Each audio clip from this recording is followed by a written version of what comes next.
over until we win, because there are real challenges that are facing today's Black entrepreneurs. And so the best way that we can inform our community about those challenges and how to overcome them is to have a discussion with other Black entrepreneurs who are invested in their business, who are invested in their personal and professional growth and development, and who are shining in their businesses. So welcome, welcome, welcome, welcome. I am Dr. Kreslin. I am located in Houston, Texas. I'm excited about moderating tonight's discussion. My focus is on leadership and women's empowerment. I am the founder of Queendom Connections, the #1 Queendom coaching program in the world. And so I am excited to listen in and chime in and ask the questions tonight and have you all to share what you're doing. So why don't we do this? Why don't we go in alphabetical order? And why don't you start off with introducing yourself? So I think that means that Amber, you will be first. Let's take 1 minute and allow, 1 to 2 minutes, since it's three of you here, to introduce yourselves. Go ahead, Amber. Hello, everyone. My name is Amber Hawkins, hailing out of Toledo, Ohio. The name of the company is Your Computer Needs of Toledo, LLC. I provide customized on-site, online, and mobile computer training consulting services. I also sell computers and accessories online. Since the pandemic, it has been pivoted to where the on-site has to meet COVID-19 rules and regulations.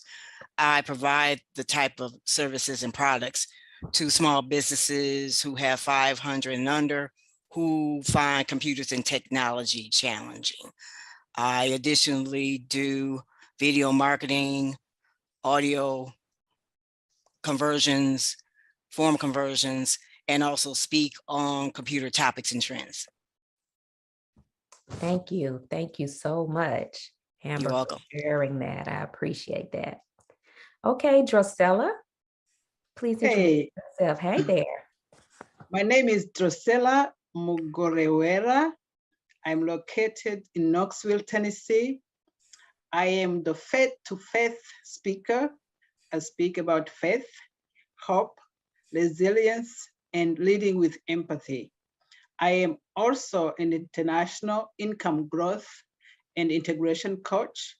I help skilled refugees and immigrants struggling with low-paying jobs increase their income so they can comfortably live in any country in the world. After losing everything I invested in more than 40 years and relocating to US, I have been told several times that I am overqualified. And then my just first job was $6.55 an hour. And I have been sharing my story for free. After learning how I can get paid by sharing my story on the stage, I decided that I can be a professional speaker and I can also help scared refugees to cash in on their stories and on their expertise so they don't delay where I delayed. So it's my second year in business and I'm super excited to be part of this panel. Awesome. Thank you for sharing your struggles and then how you've learned from that and being willing to share it with others. Thank you so much for that. All right, Dr. Joe, please introduce yourself. Hello, everyone. My name is Dr. Josephine Harris. You can call me Dr. Joe. I am a military spouse for over 20 plus years. I am a psychotherapist, an international best-selling author, and a 5-time Amazon best-selling author, as well as a global speaker. I am also the founder of Common Minds LLC and a certified mental health wellness coach and advocate, where I am committed and voting on women, particularly military spouses, where I facilitate for them and providing them opportunity for hope, whether it's through empowerment, a transformational message, through personal or professional growth. Awesome. We have a very diverse group of women in here in terms of your background and expertise. So this is going to be super excited. And so again, our topic is it's not over until we win. Okay. So this is about real talk. So I want you to be authentic, honest, and just really pour forward, all of your knowledge and your understanding about the questions, because we know as African-American and Black entrepreneurs, we all have challenges. So let's really give the audience all that they signed up for in this discussion. So first of all, let me say, Amber, let me ask you, what does winning as a Black entrepreneur look like to you? To me, winning means everything from you're having the recognition of your expertise as far as the business that you are conducting. Mm-hmm. You also have winning as far as doing what you can to help in whatever population you are serving, your best service and your best product. You are being recognized and respected as a business owner. You are recognized and also respected as the person that gets a nice flow of compensation coming your way. You finally, as far as winning, are keeping yourself balanced. We can get so busy sometimes to where we forget ourselves, but you are doing what you can do necessary to make sure that you do what you need to do to pour into yourself, because if you can't be of best service to anyone. So I heard recognition, first and foremost, that that you've won when you can get that recognition. And I also heard service. What else? What can you share? Drusella, what does winning look like to you? A Black entrepreneur that's winning in business, what does that look like to you? For me, winning is achieving my dreams and making a global impact, because you cannot win just by yourself. You have to make impact and you have to help a lot of people. And winning for me is living a lifestyle you deserve. Winning also is helping the least ones, educating, empowering, and others. So when you see the light, I think you have to show the light to others. And I think shining my light to others is part of winning too, because I just don't like misery. I don't like people living in poverty. If there is any tip of development, of success, I just want to share with many, especially women, because they were being underserved, underestimated, undervalued for decades. So I win with others. I hear your passion. And what I hear you saying is that when others win, you win. We all win. And so winning is about really empowering others to win as well. Thank you for that. What about you, Dr. Joe? What does winning as a Black entrepreneur look like to you? For me, is creating legacies, generation wealth, having a positive impact in the community that you stay in, especially in the Black communities. Because as a psychotherapist and dealing with mental health is very taboo in the Black community. So it's helping them have that understanding that the stigma in mental health is just a stigma, because as in the Black community, we all have to reach out for help. We all have to have that so that we can have that mental stability. So it's like investing in your own in professional and personal development through the community. It's helping the community realize that the mental health is a stigma in our community. I love it. It is. And, I can really get on that topic, but, and there are so many stigmas in the Black community, right? Even as it comes to being an entrepreneur, And so we have so many to overcome in our community so that we can continue to leave that legacy that you talked about, make an impact, leaving a legacy. These are the winning keys. This is what winning looks like for our Black entrepreneurs. I love it. Thank you so much. Thank you so much, ladies. Oh, awesome. So in your opinion, Dr. Joe, what is hindering Black entrepreneurs from realizing this vision and why? Please explain your answer. One of the things I come across a lot of within Black entrepreneurs is competition.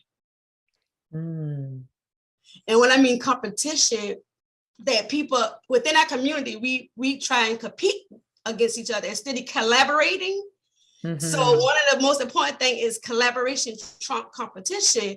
And one of my mentor always said that. Her name is Dr. Nikki Ziegler. She always say, collaboration trump competition. So in the Black community, we always trying to compete against each other, not realizing there is enough wealth out there for everyone, and we can collaborate so that each one of us can even bring it into the Black community as a whole. Collaboration trumps competition. That's a mouthful. And I agree that competition, when we're competing with each other, that's behind an idea that there's not enough for all of us to succeed. So I love that. I can definitely see that as a barrier. What about you, Amber? One of the hindrances, I'll do this as a quick two-parter.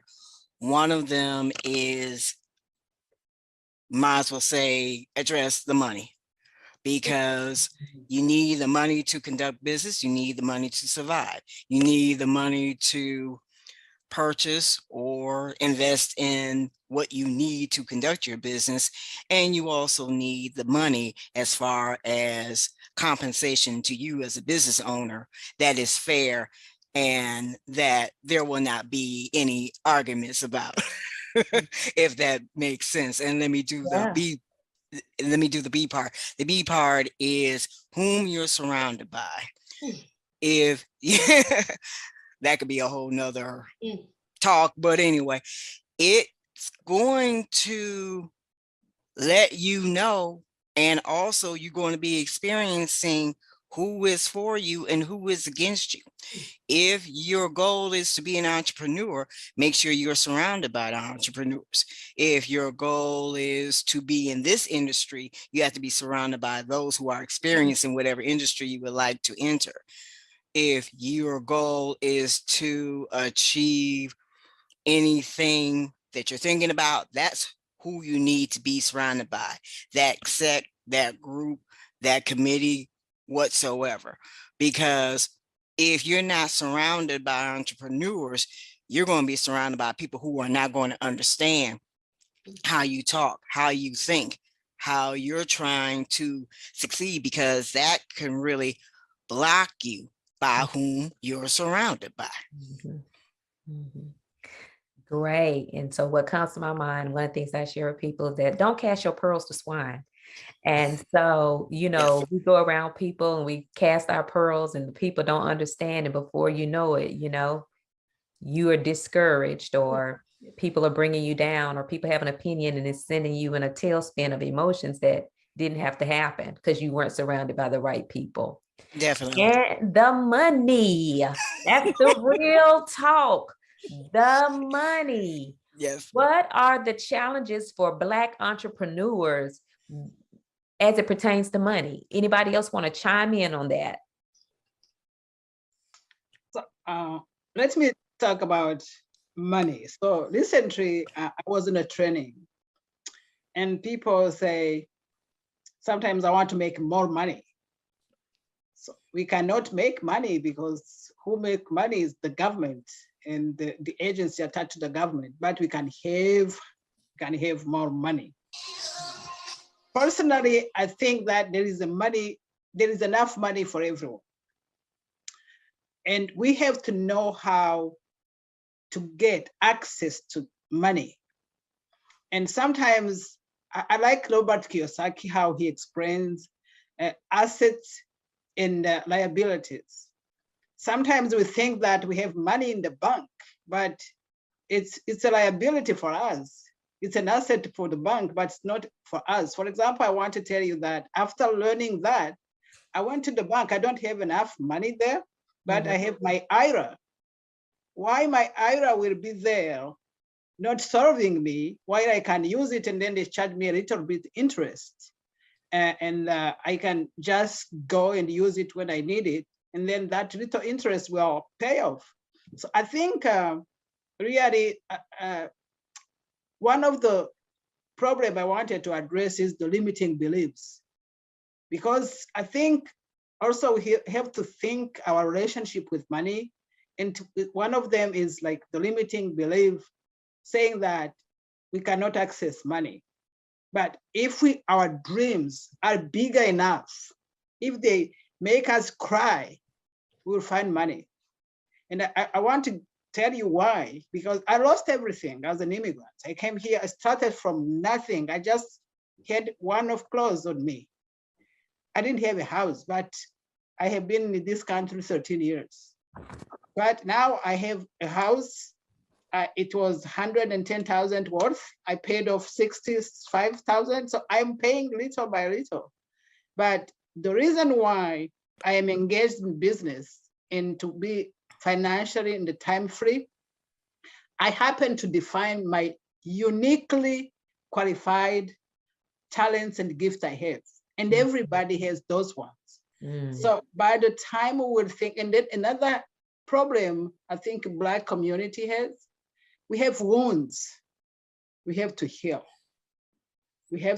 Wounds we have to heal, and we have to network better. The predecessors talked about the surrounding. So if we network better, in our culture, I'm from Rwanda, they say that if a bird doesn't fly, they don't know where the nectar is. So I think the more you associate with winners also, you also win. You have that oil coming to you. So I think we have to have a real talk about money. Yes. Personally, I think really there is enough money. It's like when we are immigrants and people say, oh, you are coming to take resources. I say, no, we are not just takers, we are givers too. But there is a lot of resources. There is a lot of enough money for everyone. We just have to have the techniques and the tactics to get to it and to learn how to use money. Yes. Yes, you said a lot. And so the first thing that really stuck out was the struggle. Like, it's okay to struggle and get in that bad place, because sometimes that's where the real purpose and the real strength is birthed, in order to just really motivate you and empower you to go and take what's rightfully yours, right? Because wealth is ours. It's ours to have. But I also heard you talking about the wounds. Like, as a community, we are a very wounded community. We're a very wounded community. And I think the lack of networking goes back to what Dr. Joe was saying, is the competition. You know, the fear of networking, or thinking that I'm not going to go, network with this person because they're doing what I'm doing. There's no competition. There's enough for all of us to go around. And like Amber said, we got to make sure that we're in the right circles. We are in the circles with the collaborators and not the competitors, so that, we can stay motivated. So very good, very good. So let's move on. So Mr. Oliver, are you present? We can't see you.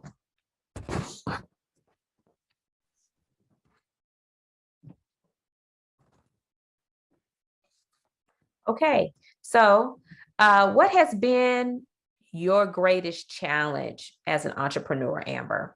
What has been your greatest challenge? Ooh, out of the many challenges. Yes, what has been the As they greatest? say, okay, well, let me think of the one. I would say the one is having where people pay my worth. the scenario I'll put this way. We're glad that you're doing what you're doing, but why does it cost so much? Uh-huh. It's not that we don't need what you're providing, but I can go here, go there and get it for free. Mm-hmm. Understandable, but you can only get so much for free. Right. You put your bid in, your proposal to gain a contract, gain the customer. Mm-hmm. You don't get it, that happens. You find out that someone else doing what you're doing gets paid more. Was that person.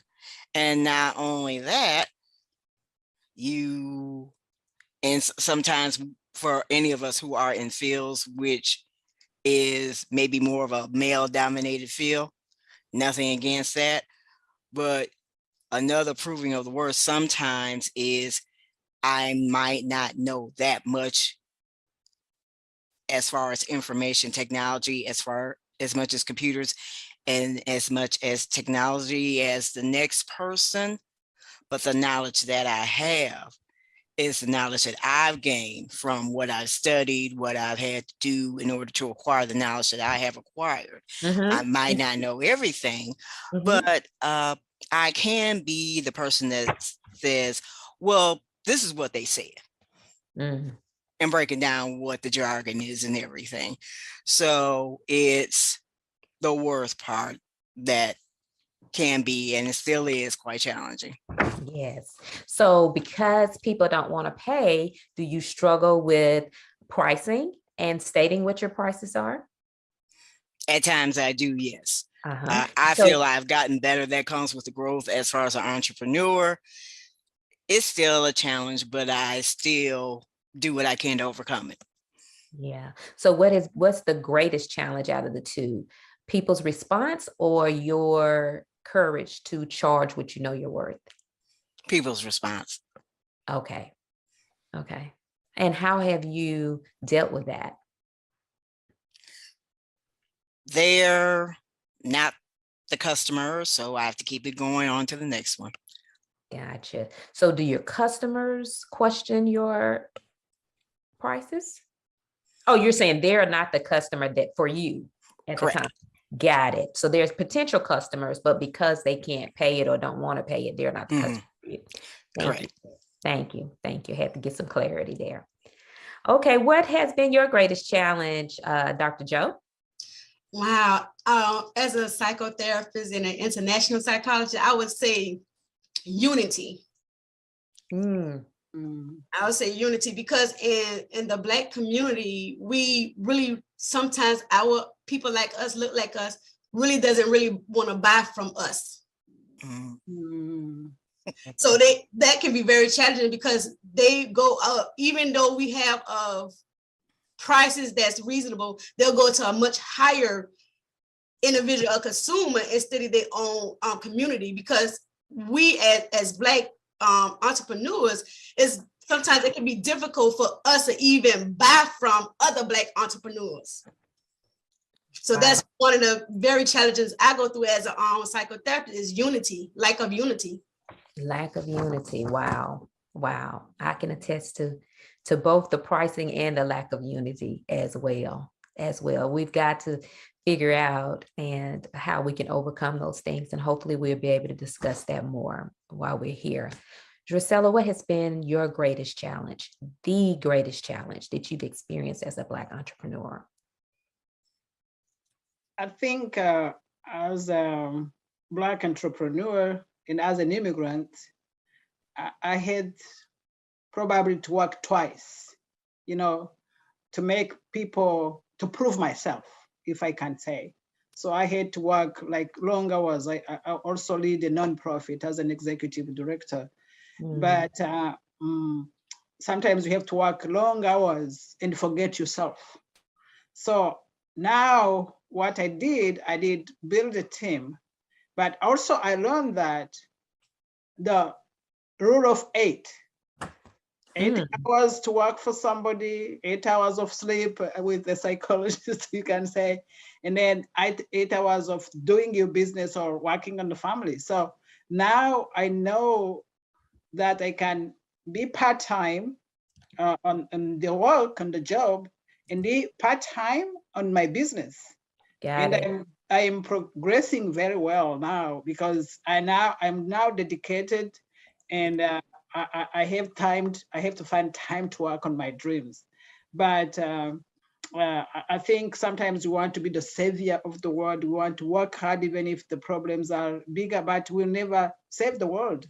So, and we have to think about ourselves and our families before helping others as well. Absolutely. Very powerful. The power of 8. Is that what you said?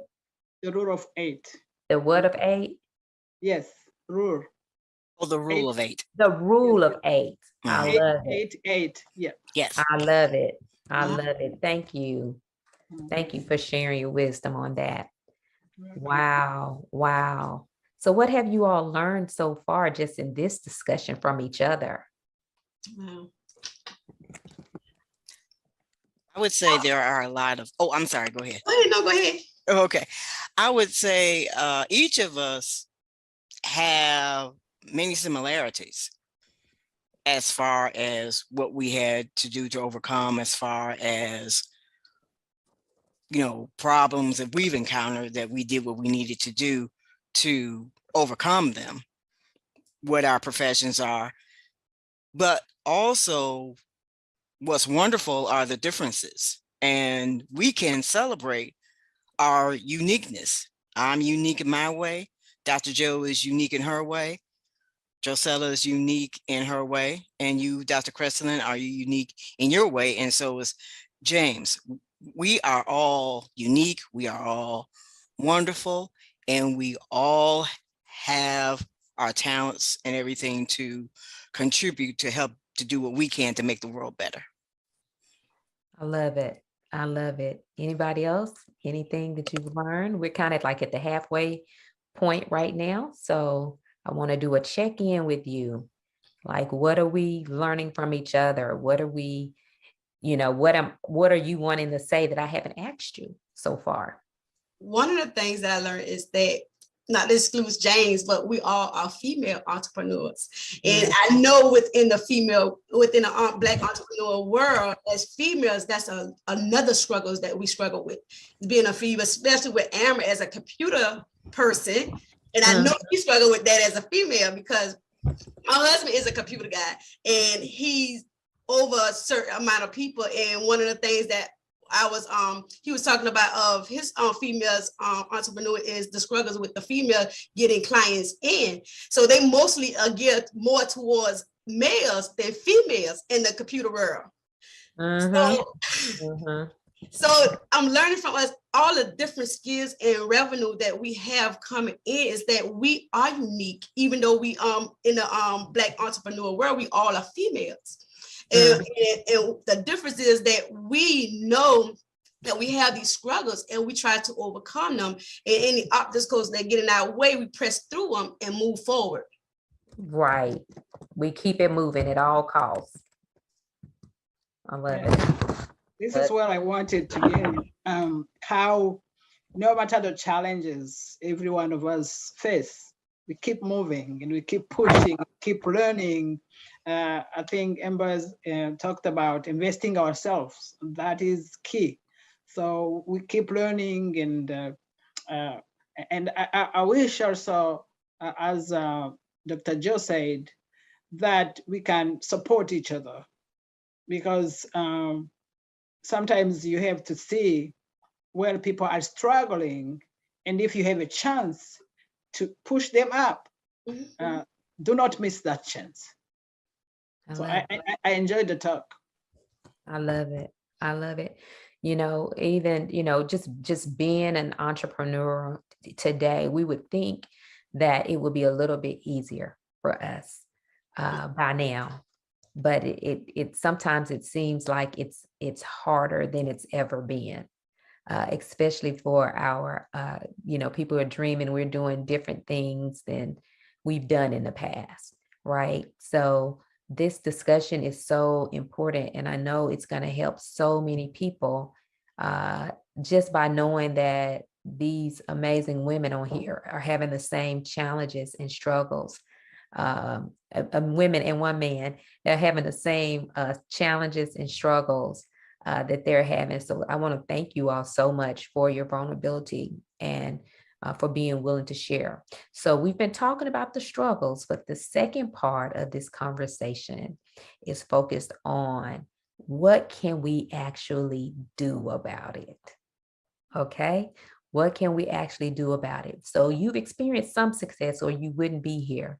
So let's really dig in and share some tools and techniques that can help other entrepreneurs and aspiring entrepreneurs to overcome some of these challenges. So what are the tools and techniques you've used to overcome some of your challenges on your entrepreneurial journey? Drusella, let's start with you. I think my first tool is to define my why.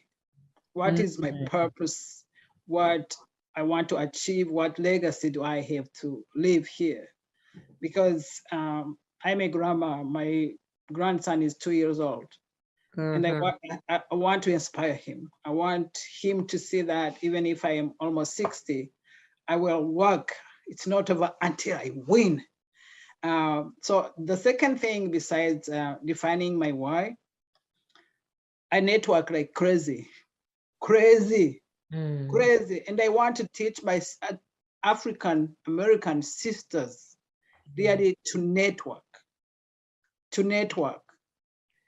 in person, online, their face group.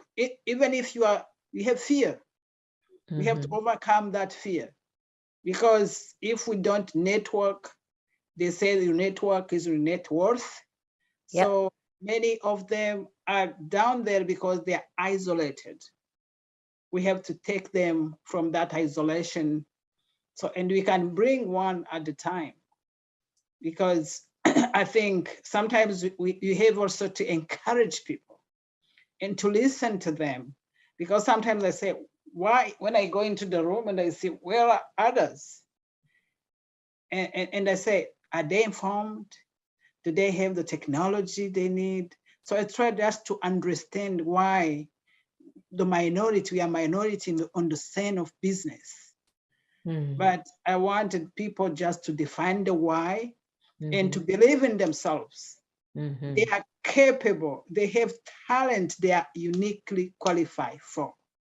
So after defining my why, and then I did plan my work and hire a coach. Nobody will develop without a mentor or a coach. That I did see that. And also when I was seeing the trainings here and there, like being a butterfly and spending 2,000 here, 1,000 here, 1,000, I decided to hire like a company having marketing, having all the things in one, who will teach me the funnels. And then for refugees and immigrants, we can learn also. I want just to give them a message. We do not have to play small. We can play big. So these are the two things I can share, but without a coach, without a mentor, it's hard to succeed. I love it. You said a mouthful. Know your why. Know why you are doing what, and how many times do we get lost in the sauce and we forget why we're doing what we're doing? We have a setback, we have a failure, and we just, lose it because we're not focused on that why. Like, why am I doing that? Because if we keep that why in front of us, we wouldn't let much discourage us. I love that. You talked about networking and hiring for help, which is why the money piece, I think the greatest challenge for our Black entrepreneurs is so important, because we need to be able to put the money in your bit. I think you mentioned that earlier, Amber. It's the money that you want to make, but it's also the money that you need to put in your business. And so hiring the people that can help you, hiring a coach, that's seems like it's sometimes complicated for our Black brothers and sisters to do, is to pay for a quality coach, because there are a lot of people calling themselves coaches these days, and maybe they're being burned in that arena. I don't know, but a coach is so very important. So is a therapist. So is a psychotherapist. They do two different things, or some people can be a therapist and a coach, and they know the difference between those things. But some people can't get to the coaching until they can heal those wounds that we talked about earlier. Drusella, you have shared such a book of knowledge just in that. And if I can add a small thing on that coaching. You can. There are also free resources. Absolutely. You know, there are people who do challenges. There are masterminds which are free or just $47 or $97. So you can invest little and harvest much. So I think probably I want to keep in touch with you ladies, so the conversation doesn't stop here. So we have to see how we can multiply thousands of us using the resources you and I already know to help others to know that. I love it. Love it. Thank you so much, Drusella. Amber, what are some of your tools and techniques that you've used to overcome the challenges on your entrepreneurial journey? There actually have been many, but I'm going to say this. Earlier, we had talked about, the challenges each of us are facing or have faced. There are, as Drusella says, so many resources out nowadays. There are some in which I wish were around in I would say the first 3 to 5 years of my business. So I would say greatly take advantage of those, because I'll go back to when the pandemic first started. Here come all of these resources provided for free online about this aspect of business, about this aspect of small business, as far as doing task A, B, and C, and on from there, that were just coming from the woodworks. And you had the opportunities, and you still have the opportunities with a lot of them, as far as gleaning from that knowledge and that information. One of the other things is that I'll touch money in this way. All of these small business grants, usually grants are in the nonprofit sector.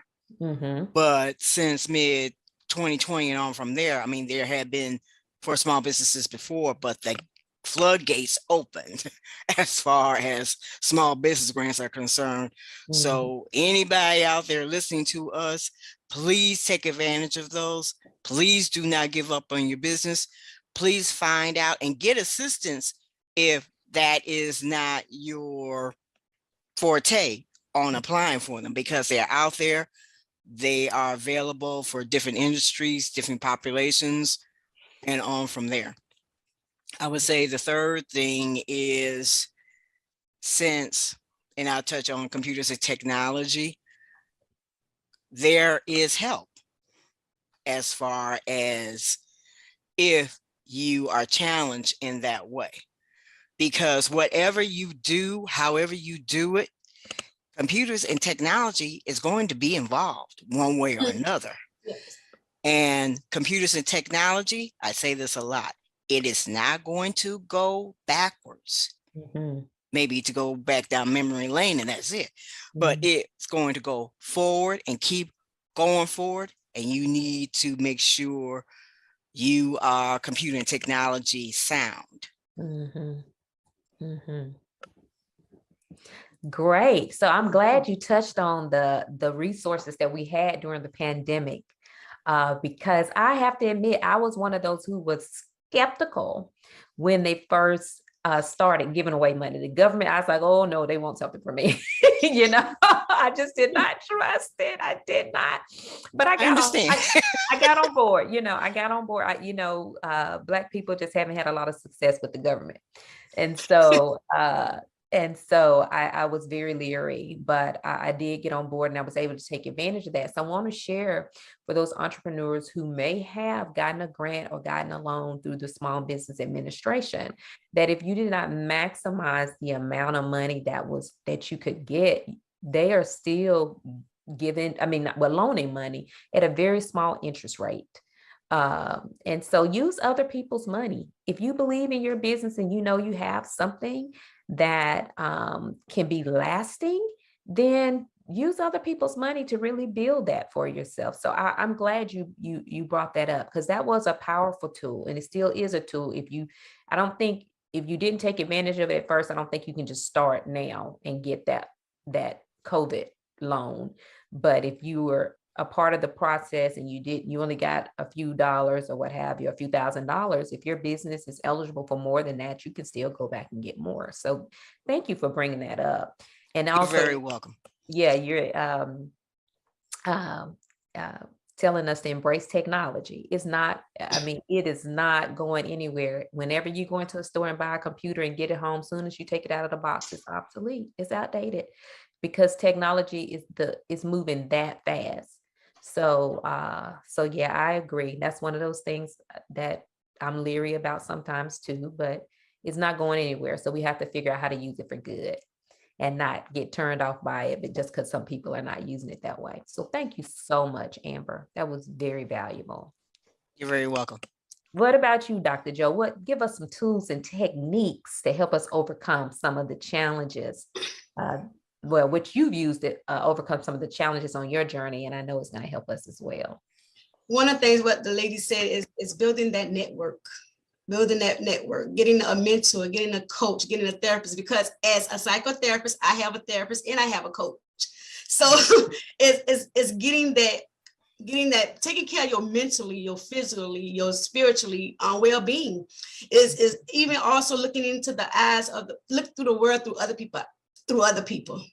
It's like getting that trend setting requires unconventional thinking. Whether you understand, you got to play the market. You have to really have the opportunities to know your market. Who are you marketing to? What are your consumers? What are your target audience? Absolutely. Absolutely. I love it. The marketing piece, that's what I love about BlackCEO, that I was not marketing savvy, and they are. I mean, they are amazing with marketing, and it is so important. That's how people, stars, NBA players, everybody, it's not just based on skills that they get picked up, it's on marketability. And it's on there. People are looking at your Facebook pages. They are looking at your Twitter. They are looking at your Instagram. They are Googling your name. So it is so important that we make sure that what we put out there aligns with the image that we want people to see about us. So that marketing is also important in building your network. We keep hearing that word come to the surface. Network, network, network. Drusilla said it best. Your network is your net worth. And so you do business with people. You exchange money with people. So the network becomes your net worth. So very, very, very valuable information. Were there any other tools and techniques that you all thought of as you heard other people sharing that you want to share? One of the things I say is get it teamwork. Teamwork. Make sure you're a good team player, because when, as that old saying say, teamwork make the dream work. Absolutely. So you have to have trusted teamwork. And with me, I have a biblical affirmation for my business. So with me, I put God in everything I do. So without God, I can never flourish this, because God bringing the vision to me. So and he implementing the vision through me, and I'm prospering the vision. So it's me putting God in everything I do. I love that. I'm with you on that. I am totally with you on that. Give him everything, turn everything over. And that's one of the things that I learned to say this year. Help me.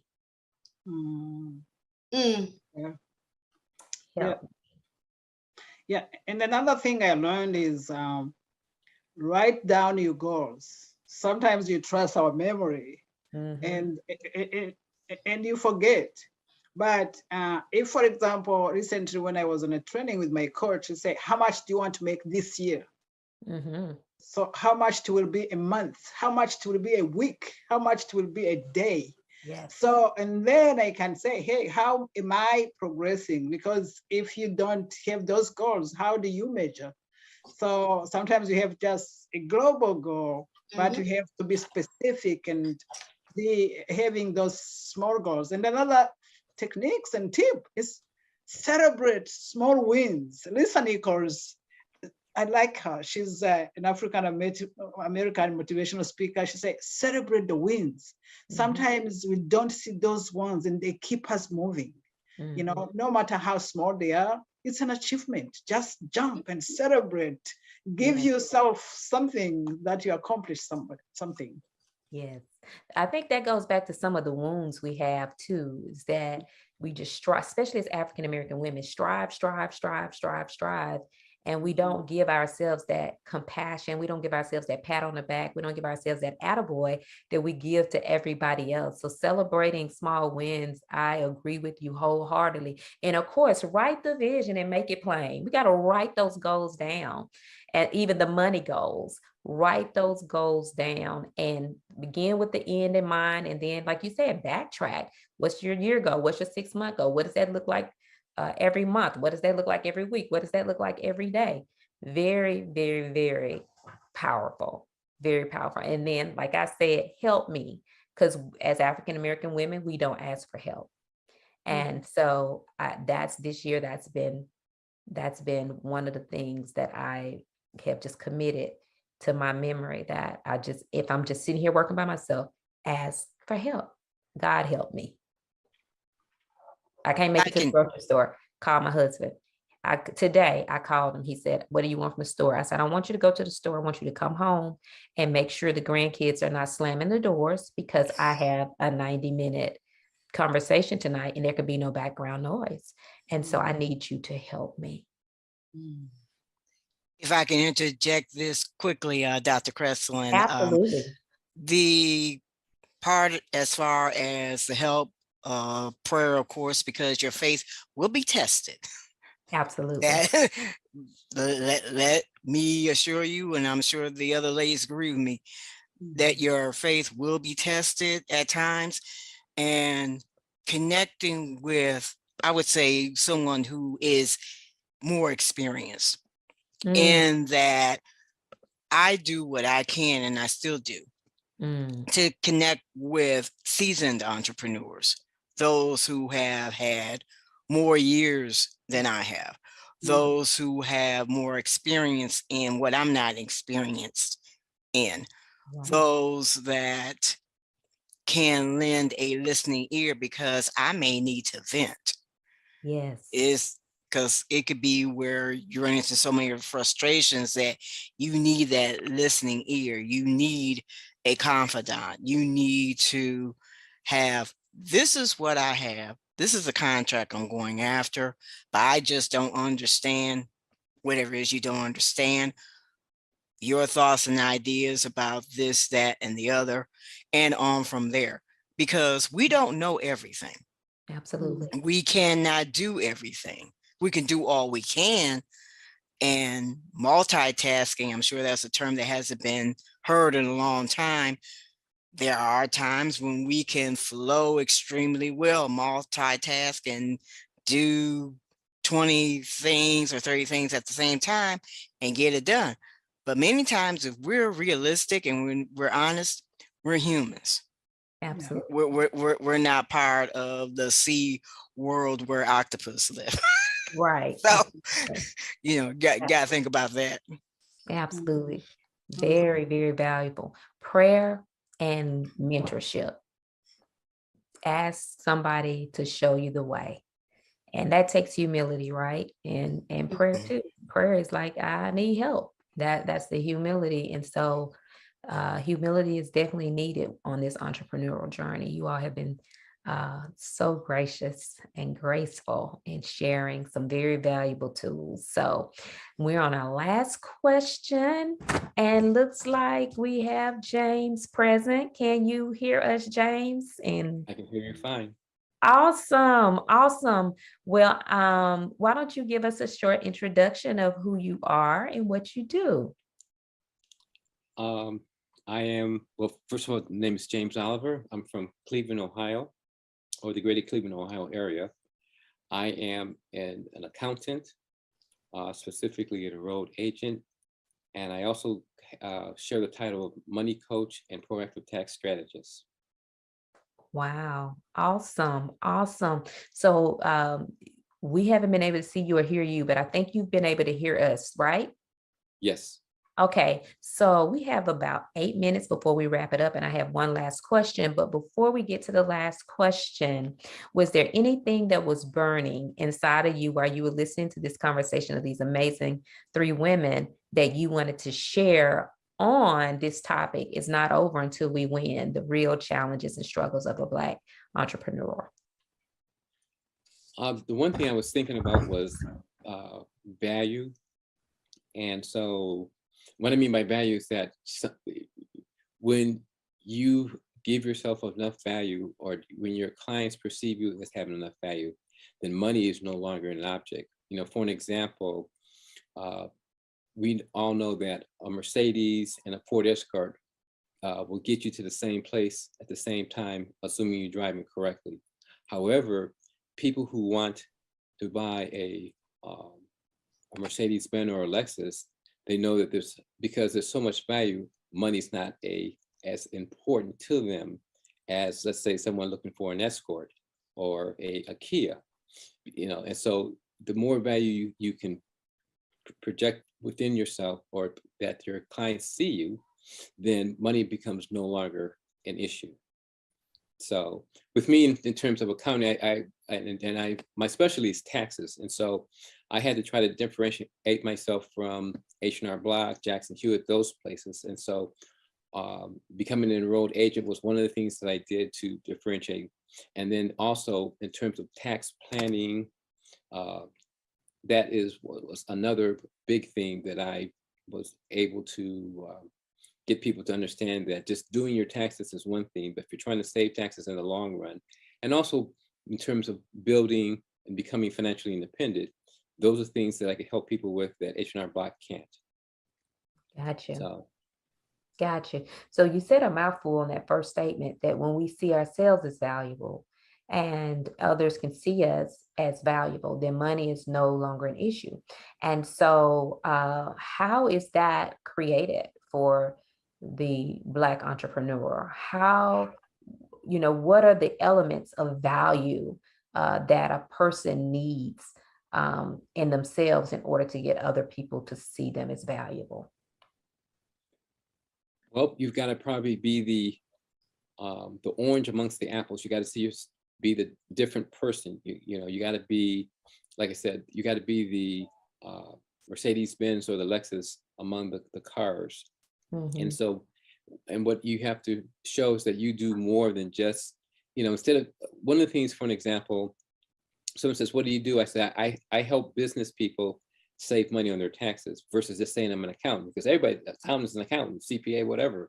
But if you say something like, my business, I'm in a relationship business, and my goal is to help business owners to save money on their taxes, that then catches sometimes people's eyes and ears and say, okay, well, how do you do that? That leads to a conversation, and then sometimes I can get, it's a way to get business. And so you have to think of things that you do that you uniquely are you're in terms of your strengths and weaknesses, and how you service people. And so people see that uniqueness, that's something different than what everybody else is doing, then they will tend to gravitate towards you that way. Great advice. Great advice. Dr. Joe, I see you lighting up. Yeah, let me piggyback off what he said with the value, because I'm a psychotherapist, and there's many psychotherapists out there. There's many international psychologists out there, but I am a military spouse with a PhD in a psychotherapist. So when I put value in a mental health coach, where I help the military spouses through challenges with their mental health. So you see the difference. What he's saying is the value that I put on myself. I love it. So you put your money where your mouth is. You said that you were something, and then you went and got the credentials to back it up, which adds value, the letters behind the name. So I totally get it. So listen, y'all, we have 4 minutes before we not finish the conversation, but we wrap up this part of the conversation. Okay, so I want you all to take no more than 30 seconds each to, if you had just one game-changing recommendation to share with other Black entrepreneurs or those aspiring to be one, what would it be? One game changer. One game-changing recommendation, what would it be? Amber. Don't hold back what makes your business unique. Everybody does this, everybody does that. But make sure you even rehearse whatever makes your business unique. Because if you rehearse it, you're going to have the confidence to say it without stumbling and letting it flow like water. That's my analogy of it. So for instance, yes, there's computer training, there's consulting, but what makes me unique is that it's customized, because not everybody learns the same. And I'm still one of the few computer trainers, if the house is big enough, who still specializes in coming to your home and training you on your own equipment, training you on your own computers. Again, got to meet COVID-19 rules and regulations. I love it. So don't be afraid to identify what makes you different from the competition and putting it out there and rehearse it, know it, so you can share it with confidence. Wonderful. Dr. Joe, one game-changing recommendation. One of the things I would say, your professional and personal development, the power of connection and entrepreneurship. Invest in yourself. Okay, I love it. We've been saying network, network, network, and then also invest in yourself. Thank you. Drusella, one game-changing recommendation to share with other Black entrepreneurs. You are worthy and deserving. Know your gifts and monetize them. Love it. Know that you are worthy and deserving, and monetize your gifts. Awesome. All right, James, what's your one game-changing recommendation? I'm going to maybe piggyback off of Amber a little bit and say, have a 30-second elevator speech that you can, that has some power to it, some zing to it. So when people ask you what you do, in 30 seconds, you can tell them and have them, and obviously practice it so that you can feel confident when you say it, and people will see that confidence in you. Awesome. I love it. You all are great. It is 6:15, and my one recommendation is that they will connect, that Black entrepreneurs out there and aspiring entrepreneurs connect with great people like these that's on this panel, and also to connect with BlackCEO and other organizations that can help monetize your gifts, as Drusella said, and really help you market your business. Okay, this has been wonderful. Thank you for joining. Thank you for the moderation. I'm just stopping recording.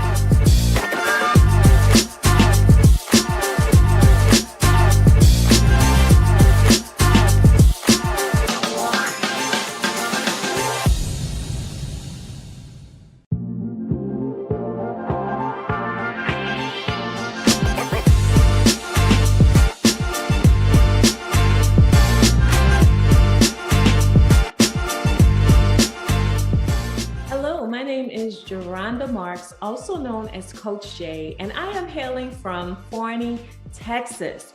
But I am a 504 girl born and raised in New Orleans.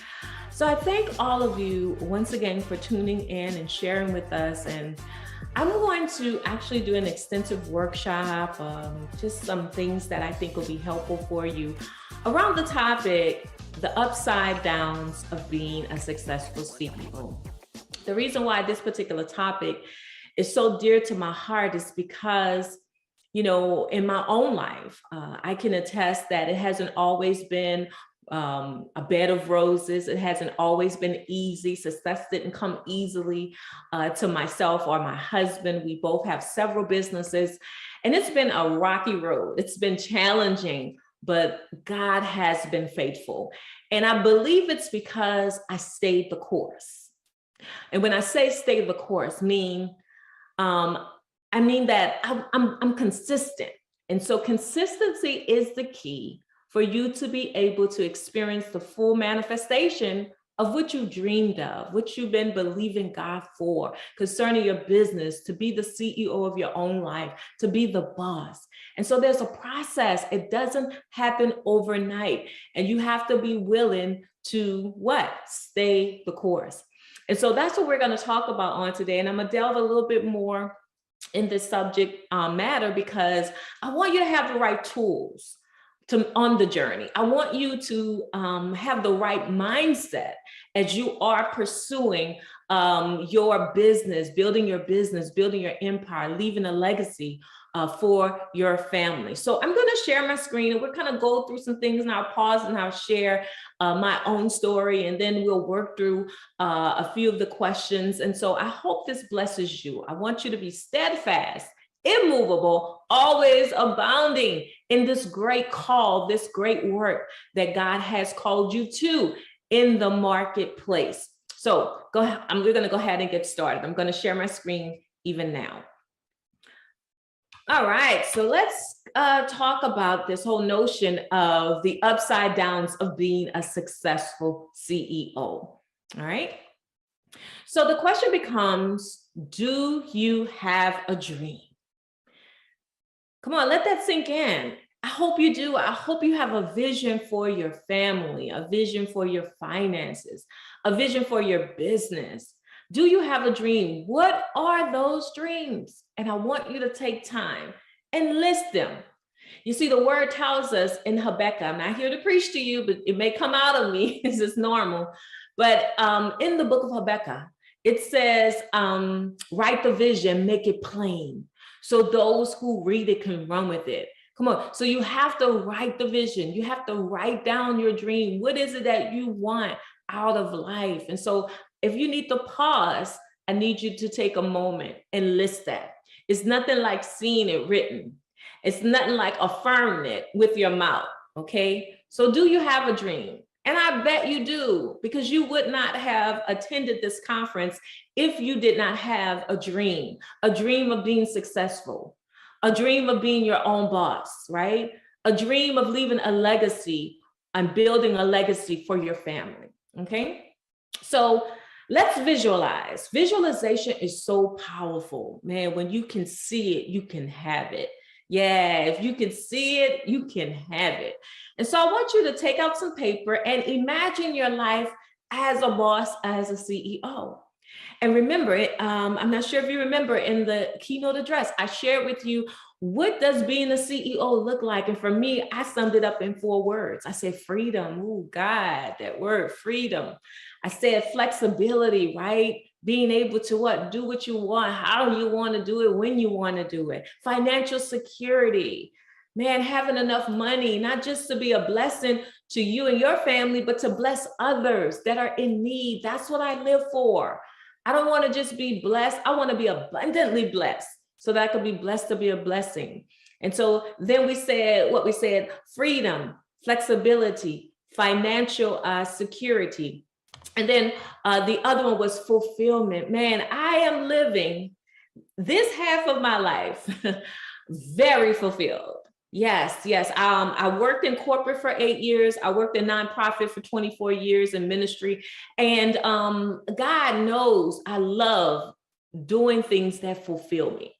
So I visualized my life. I mean, literally where I am now, I visualized this almost 22 something years ago or more. And I'm here. And my daughter's like, did you ever think you would get to this point where you're able to build your own business full time? Because it wasn't always like that. It was a process. And so I told her, I said, I visualized this. I saw this. I wrote it. I did the vision board parties. I wrote in my journal. So I want you to take some time out and I want you to do it. What does that look like? Being your own boss, being the CEO of your own life. What does it look like? Ooh, write that. And not only write it, but I want you to get a picture, a mental picture, and then hold fast to that mental picture, okay? All right, and as I stated, the freedom, the flexibility, the financial security, all of us want that. That's so important as you're on this journey. That's what I'm living for daily. I don't want no chains holding me. I don't want no restrictions. I want to be able to go to my grandbabies' parties, games, fly, you know, if I need to go out of state, out of the country, financial security. Have all of that, man, not worrying about finances, money working for me. That's what I'm talking about. Fulfillment, okay? Fulfillment. Yeah, operating in your sweet spot. Operating in your sweet spot, doing what you love and what you've been called and assigned to do. That's what it looks like to me. But you first have to visualize it. And then you're able to walk into it, okay? So take a moment. And I want you to take these words: freedom, flexibility, financial security, fulfillment, and then any other word. And I want you to write down, what does freedom look like for you?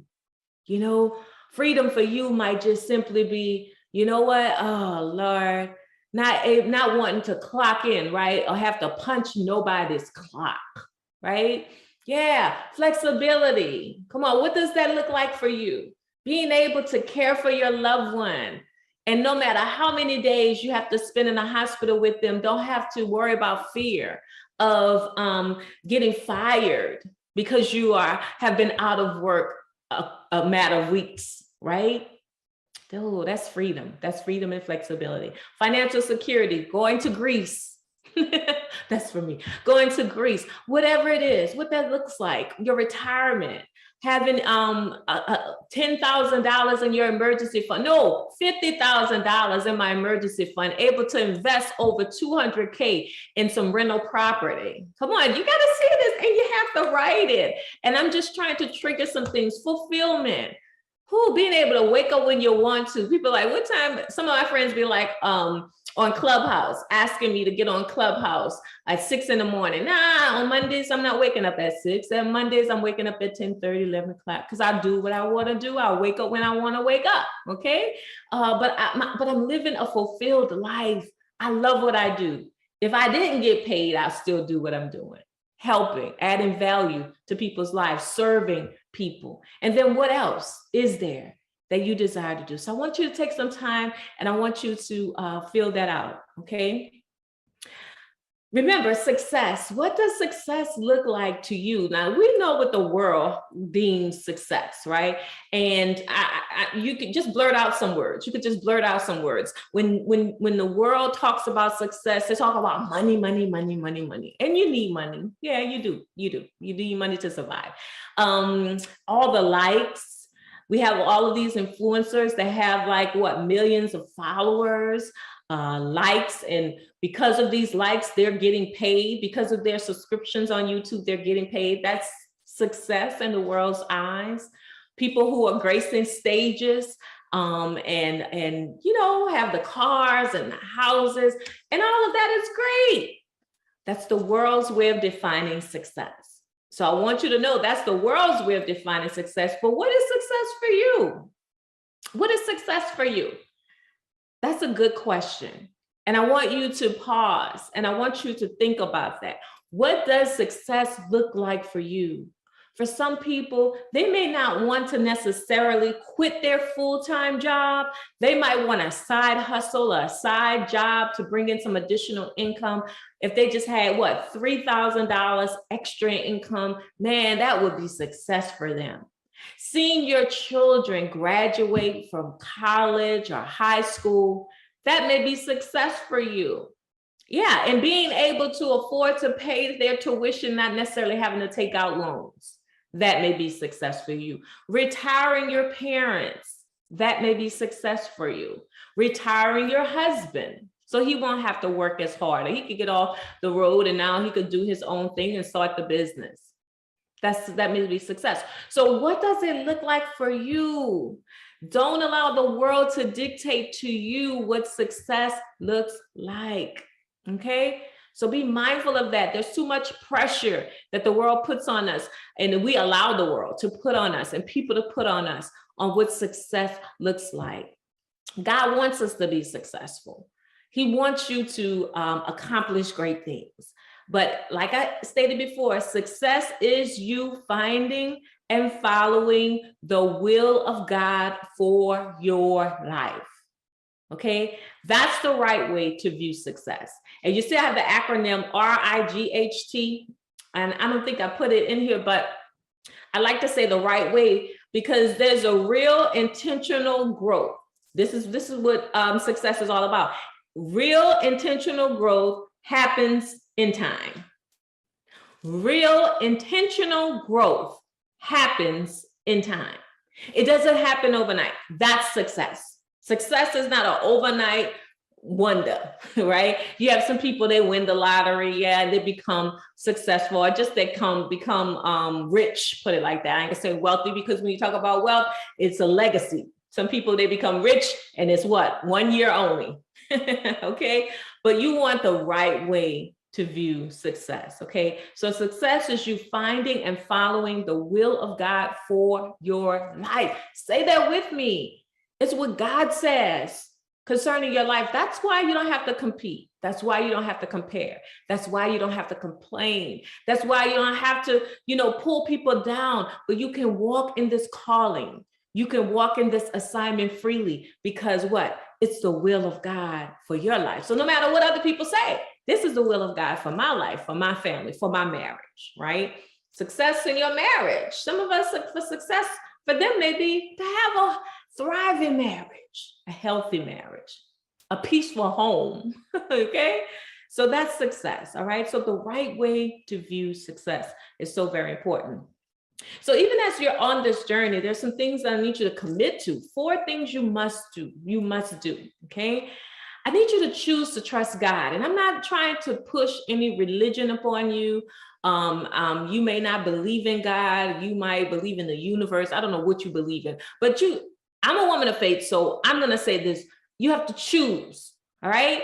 The reason why I say you have to choose, especially on this road, because there's so many things that are going to manifest and you're going to need some help. You're going to need some support, and you're going to have to be able to realize that you must partner with God on your next journey. You're on this journey and on your next level, okay?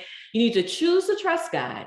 Then I need you to commit to the process. No, upfront, you got to commit to the process. Why am I saying that? Because if you don't make an intentional decision to commit to the process, you won't last. You will not finish. You will start, but you will not finish. You got to be committed that even when life hits you with arrows and darts and you're under fire, there's so much hell going on in your life, you're committed to the process.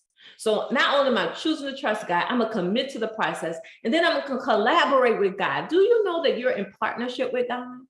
Yes, you are. You are in partnership with God. He needs you here on earth to fulfill your assignment. So you got to get your directives from him so that you guys can partner together, right? Nothing like being in partnership with God. I know we're looking for all of these external partners, but I dare you to partner with God and then watch how your business will begin to have some traction and some momentum. And then consistently keep showing up. When people look at my life and they're like, how could you have stayed in ministry for 24 years? God has blessed me in leadership. I've been training thousands of leaders and doing workshops and seminars. And I was consistently doing that. I was consistently showing up on the job in the right position. Regardless of how life was hitting me and the things that I was going through, I was consistent, consistently smiling, consistently loving, consistently serving, being present. Man, it goes a long way. And so whatever you sow, you're going to reap. And so I need you to be consistent. Don't be in one moment and out one moment, showing up on social media, giving good nuggets and tips and strategies. And then next thing you know, they don't see you no more. No, be consistent. Show people that I'm going to be there. Whether you show up or not, I'm going to be there. If one person show up, I'm going to be there, right? So consistently showing up. Those are the 4 things. And when you begin to commit to these 4 things, you say, I'm choose to trust God. I'm committed to the process. I'm going to collaborate with God, and I'm going to consistently show up. Guess what? You will be and see it. You will be the CEO, and the people will see you showing up as a CEO if you do these 4 things, okay? So as we begin to talk about those 5 areas that you need to safeguard, I'm telling you, I feel this so strongly in my spirit that if you safeguard these areas and pay close attention, there's power in being self-aware. And so self-awareness to me is the superpower.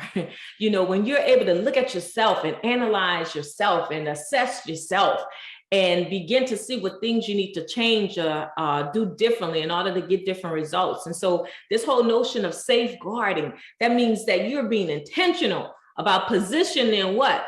Holy Spirit or real guards to guard your life. You gotta do this. You have to do this. So those are the 5 areas right here. These are the 5 areas. Your personal life, okay? And you remember, I talked about that when I was sharing with you about that your personal life on this journey, it will suffer. Yeah, it will suffer. But if you have the right things and systems in place, it won't have such a major impact on your relationships. All right. So your personal life is something that you have to safeguard. Your rest, okay, meaning your mental and emotional state. You gotta make sure you're safeguarding that. And then your heart and your mind, remember I said I put those together, they go in hand and glove, like they go together like red beans and rice. But yeah, your heart and your mind, that's so important. Your experiences, yeah, what you go through, don't neglect those things. Go back into your faith file, keep a record of those things that have manifested in your life, the successes, because you're gonna have to remind yourself, if God did it before, he'll do it again. Then your reputation. Be a person of integrity, have the right work ethics, be a person of excellence, that when they see you and you show up, you're showing up and you're giving it your all, right? And so I want to look and delve a little bit deeper into these particular areas, because I need you to work through some things. Because sometimes we hop into entrepreneurship and we haven't even count the cost. Have you count the cost before you leap? Have you count the cost before you launched? Okay, so I need you to count the cost, and I need you to definitely look at these areas and assess them and see where you are. Okay, so questions, asking the right question gives clues to the puzzles, it gives answers to your next level. So you have to ask the questions, ask these areas some questions. Okay, I need you to ask these areas some questions. So what are they? For your personal life, remember, I'm talking about your relationships, your relationship with your spouse, your relationship with your children, your relationship with your friends. Come on, I don't want them to suffer, because they will as you're building your business, all right? So you need to ask yourself the question, what 5 people are in your relationship circle?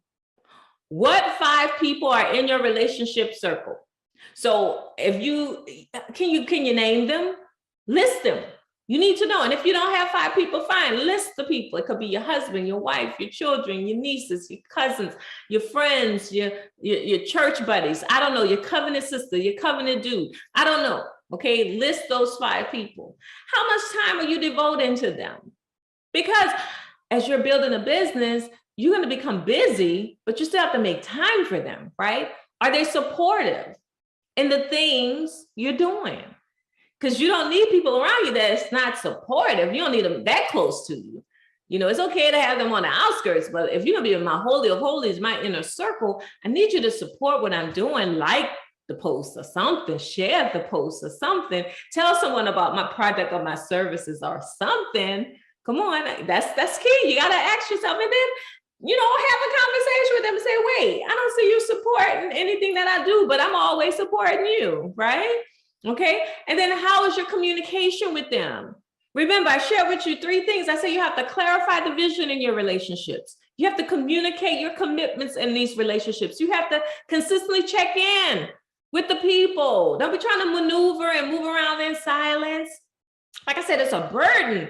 It's really a weight when you don't have the support of your spouse, especially if you're in business. And I want to speak to those of you that are really having a hard time getting the husband or the wife on board. I need you to keep praying. God will turn the hearts of all men, you know, and he will help you get through it. But I understand it can be challenging. That's why I say I thank God for my husband. He's a gift to me. He cheers me on. He supports me. There are times when I have to prepare. I remember, you know, as I begin to prepare for messages to preach or speak, that would take a whole day and I'll be in isolation. And, you know, he respects that. My time of consecration. I say isolation, consecration. And so, but I value that. And so if you have a spouse that supports you, you need to love on them. Your children support your business, knowing that you have had to sacrifice so much, right? But they still love you. That's priceless, right? So what ways can you improve your relationships now that you are in business? Okay. Let's talk about your rest. So make sure you go through those questions, because questions leave clues, right? They can give you answers. They're going to help you keep momentum. Let's talk about your rest. Remember, when I talk about rest, I'm not talking about sleep. Sleep is one of the aspects of rest, but we're talking about the mental and the emotional rest that you need. Here's some questions you need to ask yourself. How many hours of sleep am I getting? How many hours of sleep am I getting?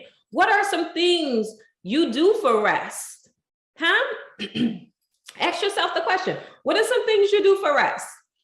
What are some things that break your rest or your peace? You have to look at those things, because that's going to determine how creative you're able to be. And your creativity is birthed out of rest, the recreation, you being able to rest your mind, not always be anxious or stressful or moving and all this commotion, right?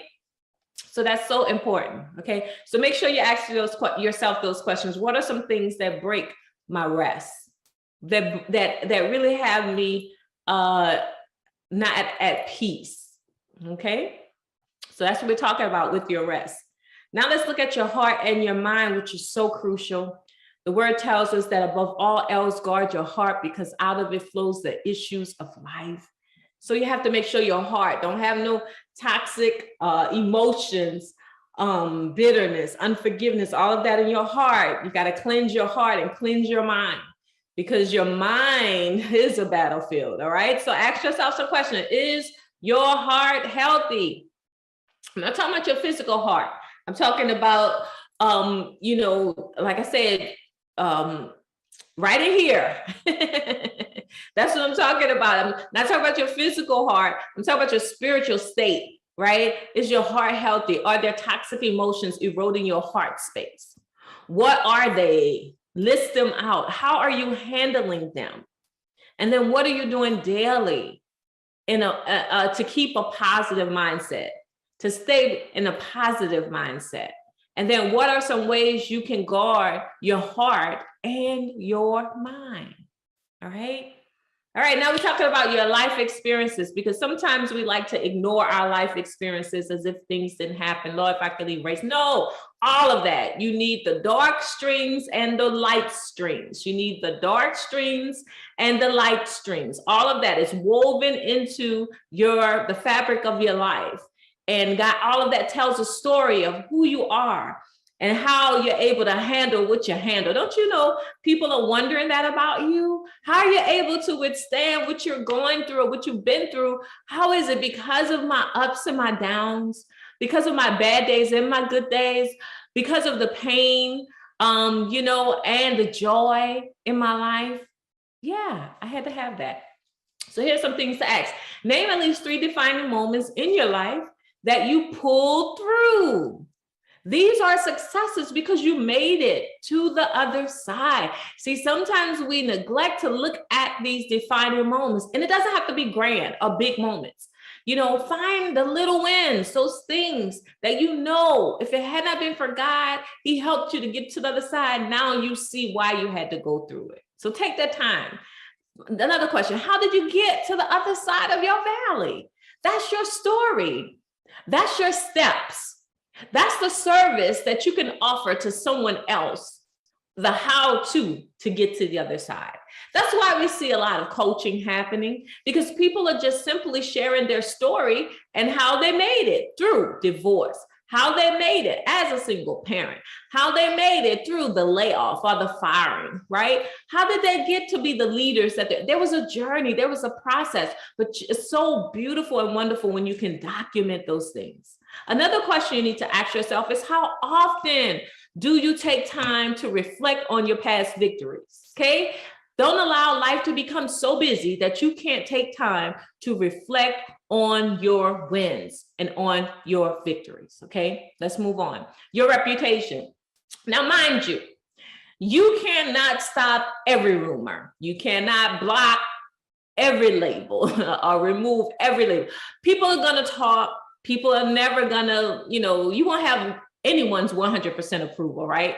So don't even worry about that. Just mind your own business. And that's what I say. Everyone will not like you. Everyone will not support you. You just have to keep it moving. Okay. Keep it moving. And this is what I want to echo. I want to echo. You cannot control what people say about you, but what other people think of you is none of your business. Keep it moving and mind your business. Okay, that's what I wanted to tell you. All right.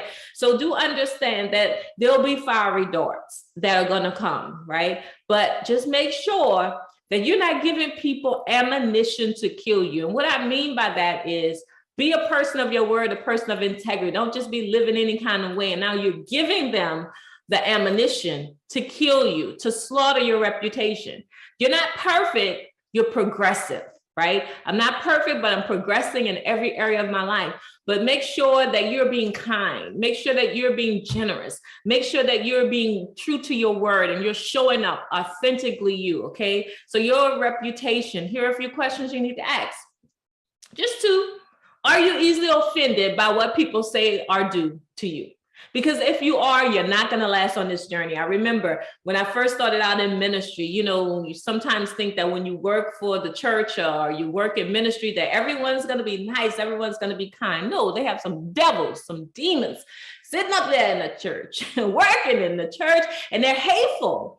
And my heart was so heavy because of just some of the attitudes, the mindsets, and the ways and behaviors of some of the people that was working. And I was like, I don't like this. But I remember my spiritual father, he shared with me, he said, Yoronda, you got to have tough skins.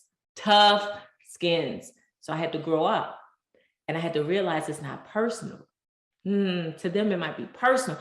This is business and it's spiritual. And it's the enemy's way of trying to keep you from moving forward. So you need to ask yourself the question, if you are easily offended, you need to deal with that offense. Now, offense is going to happen. So you just got to prepare yourself. I like to say, it's these attacks, it's like water on an oily duck.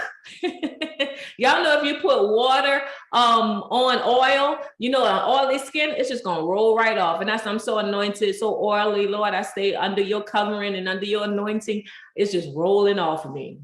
As an entrepreneur, that's how it has to be, because you got to keep it moving. And so even when people put negative and insulting comments on your posts, just delete it. Don't be going back and forth or telling a piece of my mind. Just delete it. Just ignore it. Just understand it all comes with the success. It all comes with your increase and your upgrade. The other thing is, how do you handle the offense? Do you always want to go tit for tat? Or do you take it to God in prayer? Or do you act mature enough to sit down and reason with one another and really talk to the person you have the issues with? How do you handle it? Come on, let's talk about it. because we're talking about you moving to your next level, okay? So as you're maneuvering through this entrepreneurial journey, I know it gets hard. It does. It gets hard. But God, okay? God is with you, so you're not alone, okay? And Coach Jay got you covered. As I said, there's ups and downs of being a CEO, but you're gonna make it to the other side. So my desire for you is for you not only to survive as a CEO, but to thrive as a CEO. And as I say, keep showing up. Don't stop showing up. People are waiting on you to show up authentically yourself. And then keep your word. If you say you're going to go to the meeting or you're going to sign up for the course or the class, be present. If they can't count on no one else, they can count on you for showing up. And then I want you to finish strong. Got it? I want you to finish strong. I love this quote that Les Brown says, because on this journey, there's so many things that come and block and stop us, and we allow these fears to hinder us from moving forward. And this is what he said: too many of us are not living our dreams because we're living our fears. No, I'm not going to live my fear. I'm going to be a successful CEO at any cost, man. I'm going to do the work, whatever it is that I need to do, I'm going to do it so that I can see and leave a legacy for my children, my children's children. And so I'm not going to quit. I'm not going to give up. I'm not going to let my fears block me or stop me. And that's what you have to say to yourself as well. Okay. So remember, go out and add value to every room because it's in you. Add value to every table because it's in you. And add value to every life because it is in you. Okay. Well, of course, thank you all for sharing with us for the upside downs of being a successful CEO. I do want to remain in contact with you, so you can follow me on all the social media platforms at Geronda Marks. Let me go ahead and end the show and stop the sharing. You can all reach me at Geronda M on Instagram and on Twitter, and I'm also on Facebook. All you have to do is just put my name in, just Google it, Geronda Marks. But also, if you want to send me an email directly, you can. I would love to hear from you and just share with me how this particular workshop has helped you, what sort of transition that you're in, and that this has helped you to really make some good decisions and to really evaluate your life. I want to hear your story. So make sure you send me an email. You can send it to Geronda, Geronda, Geronda at youareunique.org. Geronda at youareunique.org. So remember to follow me on all social media platforms.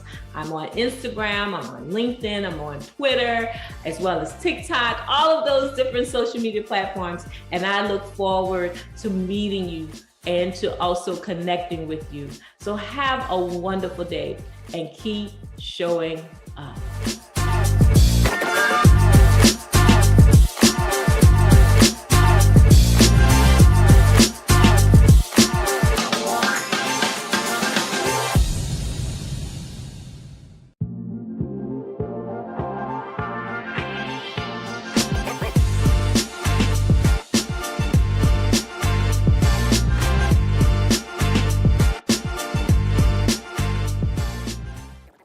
It's Saturday night and you're about to start another week. Sunday is tomorrow, and typically on Sunday, you may be thinking, I need to work on my social media post, like many entrepreneurs. And then Sunday afternoon comes, Sunday night comes, and you look up, it's Monday morning, and all of those posts that you had up here in your head never made it on paper, never made it on Canva, never made it on a scheduler, never made it to social media. You may be, like many entrepreneurs, guilty of social media neglect. Let's talk about that and see where we go. So you see, the number one problem facing today's entrepreneurs when it comes to growing their business online is social media neglect. all of those great ideas, all of those great marketing ideas that never make it to the platform, never make it in front of their target audience, never make it in front of their leads, their prospects, and their potential clients, and even the clients they have that they should continue to work on retaining, never see that content. And it becomes like a slow death. And the thing is, there's a reason.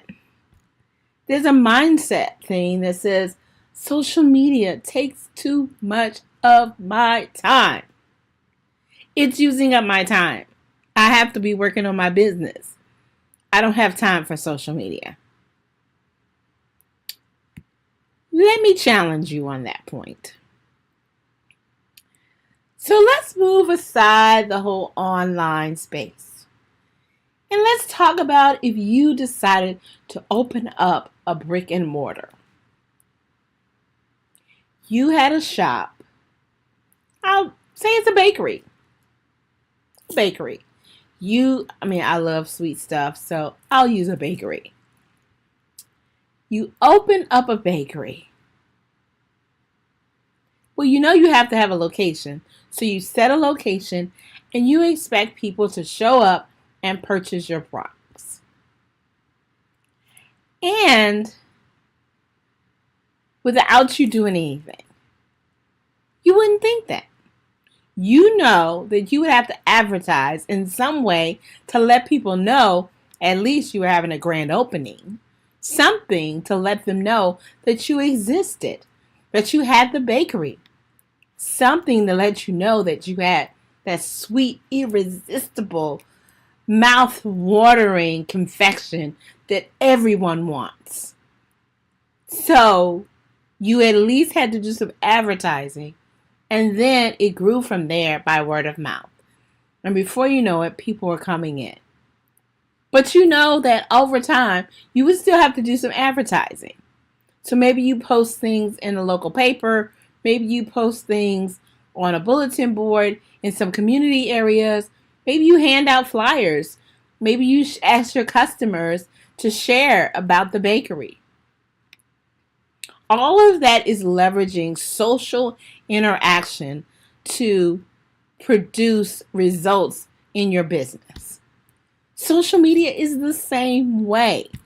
You've got to make some investment of time to make yourself known, to make your products and services known, to make people know about you and how great your stuff is, your services, your products, so that they will, one, purchase from you, and two, tell other people about you. So just like you would need to invest time and resources if you had a brick and mortar, you have to be willing to invest time and resources if you're growing a business online. And social media is the way to do that.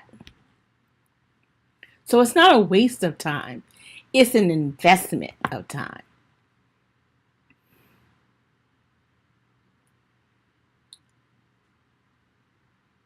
But maybe you already know that. Or maybe not. And you may be wondering, well, am I guilty of social media neglect? If that is the vehicle I am using to help grow my business, have I been neglecting it? Have I been inconsistent in posting? Have I been inconsistent in my messaging? Have I been not engaging with other people in my community or in other communities I'm connected to? Have I just kind of showed up, stood in the back of the room, and then walked back out the door? No one knew I was even there. Have I been ignoring prospects? Maybe I do a post and somebody responds and they show an interest in my services by even getting on my email list, and I do nothing with it. So I have leads, which are people who are interested in my products, services, brand, or mission. And I have prospects, which are people who have indicated by their actions that they are interested in my product, services, mission, brand, or mission, and I'm still not doing anything with either one. I am guilty of social media neglect. And then, of course, I don't want to leave off the table, and this is probably not you, just the straight MIA. Missing in action, totally off the grid, totally disappeared. I'm out of here. You don't even remember my name until I come back because I have something to sell. Not a good look. So, these are some of the symptoms of social media neglect, right? But what happens? What's missing? Why does this happen? Typically, it's missing is a strategy. When you start thinking from a business perspective, you should have a strategy. When you have a strategy, social media is not a hindrance. It is a springboard. The strategy helps you understand how you want to leverage social media to grow your business. How do you grow your business from here, from point A to point B, and then C, D, E, F, G? There is a process. But without a strategy, you're just randomly posting and you're going to get random results. So what's the first thing? You want to set your social media goal. And so your social media goals will evolve over time as your business evolves over time. If you're starting out, your first goal should be all wrapped up in awareness. How do I get as many people as possible to know about me, my business, my product, my services, my brand, my mission? That's my goal. Because what I'm clear about, and what you should be clear about, they can't buy if they don't know you exist. They can't buy from you if they don't know you exist. Awareness is making sure they know you exist. Some other goals is engagement. Not only do I want you to know I exist, but I want you to interact with me. I want you to show a behavior, by your behavior, that what I am sharing has meaning and value to you. That's engagement. Other things such as conversions and obviously clients, all of those are part of the roadmap for your business. And there should be social media goals associated with moving your business along that roadmap. So that's the first thing you need to do, is to set your social media goals. And remember, SMART goals. Goals are, specific, measurable, actionable, or achievable, result-oriented, and time-bound. So as an example of that, I want to grow my Facebook group by 10% by the end of Q1.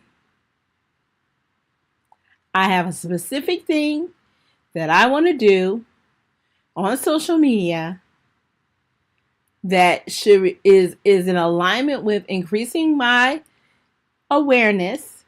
So my group, I want to see it grow by a specific percentage within a time-bound space by end of Q1. Those are the kind of goals you want to be able to set on social media. So once you set your goal, then you want to figure out, or as a part of setting your goal, pick a platform. Now, many people are on many platforms, and you can be on many platforms. However, I encourage you to pick one primary platform. The primary platform that will get you access to your target audience, the right access to your target audience. It could be Facebook, it could be LinkedIn, it could be Instagram, it could be Twitter, it could be TikTok, it could be Clubhouse. You decide. But pick one and stick with one. It's okay to be on multiple platforms, but if you are already being inconsistent, that just spreads you even thinner. So I encourage you to focus and follow through. Focus and follow through.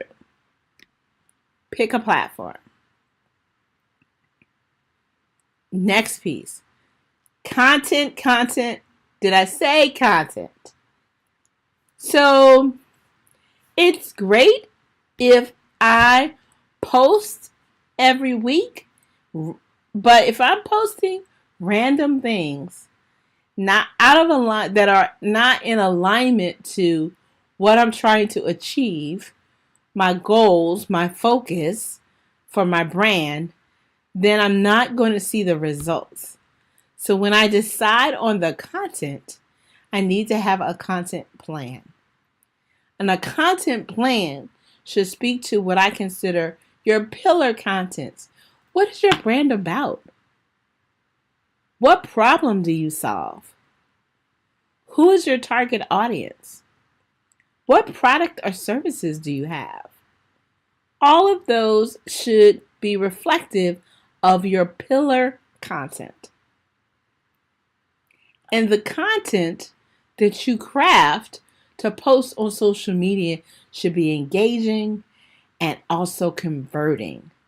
Engaging says, come, let us talk. Let us work together. Let me share some tips and let me know how that works out for you. If you give me your email address, I will give you more tips or maybe an ebook. If you found this ebook valuable, how about setting up a strategy call with me?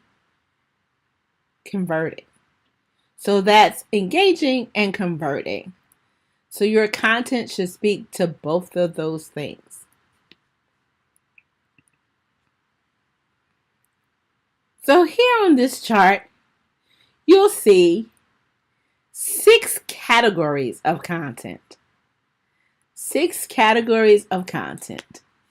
And if you're interested in these, then you can find them in my community. I have a Facebook group called the Social Media Success Hotspot, where I drop all this kind of tips and techniques and information. So if you go there and join, you get this information. But the categories of content, because you're wondering, okay, how do I not sound like a broken record? I'm always posting the same thing. Diversify your content portfolio. I encourage you to diversify your content portfolio. Mix it up. Have some entertainment. Have some fun. Be willing to post things that aren't about your brand, but are about who you are, who your audience is. So for instance, the age-old Android versus iPhone. Android versus iPhone. Now, that is always a hot topic. Everyone wants to weigh in on that. So that is entertaining. It's fun to see how people, some people are diehard, iPhone users, some people are Androids to the ground. All of that. Those kind of posts always get a lot of engagement. I happen to be an Android user, but I love my MacBook Pro. So I'm an anomaly. There is a group of us like that. But I'm sharing that to say that's one type of content, right? It doesn't have to be about your brand, but it's something to engage with your audience. Other types, inspiration. We're all familiar with the quotes. But also, aside from the quotes, you can do things like trivia, share a story. All of those things can be inspirational. Education oriented. Share tips, techniques, resources. Things like, other links to websites that could be useful tools. Another is conversation-oriented posts. Things that are asking questions, conversation starters, querying people, polls. but also you want to add posts that connect with your people, right? And encourage them to connect with each other. And last but not least, promote your products and services. So out of the 6, you'll see just the last one is promotion. So a lot of the content you should be doing, if you think of the week,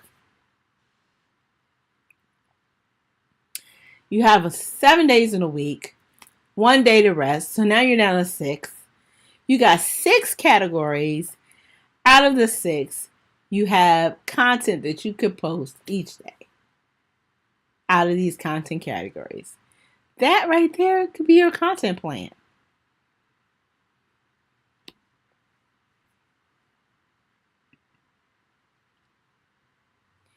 Once you lay it out, you must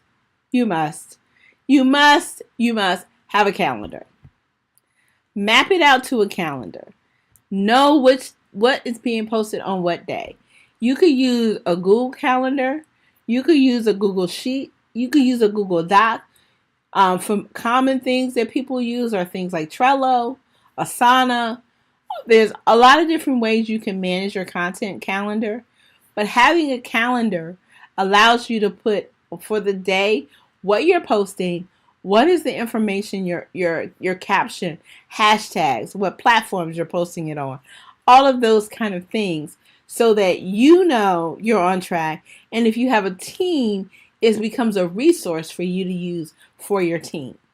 Your team should be able to go to the content calendar and know what should be happening at a given point in time. Calendar is a must.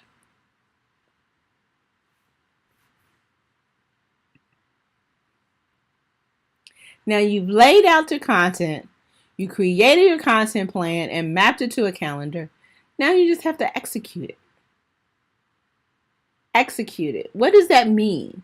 So you've got all the information, but you want to create the imagery or the creatives associated with the content. So you want to, maybe you're using something like Canva. You want to make sure you have compelling caption. You want to make sure you're using hashtags, and different platforms have different guidelines around using hashtags. But at the end of the day, hashtags help you extend the reach of your content. So you want to have that as a part of your plan. And you want to execute it by setting it up either to post manually on the platforms or to set it up with a scheduling tool. I happen to use socialchamp.io as the scheduling tool I use, but there are many tools out there and you can set them up ahead of time and literally set it and forget it. Okay? There are tools that will post on the different platforms at the same time. You can set them up to randomly post. All of those functionalities depending on the different tools. But having a tool so that if you pick a particular day of the week to set up your schedule for the week, you can literally set it up and forget it. Okay? So that's executing on the content plan. Creating the content plan and then executing on it. 2 different steps, both equally important. And last but not least, how did I do? How do I know that I am making headway? This is when it comes to measuring the results. You want to measure results. So what does that look like? Well, if you have a Facebook group and your content is driving people to your group, then you should see growth in your group. If you have lead magnets and your content is driving people to sign up in your email list, you should see growth in that list. You should see growth in your number of connections or friends, or whatever it is that you're trying to drive to measure success. If you have a group, you may want to look at the insights and see levels of engagement increasing. So those are measurements that are trackable. But at the end of the day, with SMART goals, you want to make sure that you have measuring criteria so that you can see that your work is working for you.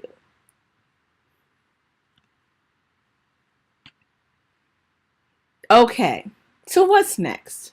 You created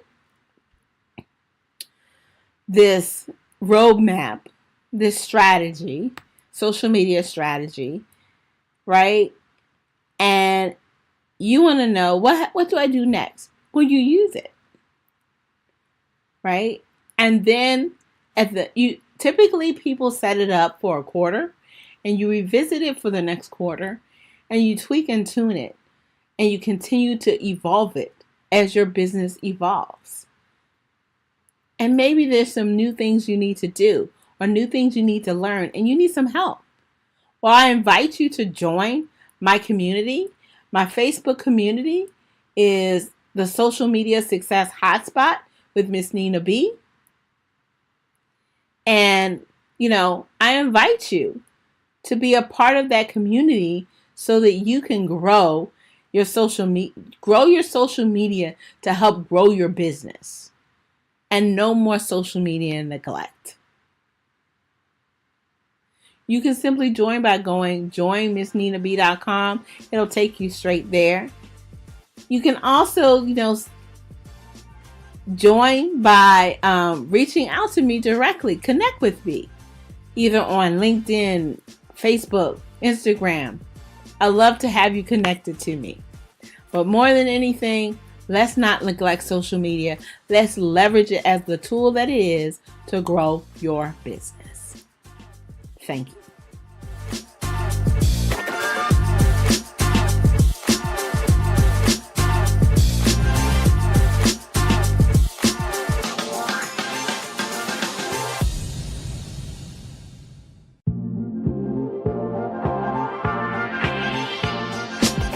So, how many of you have ever heard that song, Step in the Name of Love?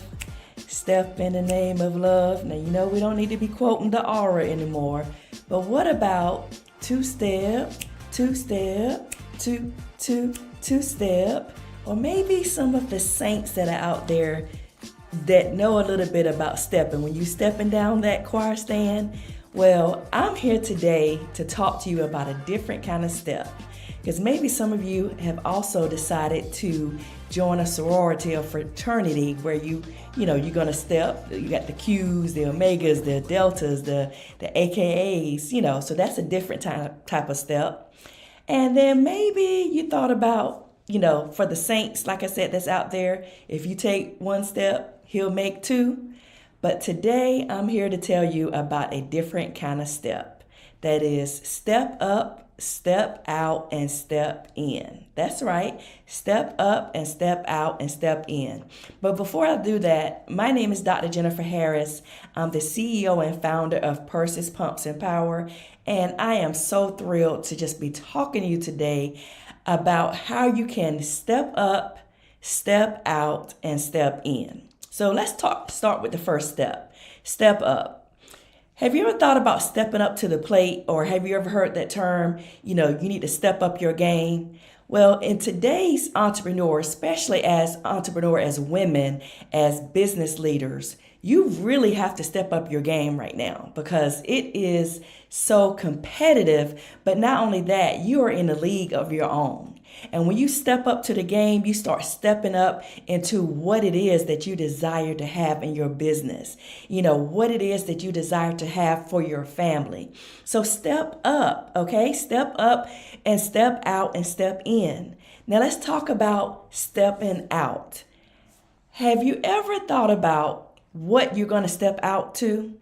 Or maybe you put on this nice outfit back in the day. I'm an oldies person, 90s, 80s, 90s type of baby. But have you thought about when you started to step out of the house, you had on the nice outfit, you just about to step out. But let's talk about today about stepping out into your destiny. Let's talk about stepping out into what it is that you desire to have for your family.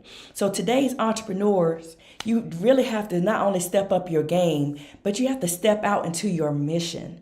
What is that mission that you know that you're going to have and want to do and be in your life? What are you going to step out of? Maybe some of you are stepping out of fear, or maybe you're stepping out of, toxic relationships. And also maybe stepping out of some bad decisions that you have made in the past. And either way, it's okay. Because once you step up and you step out, then you can step into your destiny. You can start to step into what it is that your heart's desire. What type of business you're going to step in. What are you going to step into your purpose? Are you going to step into the wealth and the desire and the finances? Because one of my mentors often told me, wherever you are in life, your mind got there first. But you have to step out of what it is that you think that's holding you back and step into and make that jump, make that leap. And today, when we're talking about entrepreneurship, we know it's not a simple thing. We know it's not a simple task, but entrepreneurship is something. And as a business leader, you can do that. You can step out of fear. You can step out of your comfort zone. And many of you have been sitting a little bit comfy, just sitting back, waiting for things to happen. That's not how we're going to rock this time. This time, when you step out, you're going to be stepping into your purpose. And you're also going to be stepping into the joy and that you deserve and the happiness that you deserve to have in your life. So when I say, two-step, two-step, think about what you're stepping into.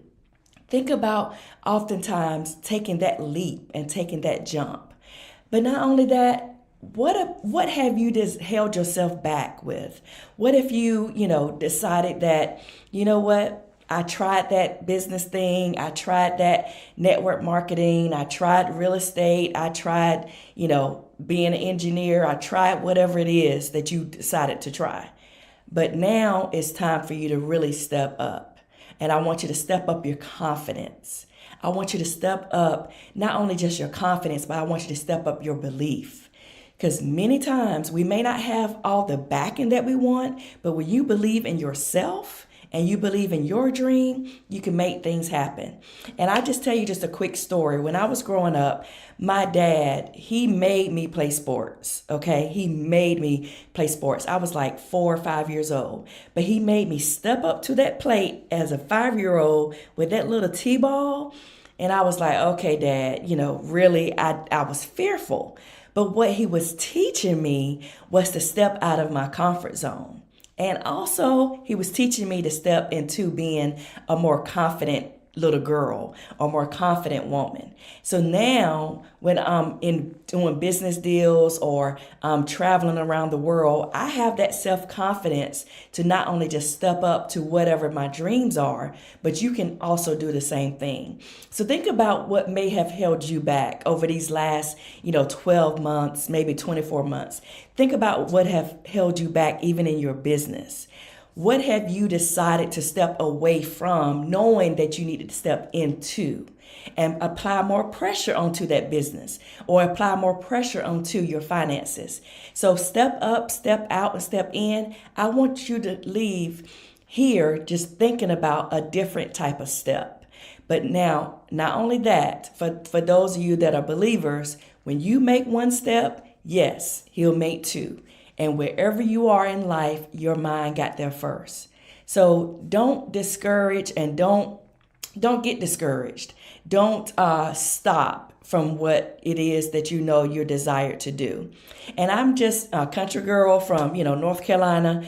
I am a real estate broker, entrepreneur. And I remember when I was stepping out of being a network engineer, I hated it. Of course, I was on weekend nights and I said, you know what? I have to step up my game because my mentor also told me repair your roof while it's sunny outside. And when I did that, I jumped and stepped into real estate, which has been phenomenal as far as my destiny. I have been doing that close to 2 decades now. But think about what it is that you may have put on the back burner. What are you willing to start to step into? I want you to write that down. I want you to write it down. What have you stepped away from? Now, it's great to step away from toxic relationships. It's great to step away from, frivolous debt and just endless spending. But you can never step away from your mindset. And you can never step away from your imagination, because your imagination is the preview of life's coming attraction. And as a business owner, an entrepreneur, someone that maybe travel in the world or whatever, maybe some of you are just starting, but stepping into that, you have to see it before you see it, or you never see it. And I just feel so passionate about that part. But step up into your destiny. Step up into your mission. Step up into your purpose. And not only that, you may have to leave some people behind. You may have to step out of your comfort zone and leave those, that are trying to hold you back. Some people may call them haters. You can call them, whatever you want to call it. But think about what it is that you know that you need to step up and step out into. So step up, step out, and step in, because it's time to not only declare what you have and want to be and do in your life and in your business, but it's time to step into your purpose, and it's time to step into your destiny, because no matter where you are in life, your mind got there first. So for those of you that may have just decided, I'm going to put this dreams or put this business on a back burner, I'm challenging you today to step up, step out, and start to step into what you know is rightfully yours. Again, I am Dr. Jennifer Harris, the CEO and founder of Purses, Pumps, and Power, and I just delighted to talk to you about two-step.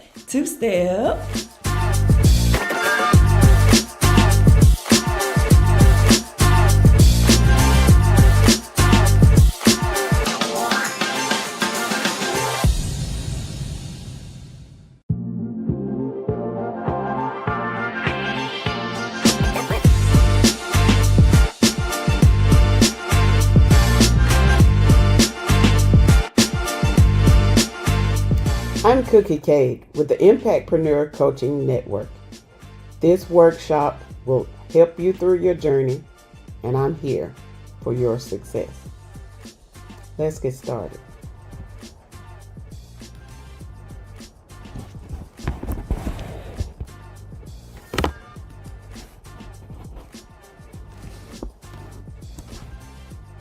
At the Impactpreneur Coaching Network, we inspire business owners at every stage of development to grow and prosper.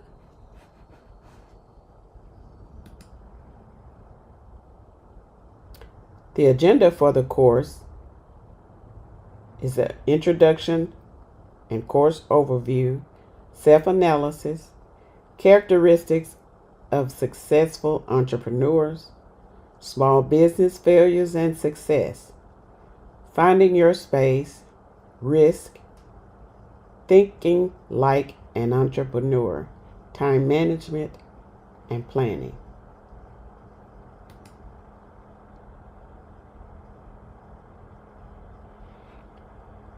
Getting to know you. Who are you exactly? What makes you so amazing that you would like to create opportunities? What is your business idea and how did you come up with it? Was it something that you're passionate about? Is it something that someone led you to think that you wanted to do? You have to figure these things out. What's your motivation and your why? Is this a passion that you're motivated to do, or is it something you're just wanting to make money doing? Why is this important to you? Why did you start your business, or why do you want to own a business or wish to start a business? These are things that you need to figure out. You need to figure all of this out prior to starting that business. If you're already in business, you need to have all of these questions asked. What do you hope to learn from this course? These are things, whenever you take a course or a workshop, attend a conference, you always need to know what you plan to gain from that. Any knowledge that you gain should help you succeed. What is one goal for your business?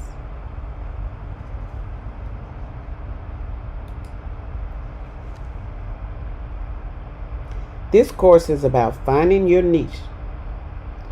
Success depends on finding, developing, and refining a niche.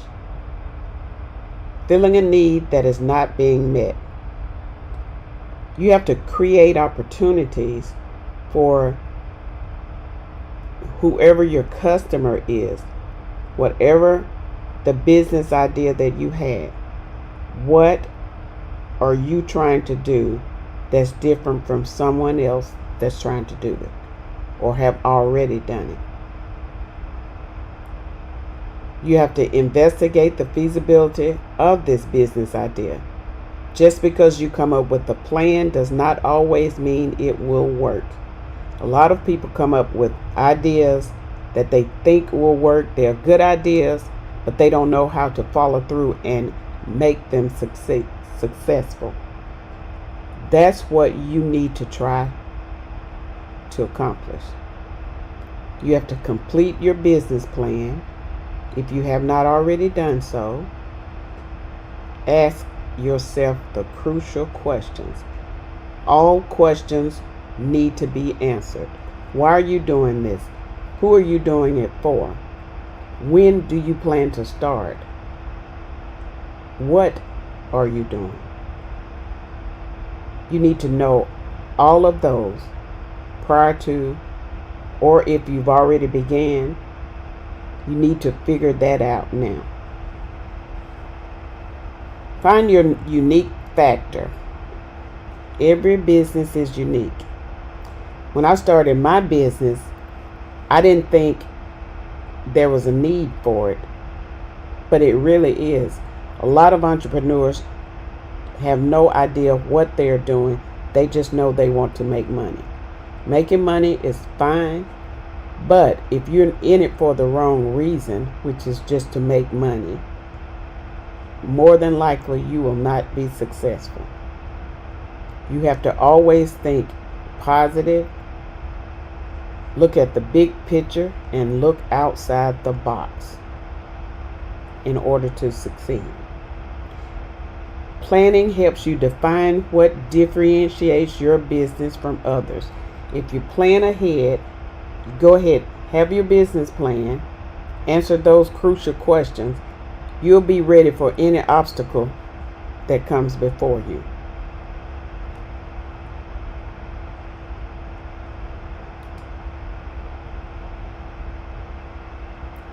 Your most important asset. What is the one thing that your business has that no other business has? Think about it. You must think really hard about whatever you plan to do. Or if you've already started, what are you doing so different from everybody else? McDonald's and Burger King sell hamburgers. They're the same entity. However, McDonald's has the Big Mac, Burger King has the Whopper. They're basically the same thing, but the taste is different. You have to figure out what you're doing that's different from the other business if you're not creating something so unique.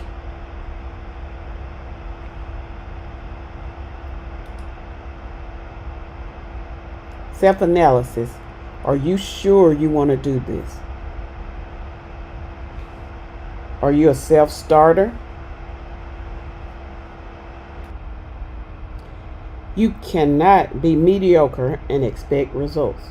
You gotta be motivated enough to want to do everything. You can't wait on anybody else. You've gotta be a self-starter. Do you get along with different personalities? Everyone don't. Everybody's not designed to be an entrepreneur. You have to know how to treat people, how to communicate with people, how to accept criticism. All criticism is not bad. You learn from the negative and you turn it into a positive. Do you have physical and emotional stamina? You've got to be ready for the journey, whatever it takes. If you plan to do this and be an entrepreneur, you've got to be ready for it. Whatever you do today determines your tomorrow. Are you good at making decisions? Some people are not. Some people like for others to help them decide. You've got to move quick and think quick when you're an entrepreneur. A lot of times you don't have time to think or assess anything. You've got to be ready for action at the spur of the moment. How well do you plan and organize? You've got to get yourself organized. I was one of those people that was very unorganized. I wanted to do this, do that. Sometimes I think I'm ADD. I was doing so much. I would not plan, or I'd put something on the calendar. Then I'd forget about that because I didn't check my calendar. Now I do everything with my calendar. If it's not on my calendar and I don't get a reminder, it does not get done. I have to make sure that I stick by my calendar. If I plan something that's outside of work, I make sure that I allot enough time for that. You have to allot enough time for meetings, whatever is included in your business. You have to plan and be organized. That's very important. Is your drive strong enough to maintain your motivation? You gotta stay motivated. No matter what you do, you gotta stay motivated. If you plan to be successful, you gotta commit to that idea and stick to it. No matter what happened, no matter what's going on, you never allow anything to steal your motivation, because this is something you want and you've got to do it. How will the business affect your family? That's a biggie. You have to plan for family time. You have to plan for your business. You always commit to whatever you're doing. If you tell your family that you'll be off on a Saturday and something comes up, if it's very crucial and you cannot afford to miss it, schedule around it. See if you can schedule another time. If not, take the time, plan out a quick meeting, take care of that, and get back to your family. Family is very important. You don't want to lose your family because of some idea that you had and you think you can make this money. Money is not everything. Family is important.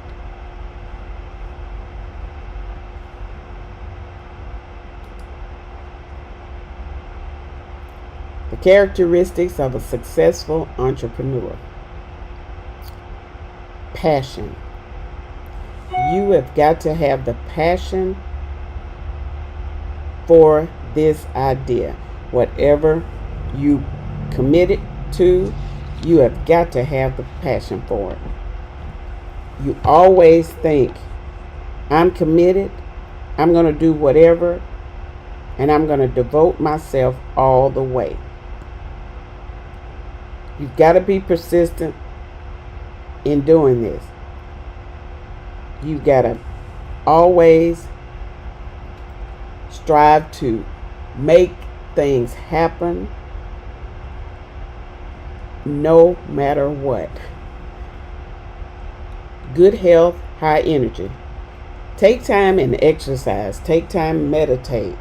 Whatever your good health habit is, make sure you take time for it. I'm one of those, I'm an early bird. I don't get a lot of rest, but that comes from when I had my job. I go to bed late, but I'm an early riser. I'm up early, so I try and get a little exercise in. If it's no more than 30 minutes, whatever it takes, even if I'm at the office, I'll stand up, walk in place, whatever it takes, as long as I can get a few minutes to keep myself healthy. I try to eat healthy, but that doesn't always pan out. Whatever it takes to keep your high energy level up, because you've got to be ready for whatever you're doing in your business. Creative and innovative. Now that's an area I'm not good at. I'll tell people, I let people do what they do. I'm not a creator, so I know this. I already know this, but I don't mind asking for help when I need it. I'm very independent and self-motivated. I don't need a lot of people to help me decide if this is what I want to do. I'm very independent. And sometimes my husband tell me I'm too independent. But I guess I was brought up that way, and I don't know any other way. But it's a good characteristic for me.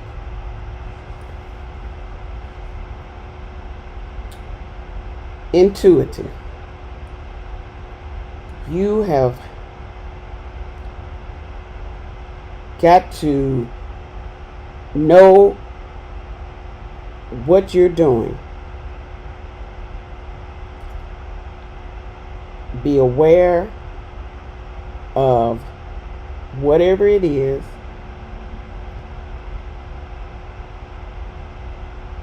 and get immediate understanding.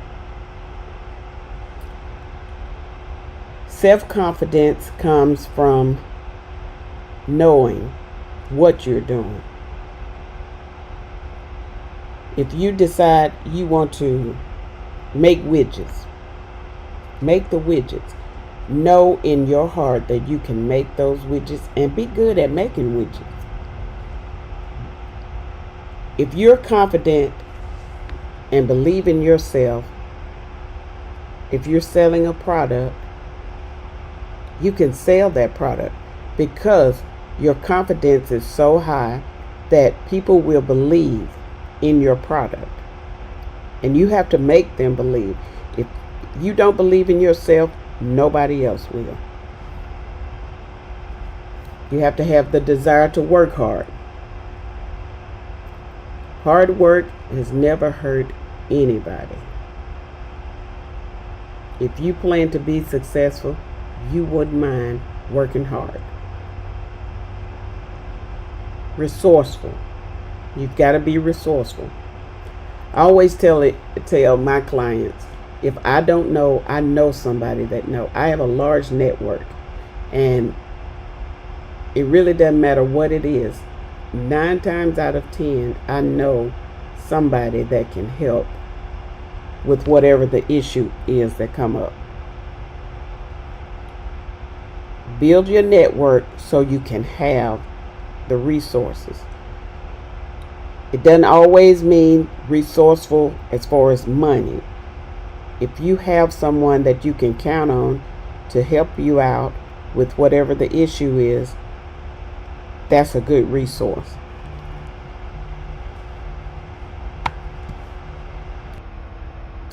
Personal initiative.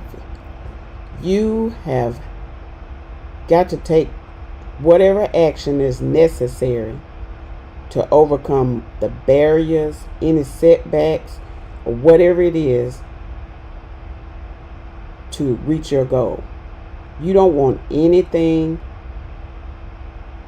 to hinder you from reaching your goal. There's 6 steps that you can take to develop your own initiative. Develop a career plan. Build your self-confidence. Spot opportunities and potential improvements. check your idea, develop persistence, and find balance. All those will help you with your personal initiative. Are you a calculated risk taker? I am. I have always been that way. I just figure you can't get anything done if you don't take risks. My sister would always tell me when I was younger, and I think that's where I got it. Scared money can't make any money. She was big on investments.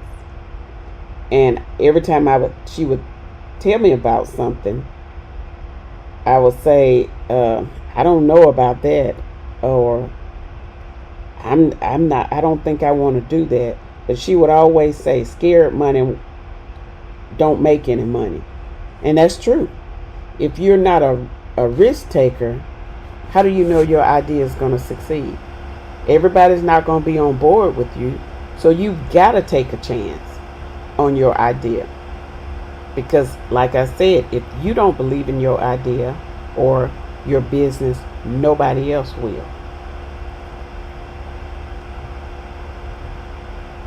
A lot of times you need to assess whatever the pros and cons are. But in the long run, most of the time, it ends up being very good. Vision. Do you have a vision for growth or success? You've got to decide, is this something I want? Do I see it? Can I see the big picture?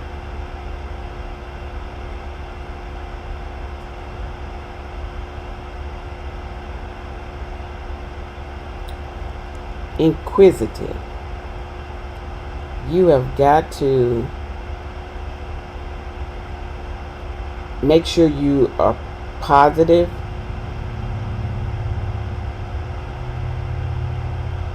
Not always curious, but you can be neutral, but always show interest in what you're doing. If you're high energy strong and you want to really make people believe in what you're doing, you'll ask questions, you will get all the training, you will do whatever is necessary with confidence to be successful. Strong driving to achieve. When I was 12, I wanted to learn to type. Someone gave my mom an old typewriter, and I picked on it. I learned to type on that typewriter, but I wasn't doing it the correct way. My mom said, unless you learn that keyboard, you won't learn to type. So I had a drive to achieve typing. I really wanted to learn because that was something I didn't know anything about typing then, and it was an old typewriter, the kind you pick. I finally learned, but I had a drive. I typed every day. That gave me the determination to want to do more. That drive is something that everybody don't possess because they're not in it for the right reason. You've got to possess that drive to want to succeed. Are you highly reliable?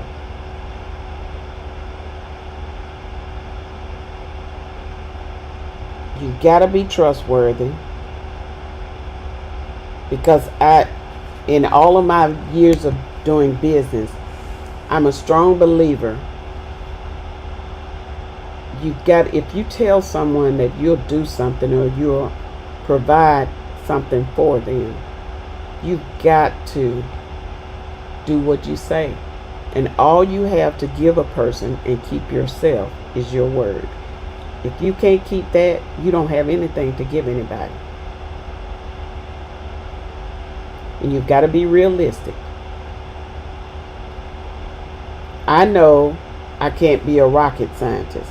Number one, I don't like science. I'm afraid of heights. So I cannot say I'm going to produce this rocket because I know nothing about rockets. I know a little about science, but not enough to make a rocket. Being realistic is very important whenever you're doing your business. Commitment is a big one. I'm big on commitment. Commitment is the most important part, I think, of any business. If you're not committed, you won't succeed.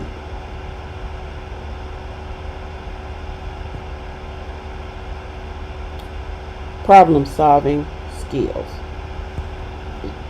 You must be able to solve problems. Solving problems is easy, but it's hard. The only thing hard about it is what you make it. And nothing is hard unless you make it. A lot of people don't know if they think that way, they can accomplish anything. No problem is ever too large that it can't be solved. It may take a while, but it'll eventually be solved. Tolerance for ambiguity. You've got to be tolerant for really anything. The entire business, you need to be tolerant for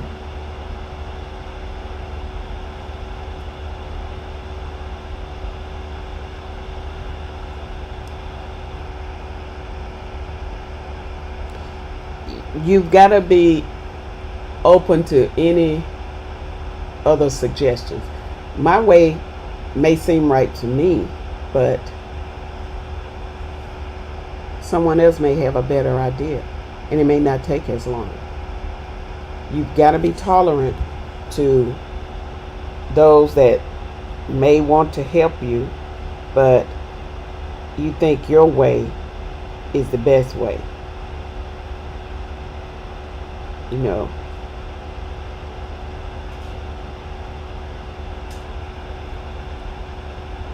strong integrity. You gotta have good integrity. Oh, very strong. If your integrity is not strong, you may miss out on a lot of business.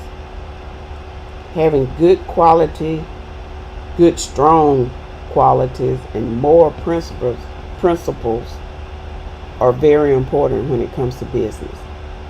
People need to know that you have good integrity.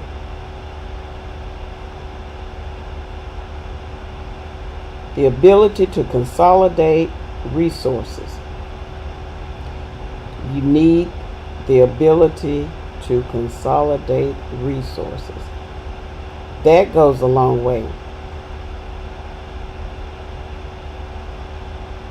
Being able to put things together and get them done, having products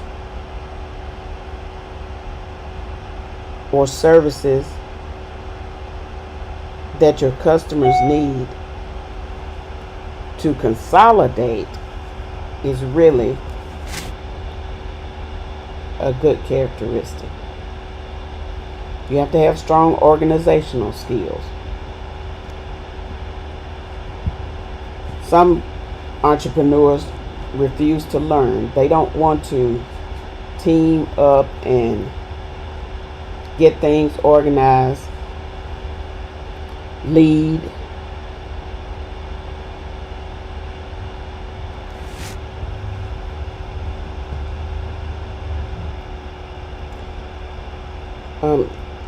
you must have the ability to stay focused on different tasks. Like I said earlier, sometimes I think I'm ADD because I'll start doing one thing and then I'll get a call and I'll leave that, start doing something else. But then I have to think, in order for me to be efficient, I've got to do everything in order.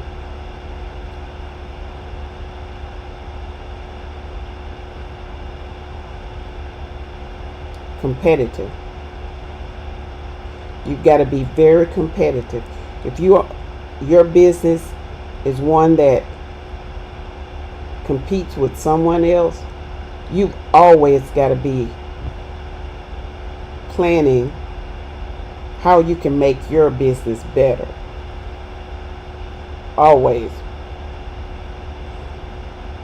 In order to achieve the outcome that you want to get, you've got to stay steady. You've got to focus on what they're doing. Know your target. Know what they need. And be able to give them what they need. You've got to have a tolerance for failure. Remember, all bad things happen for a reason. If you fail at one thing, try and figure out how you can make it better. Do it again. If at first you don't succeed, try and try again. Never give up. You never lose until you quit. You've got to have a sense of humor and fun. Everything is not always so serious. I'm one of those happy-go-lucky people. Even when bad things happen, I can find the humor in it. Because if you don't find humor in some things or make it fun, you'll stress yourself out. And you cannot allow this business to stress you out. That's how you just stay calm and be ready for the next day. Nothing is so bad that you can overcome it. You have to have a sense of urgency. If you have a product for sale and you have a delivery date, I look at Amazon Prime. If they tell you you will have something in 2 days, you have it in those 2 days. Sometimes I order things and I get it early, but it depends on what it is. If you have a product for sale and you don't think you can deliver it on time, at least communicate with your client and let them know there's a back order in shipping or something, but don't ignore. Always treat your clients as urgent. That's how you maintain your business. You always do this for your client. Emotional stability. You've got to be stable. You can't be a basket case walking around waiting to go off on people when things happen. I'll never forget, I had a client. She was a nurse, and she wanted to talk to me at like 11 o'clock at night. I said fine, because that was her hours. I had to be there, and I always tell my clients, if I can't be there when you need me, you don't need me. So I always make it a point, if someone needs me after hours, I'm there, because I'm trying to be there for my clients, and I have the desire to want to do whatever it takes to make them satisfied. You have to be ready to handle difficult situations, handle adversity, and remain productive all while you maintaining your emotional stability.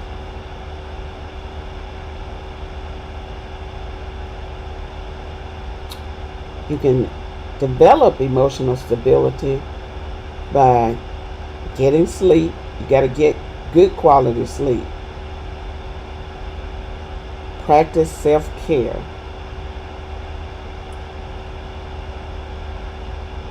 You can ground yourself by meditating, or just create structure. Those are things you can do for emotional stability. Goal-oriented behavior.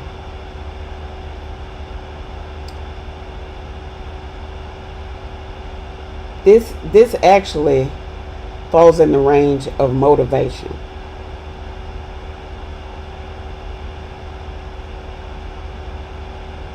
You just have to make sure that you stay focused on your goal in order to accomplish.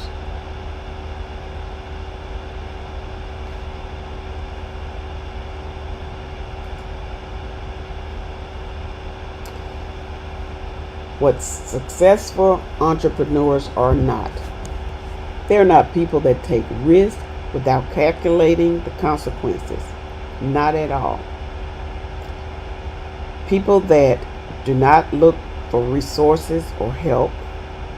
People who are not realistic. People that only desire to be rich. People that don't have a life outside of their work.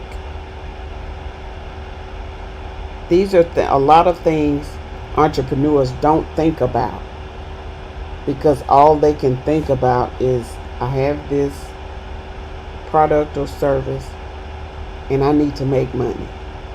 And at the time, that's all that's important to them. But that's not a plan for success.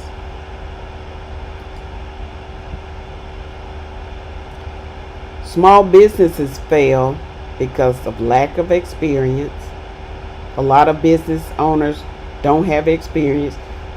Sometimes they have the knowledge, but not the experience.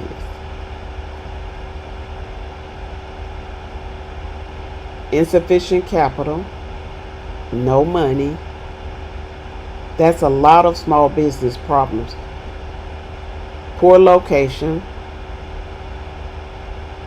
A lot of time, and I call it cheap. Being cheap is not the best way. Just because a location is inexpensive does not mean you will really gain any customers.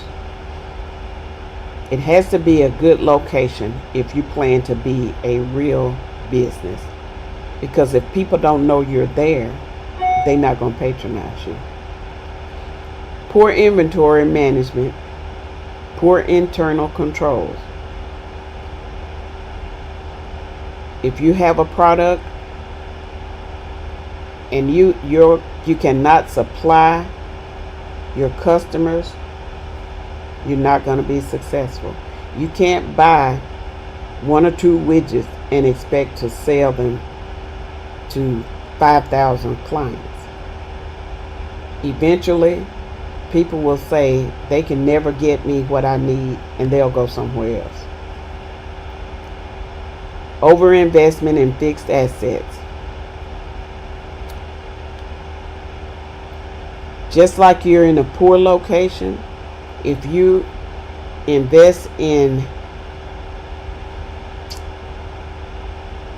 the Eiffel Tower and you know rent at the Eiffel Tower is $25,000 a month, but you only get $1,500 a month, you already know you won't succeed.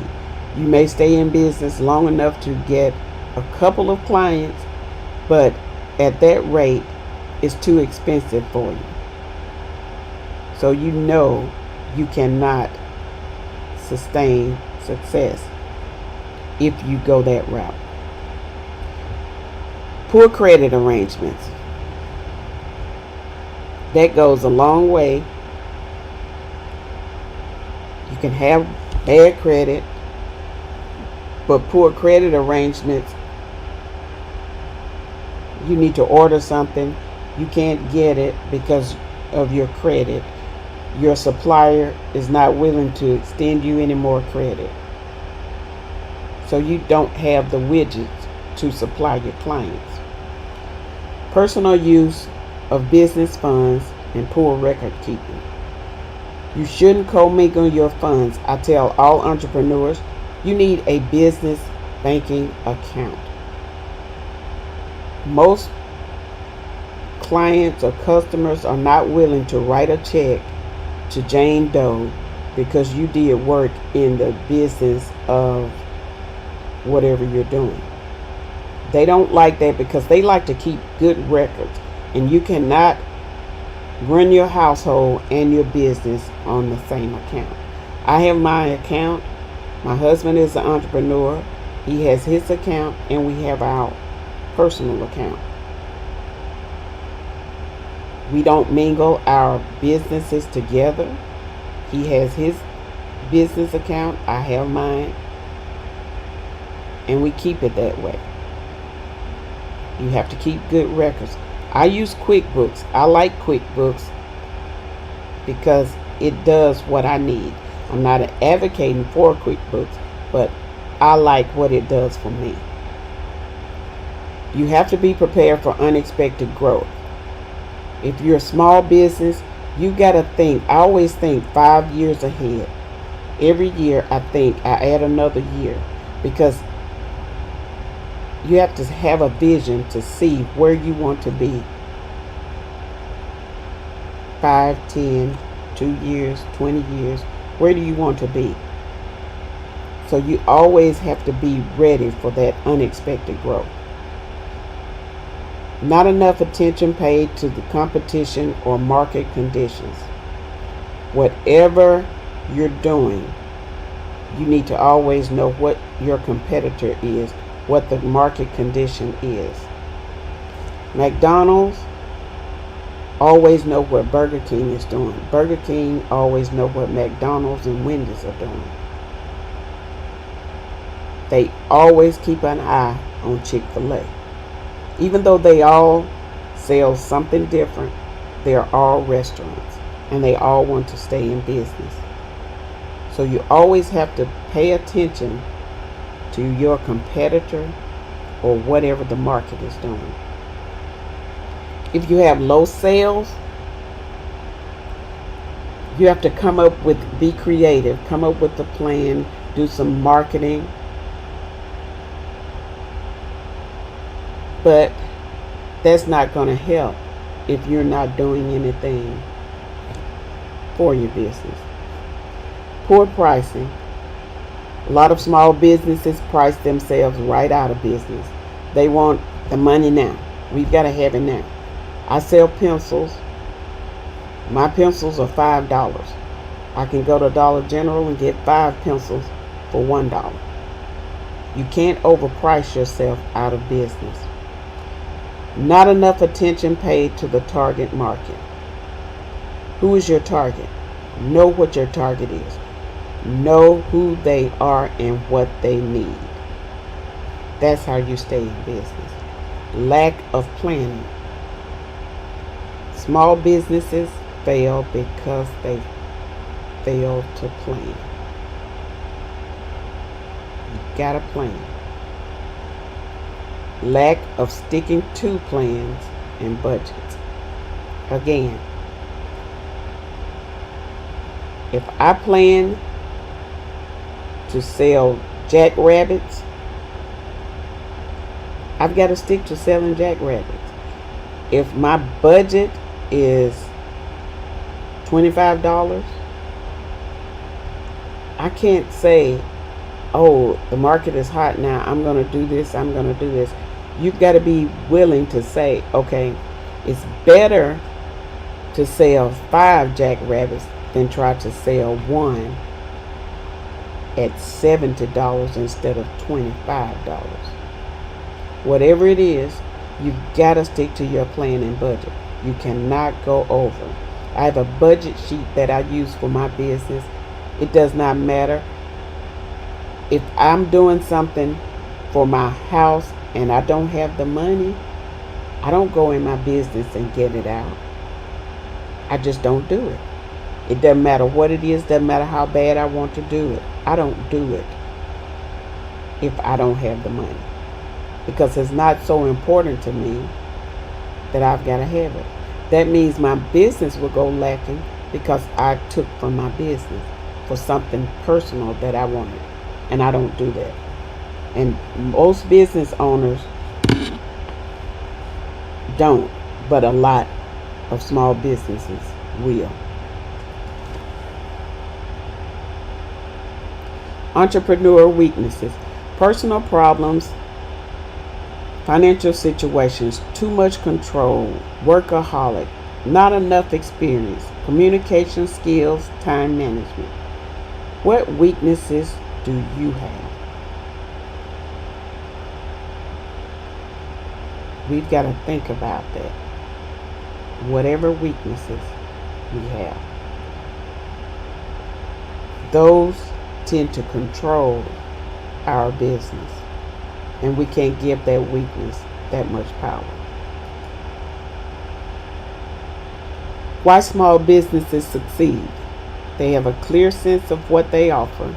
They base their goals on realistic expectations, understand their strengths and weaknesses in comparison to the competition, focus on correct group of clients, target market, specialize in resolving customer problems, are organized for maximum flexibility, create loyalty among clients and assure that they return, construct relationships based on quality, honest attention to clients, they keep good records, and they maintain diligence in costs, prices, and profits. This is why businesses succeed. Not only small businesses, medium and seasoned business.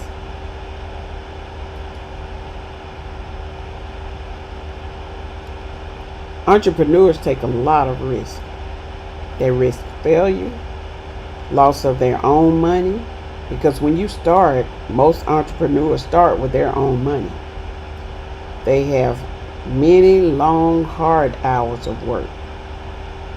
Family problems: if your family don't understand what you're doing, if they're not on the same page, that will cause family problems. Bad timing. The timing has to be right. If you do everything right, your timing will be right. On the upside, reasons people become self-employed: because it helps you control your destiny. You can be your own boss. You can do the things you want to do, go places you want to go, spend time with your family. The financial reward: it may not be lucrative at first. Some people luck out and really make it big of one sale. Everybody's not going to do that. But hard work and long hours directly benefit you. The growth potential is not limited. If you're on a 9 to 5, you're only making X amount of dollars. But the growth potential is unlimited when you're self-employed. You have variety, challenges, and opportunities to learn. There's no limit on the knowledge you can gain from being self-employed. You have a creative urge, and you do what you love to do. I really enjoy what I'm doing. And if you don't enjoy it, if it's not a passion for you, maybe you shouldn't do it. But most self-employed individuals, some people are just pushed into it, and it turns out that that is their gift. But if you love what you do it.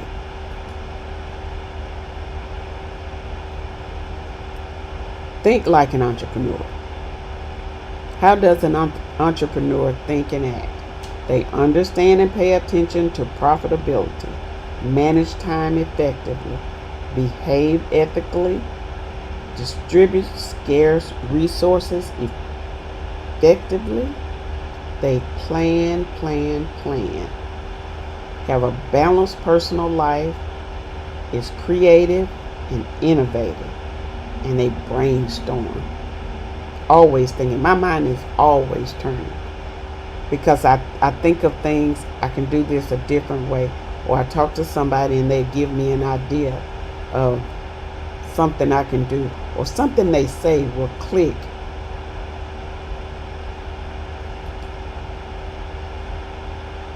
The importance of profit. Profit is the positive difference between what you earn from selling your goods and services and what you pay to produce them. If you're paying too much to produce them, your profit is not going to be great. Use your profit as the only measure of success can be dangerous. It's very dangerous. Cash is king. You need to have sufficient cash flow in order to run your operation. Like I say, I don't touch my business account for anything unless it's business related.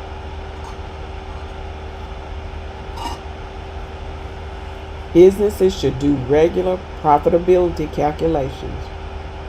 Understanding profitability makes it possible to administer your resources most efficiently.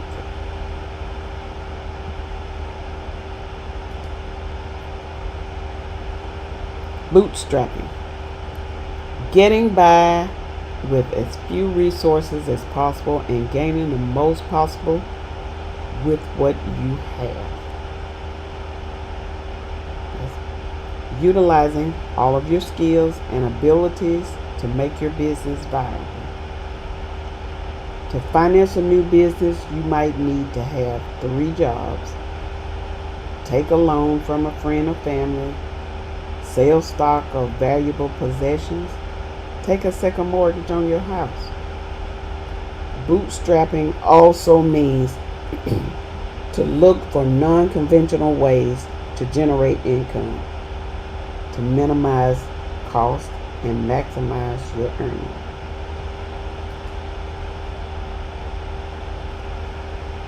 Effective time management. Time management is extremely important. Good time management requires discipline and organization, but it'll help you become more efficient and improve the quality of your work. It always will. If you start before you get up in the morning, think about what you're doing, plan your day, you'll always have good time management. Before I get out of the bed, I grab my phone, I look at my calendar, I look at what I have going on for the day, and I plan around that, and I make everything happen. Sometimes I'm able to squeeze something extra in. Sometimes I may not, but I always make sure I get everything done that I'm supposed to do for that day. The importance of personal planning. That's where the boundaries should be established between your work and family and your free time. I work my time around my husband. On the weekends, I have my grandkids. I try and manage everything around whatever they want to do, because when they are there, that's their time, and I make sure they have me when they need me.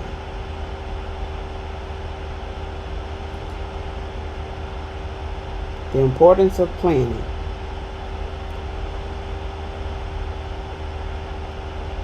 Look at your business as a whole.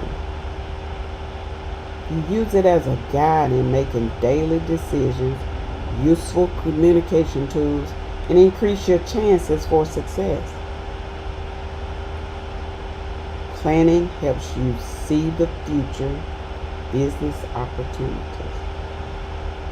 Planning can also make improvements based on your re-evaluation and past plans.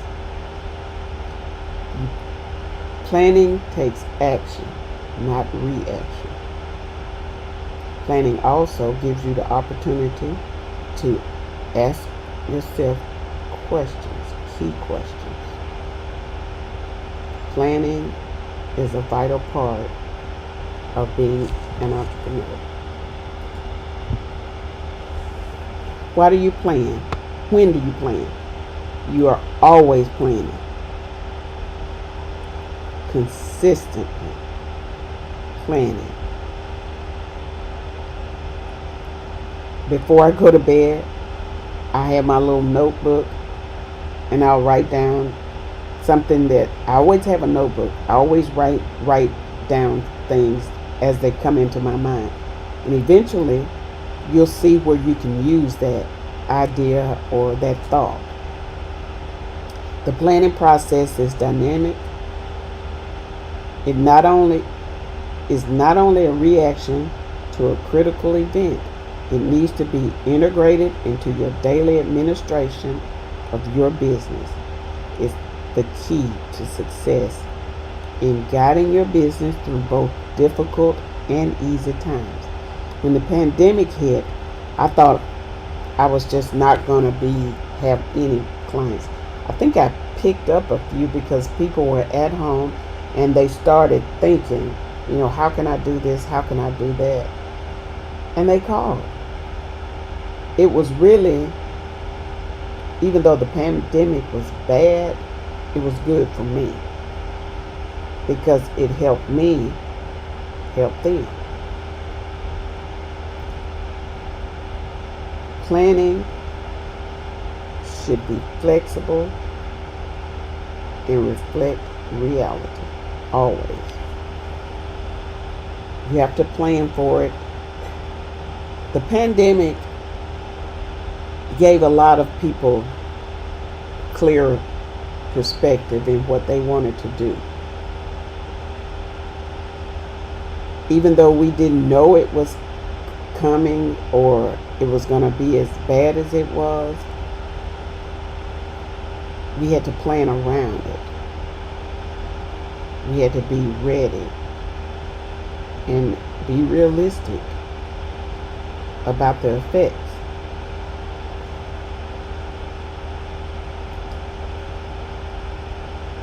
Now let's talk about you. These questions are the questions that you saw in the beginning. Who are you? What is your business idea? How did you come up with it? What's your motivation and your why? Think about your why, not the how, the why. What did you hope to learn from this class? And what's one goal for your business?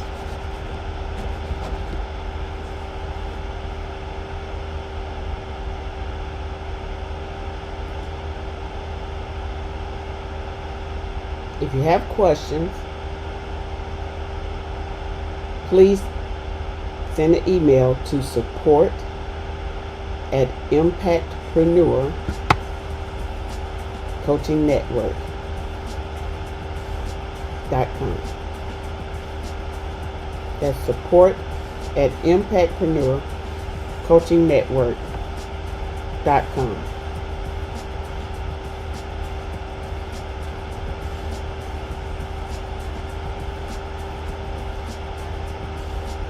Let me help you.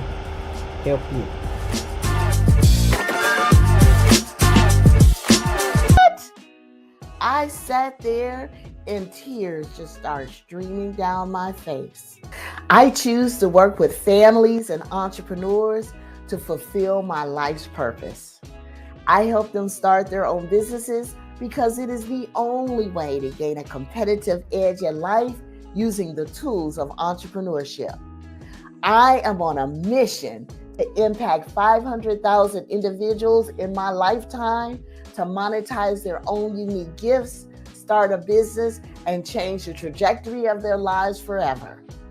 Hello, my name is Loretta Wetzel, also known as Mama Soul Wisdom, where I share old school wisdom for a new generation. I am the founder and CEO of Heart to Wealth LLC, and I hail all the way from Chi-Town, better known as Chicago, Illinois, or the Windy City. And yes, we definitely have the best deep dish pizza.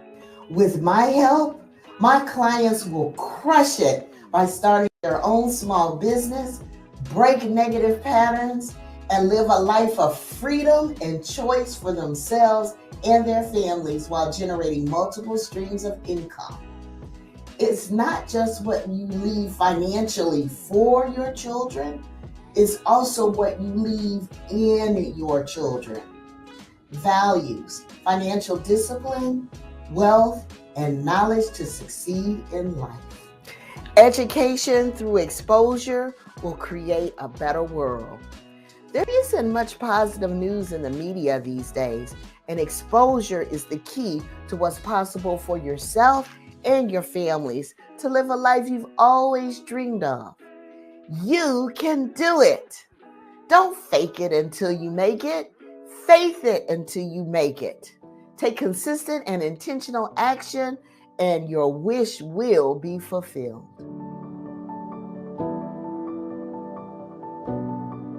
Well, Lord, Loretta Dooley Wetzel said, stop messing around. Do you really want success?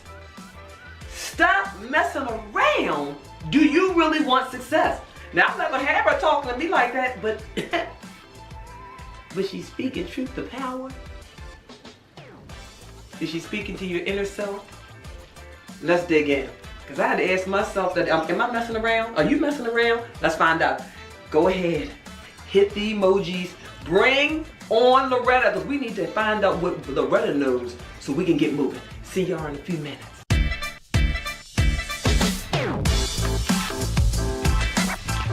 What if you could do right by your family?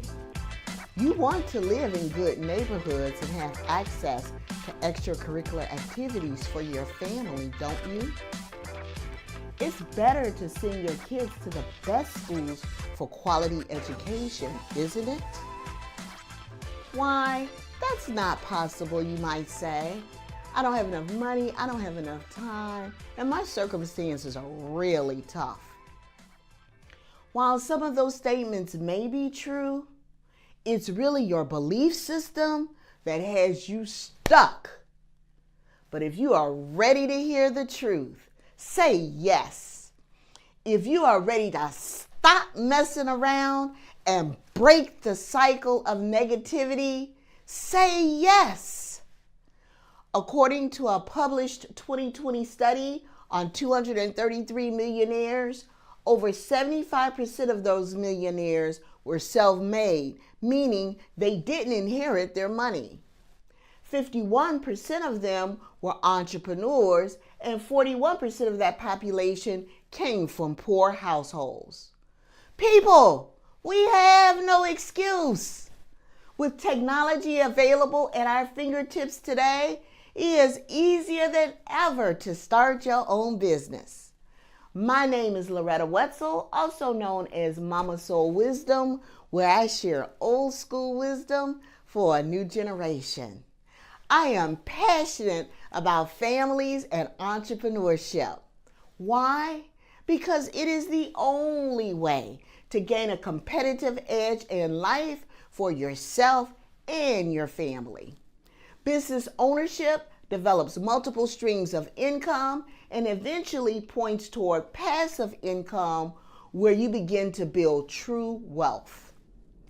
I am on a mission to impact 500,000 individuals and families to monetize their own unique gifts and start their own business using the tools of entrepreneurship. I've had the privilege of helping families to change the trajectory of their lives by guiding them in starting a small business, everything from hair salons to real estate investing. My promise to you is to help individuals and families become financially independent through entrepreneurship. But first, you gotta stop messing around. Are you just gonna keep watching reruns of Empire or Build One?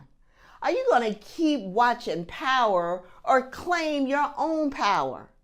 I'm from the Chi, and I choose not to get caught up in that drama. If you want your family involved in your business in whichever way you define family, your children will imitate you, period. It doesn't matter if it's past their bedtime. They will pick up your behaviors through adult conversation or worse yet, in the street. Let me share something with you that might be shocking. I remember being a kid, about 8 years old, and my mom would put me to bed at 9 p.m. She thought I was going to sleep. Instead, I had a small flashlight hidden underneath my covers, and I would read for about 90 minutes. Then I would flip my pillow from my headboard to the foot of my bed, crack the bedroom door open just a teeny tiny bit so I could see the kitchen TV. I remember sneaking and watching The Tonight Show with Johnny Carson when adults could still smoke on TV and I could hear grown-up conversations. Here's some old school wisdom for you. Little pitchers have big ears. It's your choice how you spend time with your family. But choose wisely, grasshopper, because you are being watched and imitated. If every man you bring home you sleep with and you think your sons and daughters aren't going to grow up and do the same thing, you are sadly mistaken. And ladies, just because a man takes you out to dinner doesn't mean you have to have sex with him. It had to be a man that created the phrase hit it or quit it. But I won't go there so we can keep this G-rated. So, how do I start my own business? I don't know. Well, that's okay, because honey, I didn't know how to do half the things I'm doing today 10 years ago. You see, part of my professional career included being an HR executive at a major airline.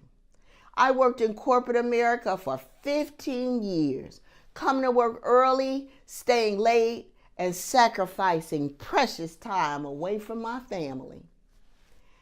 My boss called me into his office one day. He said, "Loretta, the company is undergoing a corporate merger, and we have to let one of our top managers go. And it's going to be you." Me? What? I sat there and tears just started streaming down my face. Me, the dedicated employee who showed up for 15 years.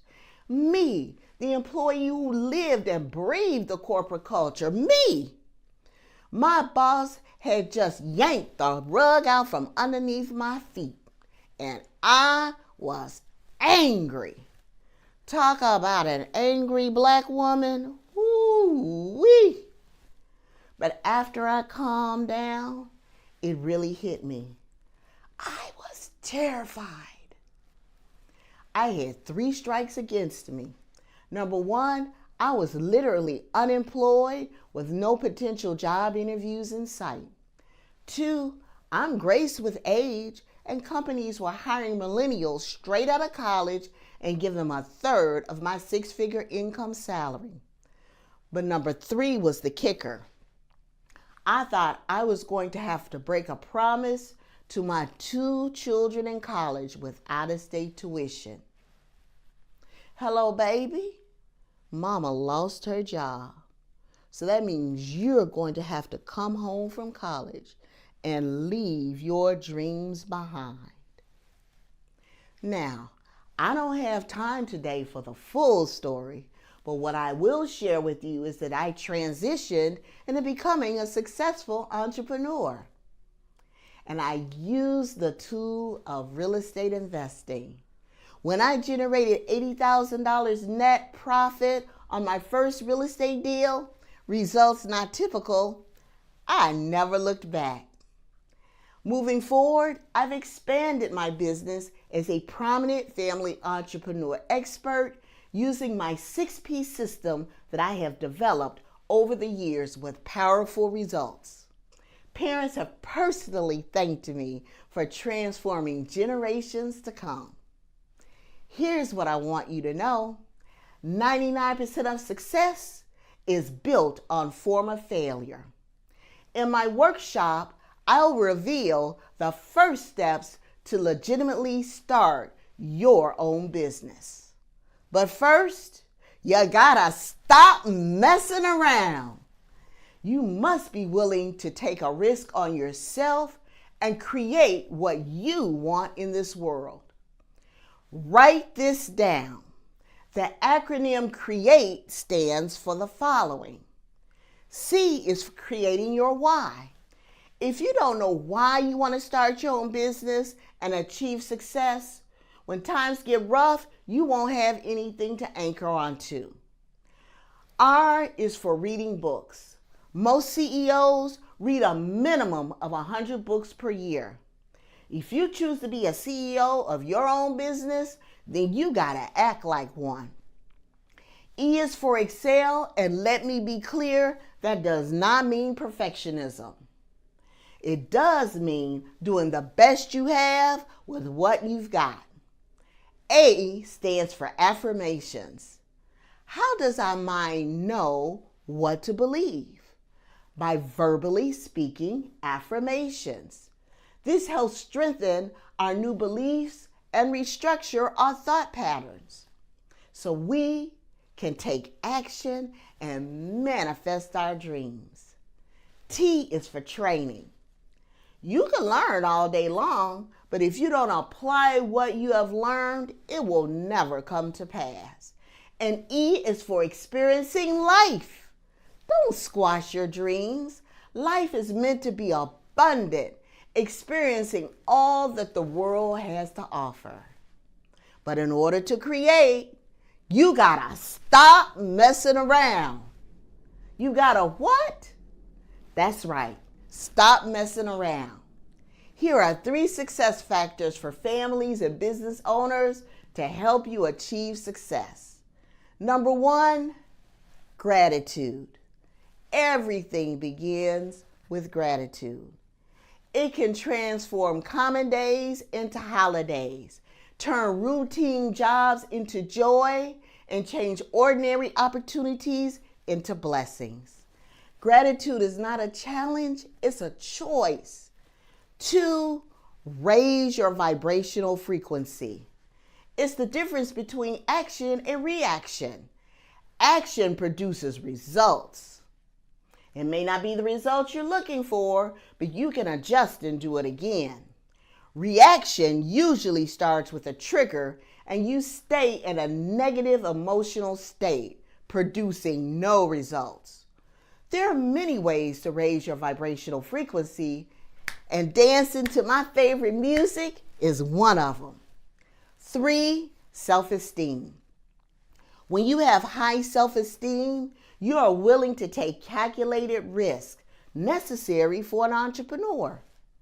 You don't allow people to place you in false frames, meaning they are defining who you are instead of you defining who you are. Remember, there is a purpose for everyone that you meet. Some people come into your life to test you. Some come into your life to teach you. Some, they come to use you. And then there are some that bring out the very best in you. Don't wait. Take action. Text the keyword START to the number listed below and begin creating the life you've always wanted for yourself and your family. I can guide you to business success as long as you're willing to take the action. It all starts with saying yes to your life, saying yes to the ones that you love, and saying yes to what's possible. Walk with me on this journey, and I will not let you down. Remember, the opposite of fear is not love. The opposite of fear is empowerment. Create your dream business and start taking baby steps today. If you can dream it, you can achieve it.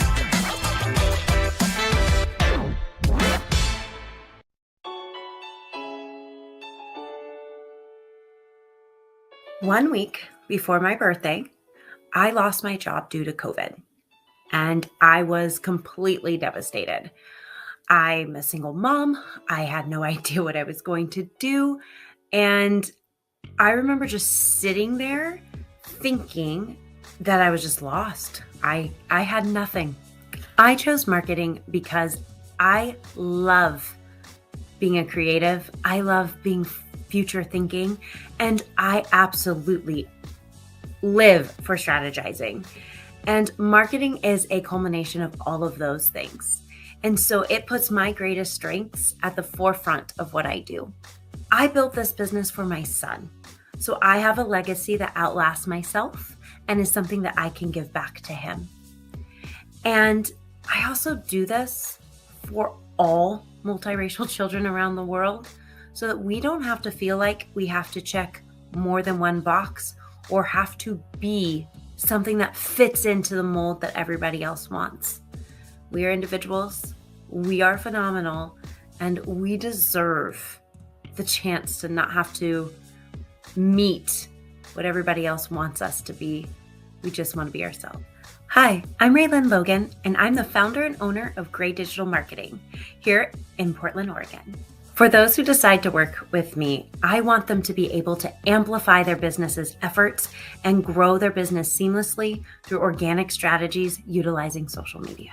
My business gives me the freedom to be able to help children. It is one of my greatest passions in life. And so I take that extra time that I have, that extra money, and I put it forward into the community, whether that's at my son's school with my high school cheerleading team or with the Juvenile Diabetes Research Foundation. Everything I do that I give back to is anchored and centered around giving children a better place to live.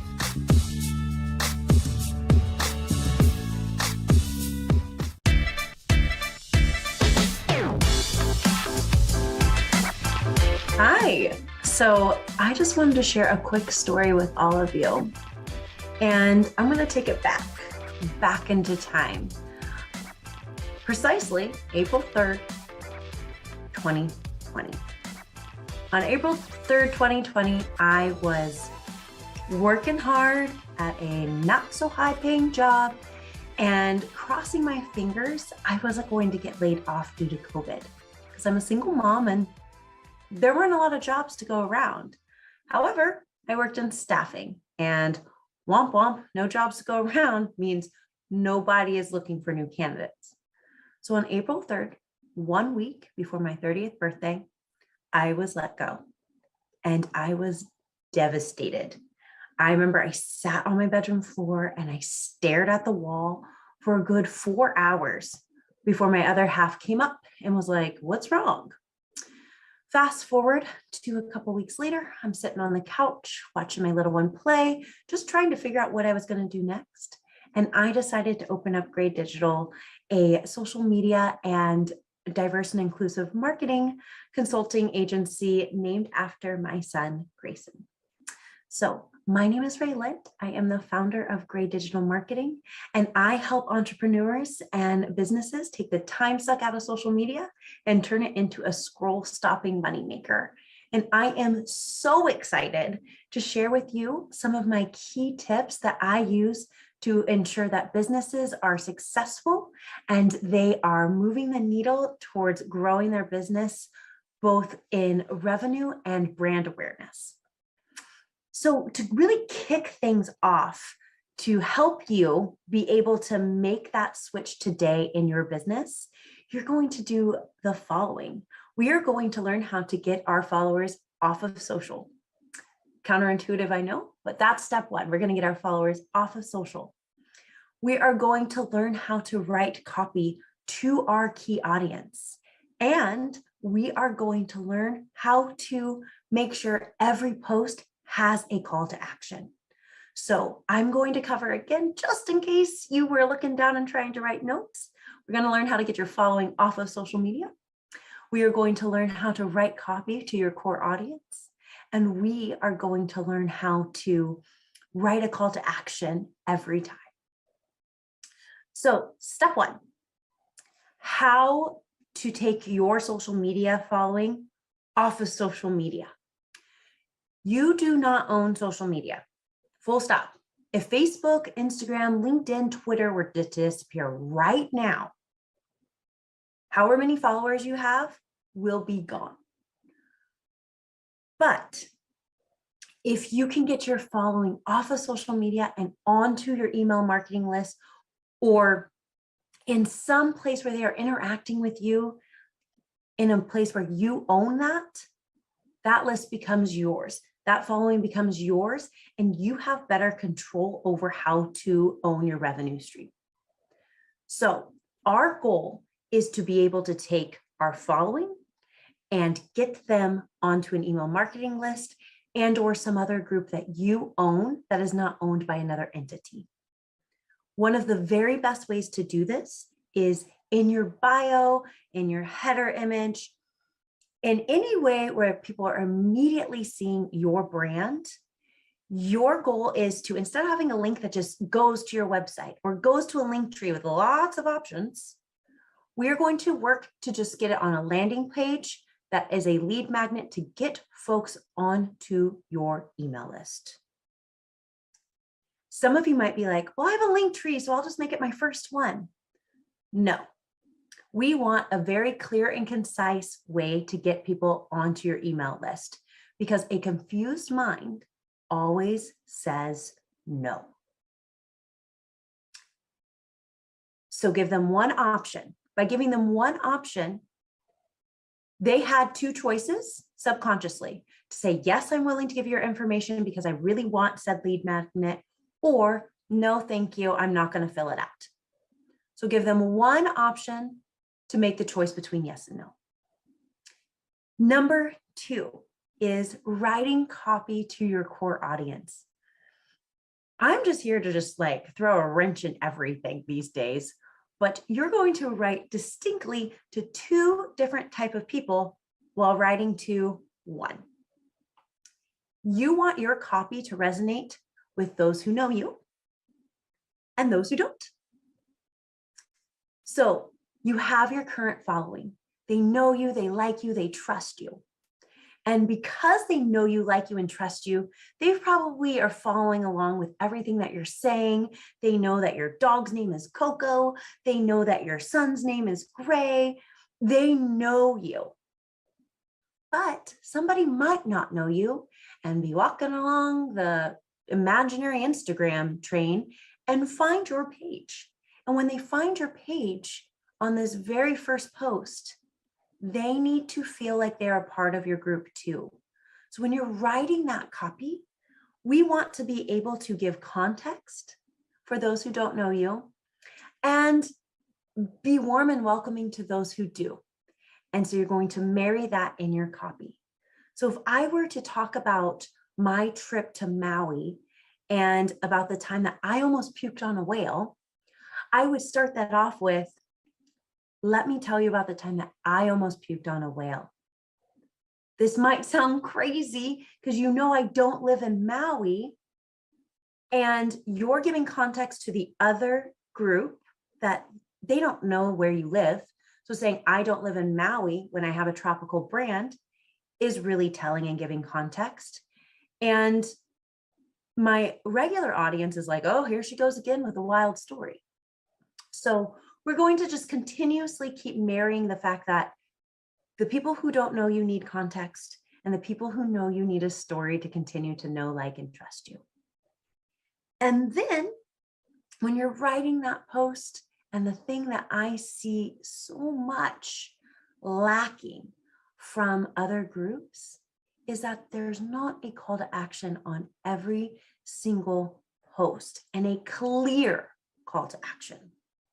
So when I was chatting with you about getting your following off of social media, I made the comment that you want to send them to a landing page where they only have one choice and a subconscious second choice. If you were to scroll through your social right now and read a post that you made, you either did or did not put a call to action. And when I say call to action, I'm not saying come buy this. I'm saying you're asking the audience to take some form of action. So that could be put a heart emoji in the comments if you agree. Share with me your favorite type of coffee. When you went to recess as a little kid, did you prefer Foursquare or did you prefer the monkey bars? Tell me in the comments below. Was this information helpful? Tag me, tag a friend who this might help. Those are all very clear call to actions without saying, hey, buy the new thing that I'm selling. And by doing that, people continue to interact with you, and then you start to show up on their feed because the algorithm recognizes that they take action when looking at your posts. And some of you might be like, oh, I have a call to action, no problem. But you have too many call to actions. Hey, do this, and then do this, then go here and do that. Like I said earlier, a confused mind always says no. We have to guide our audience, and we have to just give them one step at a time, just one, no more, no less. So when we are doing this, we've got to make sure that we're just asking them to make a decision. Do you prefer Foursquare? Or do you prefer the monkey bars? Let me know in the chat. Not, do you prefer Foursquare and the monkey bars? Let me know in the chat, and also make sure you tag a friend, and hey, go to my website, link is in my bio. No. You want them to take one action. And then that one action can lead to something else once they've taken that action. But don't ask them to do more than one thing, because a confused mind always says no. So I really hope that those 3 takeaways are going to be beneficial to you. If you are looking to learn more, meet me in my workshop. I'm really going to break down how to build out your content to turn it into a scroll stopping moneymaker with my own personal make for method, which is going to teach you how to make your posts money making, build awareness, get you killer leads, and use one of the 4 E's: engagement, educational, evergreen, and entertaining. So looking forward to seeing you there, and can't wait to get to know more of you and teach you about how to take the time suck out of social and turn it into a scroll stopping moneymaker. Talk to you soon. This is Raymond.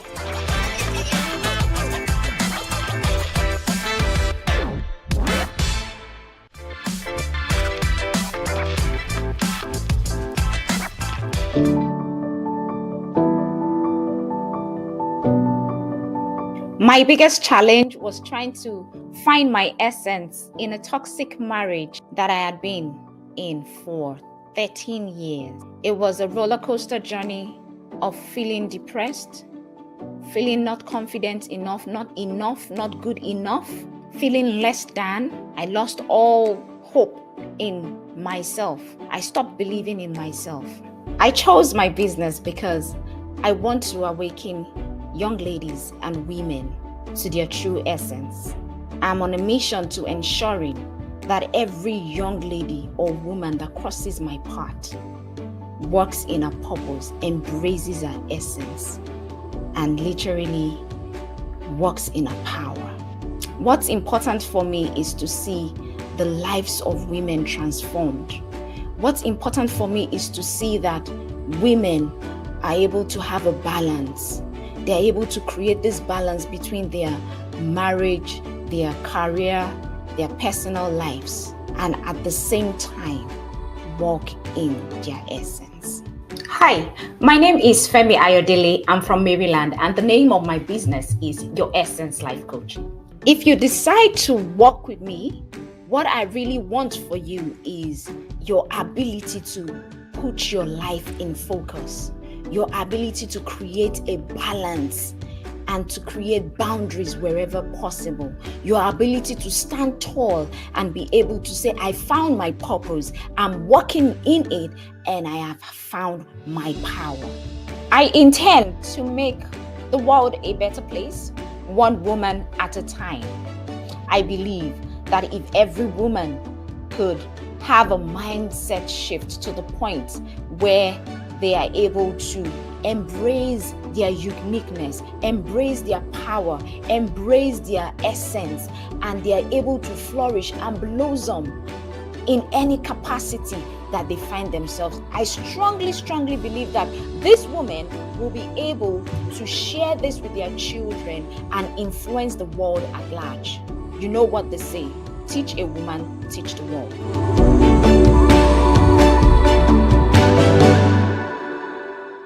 Femi says that our essence is our power. And sometimes there's a trap that keeps us from tapping into it. So let's go. Without further ado, let's hear from Femi so we can find out what's those traps. We must avoid the traps. I can't wait to hear it. Come on, hit the emojis. Come on, hit the emojis. Call it to the sex stage. Femi Let's go.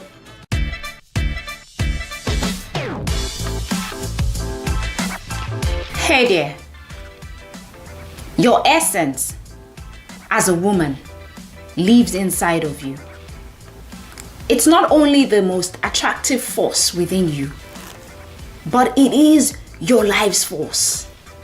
And it's a gift that no one can ever take away from you, except you let them. A lot of times, as women, we lose our essence by letting the story of our lives take over. We forget that we are the main actors in our life story. And this is a classic trap. This is a trap where your job becomes more important than you living, where a relationship overshadows your own needs, where we allow expectations rule our emotions, and we cannot pace life at our own style. This is a trap. I say this because it is my story. It was my story, has been my story. My name is Femi Ayodele.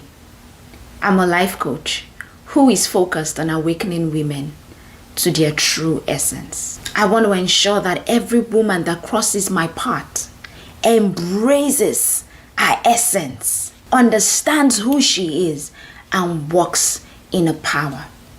I do this because I was that woman few years ago who got into a toxic relationship, which ended in a toxic marriage.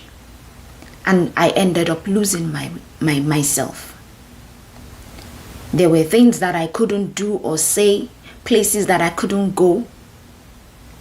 I put every other person's needs before mine. I am that woman that would seek solace, refuge in her job, even though it wasn't fulfilling. In addition to all of this, I was walking around in a mask. Wanted people to believe that I had a perfect life when I really didn't. I was dying slowly.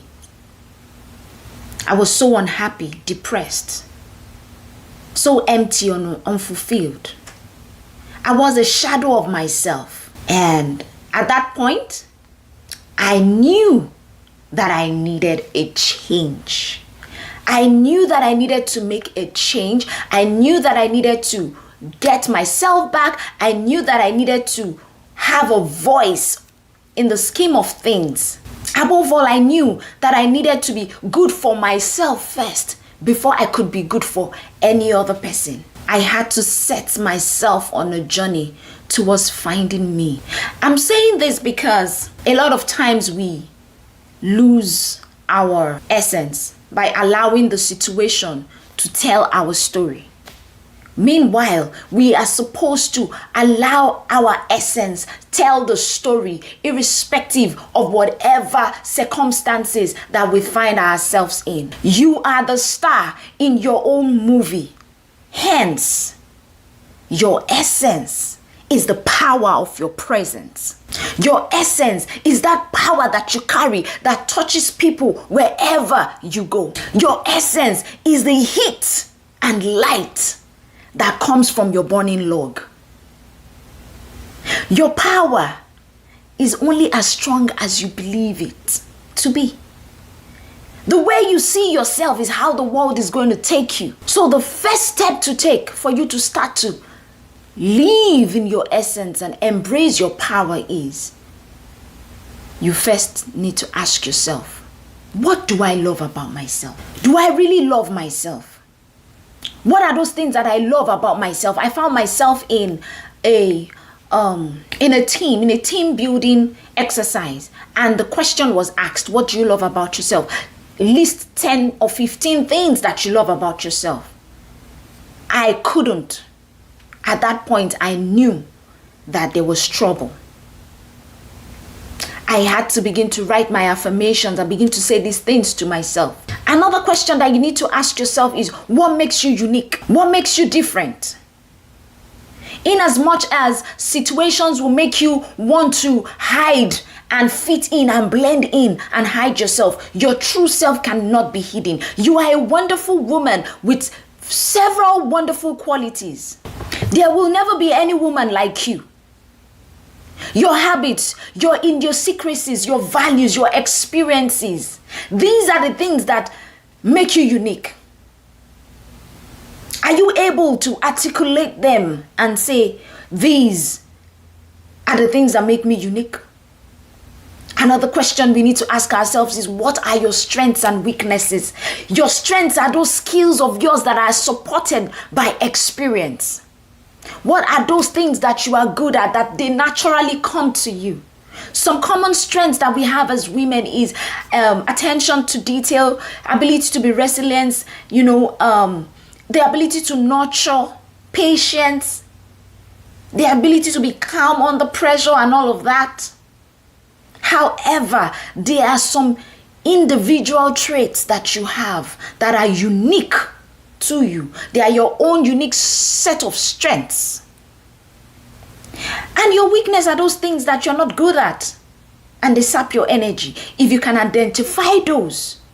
Now, I would not say you should waste your energy on your weakness, but work on it to the point where it doesn't rub off on your strengths. Another question that I began to ask myself was, what and who inspires me? When I was able to answer those questions, then I was able to understand where my interests lie.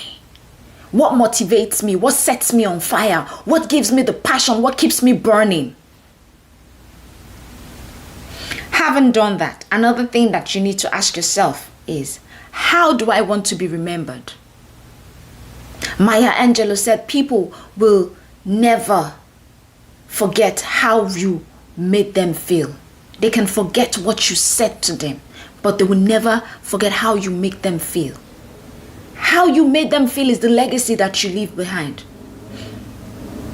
How do you want people to remember you? Do you want people to remember you as the praying mother? Do you want them to remember you as the woman that does not stand for injustice? Do you want them to remember you as the woman that has strong moral values? Do you want them to remember you as a businesswoman, as a high-ranking professional, what do you want them to remember you for? Do you want to be remembered as that woman that takes good care of herself and has a high level of self-love? Whatever you want to be remembered as will help you craft your essence. It will help you craft how you walk in life. It will determine the things that you decide to do. So it's one thing for you to have passion for something. It is another thing to say, okay, I have a passion for this thing. It makes me curious. I have a passion for it. What vehicle can I use to move it forward? And if I'm moving it forward, how do I want to be remembered? In that way, you have been able to actually find your essence, embrace it, and walk in your power. So what I would like for you to take away from here is, number one, your essence is the power of your presence. Number two, the first step to living a powerful life is understanding your essence. Without that, you might live life, but you might not live it with your life's force, with your power in it. And number three is embrace your essence and walk in your power. So with that, I say thank you for listening. Woman, put your life in focus. Have a good day. Bye.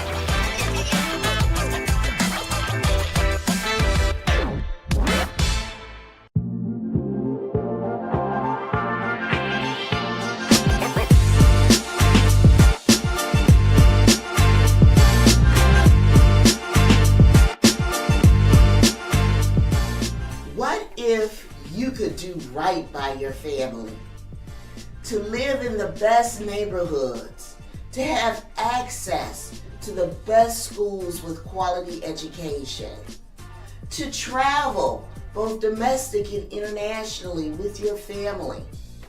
Well, guess what? It's totally possible through business ownership. Welcome, everybody. My name is Loretta Wetzel, also known as Mama Soul Wisdom, where I share old school wisdom for a new generation. I am passionate about families and entrepreneurship. Why? Because it is the only way to gain a competitive edge in life for yourself and your family. I am on a mission to impact 500,000 individuals and families to monetize their own unique gifts and start a business. As a prominent family entrepreneur expert, I've had the privilege of helping families start their own business, everything from hair salons to real estate investing. My promise to you is to help individuals and families become financially independent through entrepreneurship. You see, business and entrepreneurship helps to develop multiple streams of income, and that eventually points toward passive income for true wealth. Now, if you enjoyed my keynote speech, then you know you gotta stop messing around. Are you going to keep watching reruns of Empire or build your own? Are you going to keep watching Power or claim what's rightfully yours? So, how do you start your own business? I will reveal the necessary steps you must take when starting your own business. Be sure to download the workbook associated with this training first and then follow along. We must review, and first it all starts with mindset. Now, during my keynote speech, we talked about the following. Mindset.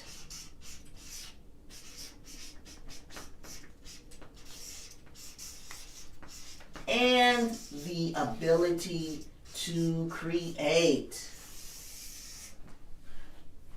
This is important, okay? Because you must believe that you are powerful and unstoppable beyond imagination.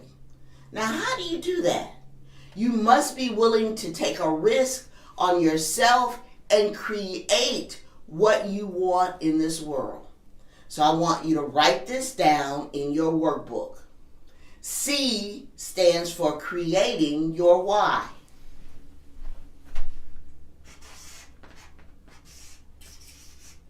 Create your why.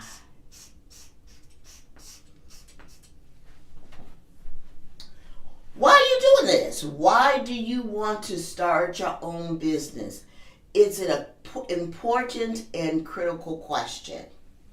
What would it take to build a living legacy for yourself and your family? Why do you want to start your own business?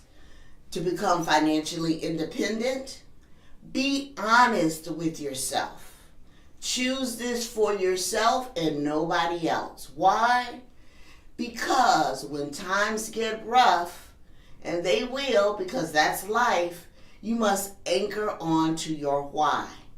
Oftentimes, you focus on the how or the doing, the running the business.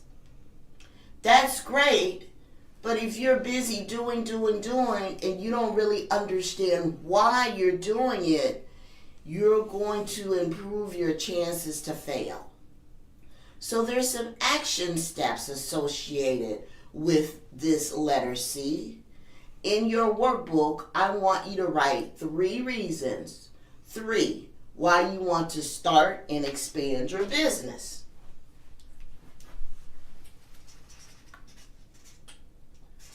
Three reasons why.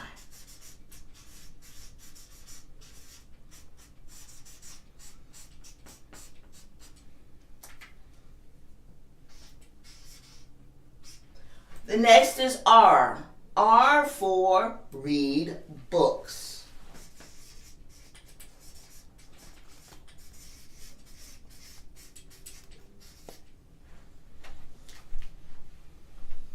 Okay, some of my favorite books are The 4 Agreements by Don Luis Miguel, The New Psychology of Winning by Dennis Waitley, Loving What Is by Byron Katie. Let's see what else. The Noticer by Andy Andrews. Let's see what else. Profit First by Mike Michalowicz. These are just some of my favorite books. Now, they're mindset books, they're business books, and they're spiritual books. But all of them are personal development books. So here's your action step. I want you to pick the 2 type of books that you want to start reading. Why? Because CEOs of businesses, they read at least a minimum of 100 books per year. So if you want to run your own business and be the CEO, then you got to act like one. So I want you to pick 2 types of books. It could be spiritual and business. It could be mindset and spiritual, or mindset and business. But I want you to post some of your favorite books in my Mama Soul Wisdom Facebook group, and I'll also share some of my favorite books, and then you can let me know how you enjoyed reading them. Great. So, action step, 2 types of books to read. What's next? E is for excel.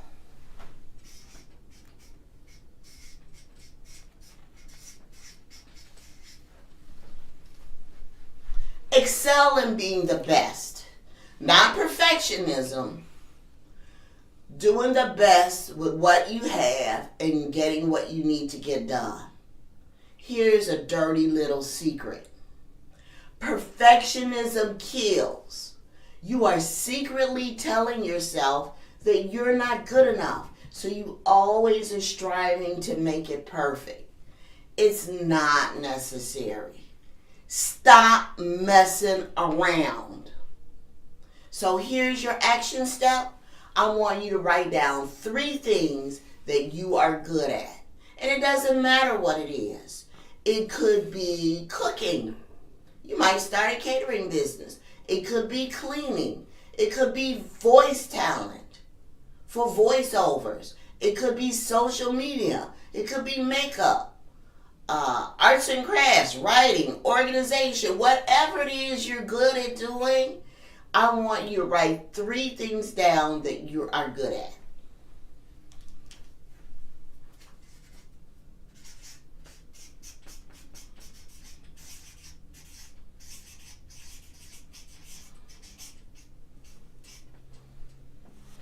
And then I want you to consider turning what you're good at into a business. Okay, the A is for affirmations.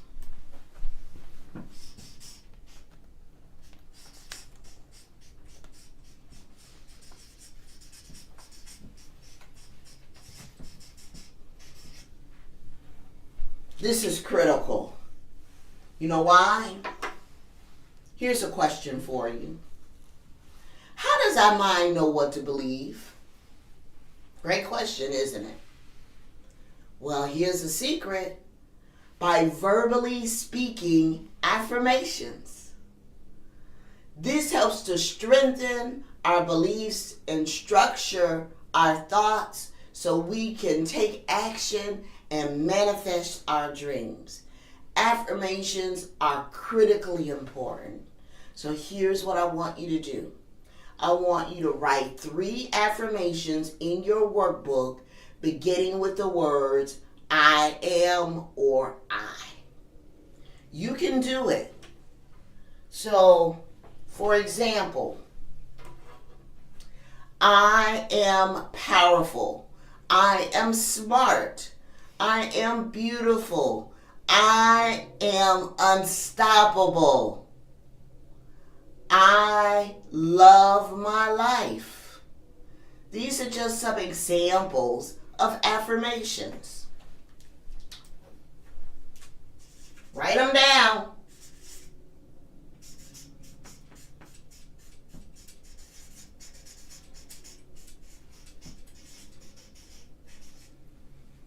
You must tell yourself every single day your affirmations. It is critically important.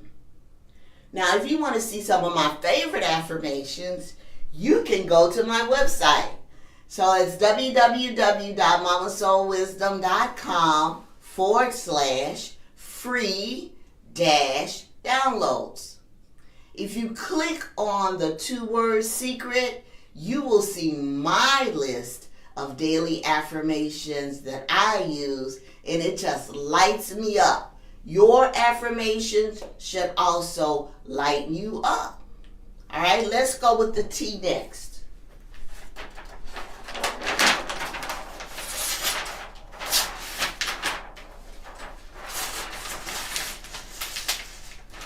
Yeah.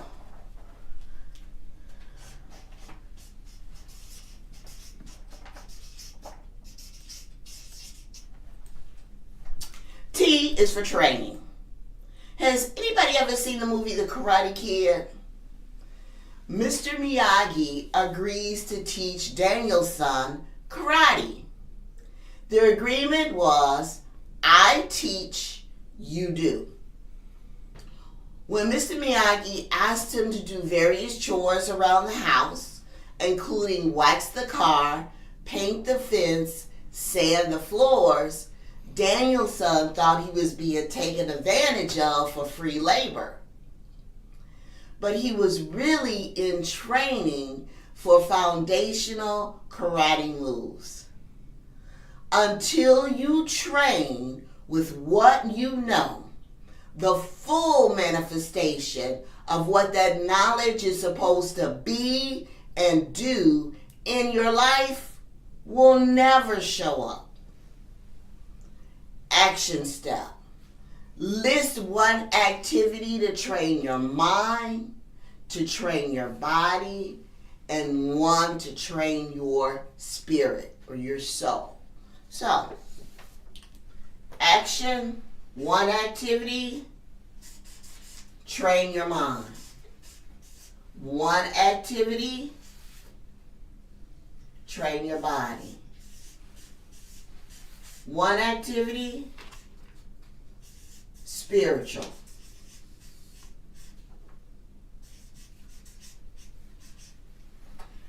Training your mind could look like meditation. Body could look like physical exercise, walking around the block or going to the gym. Spiritual could be prayer.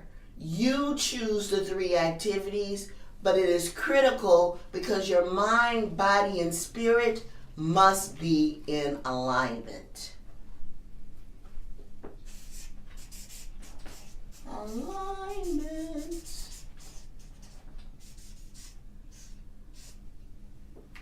And then the last letter in create is experiencing life.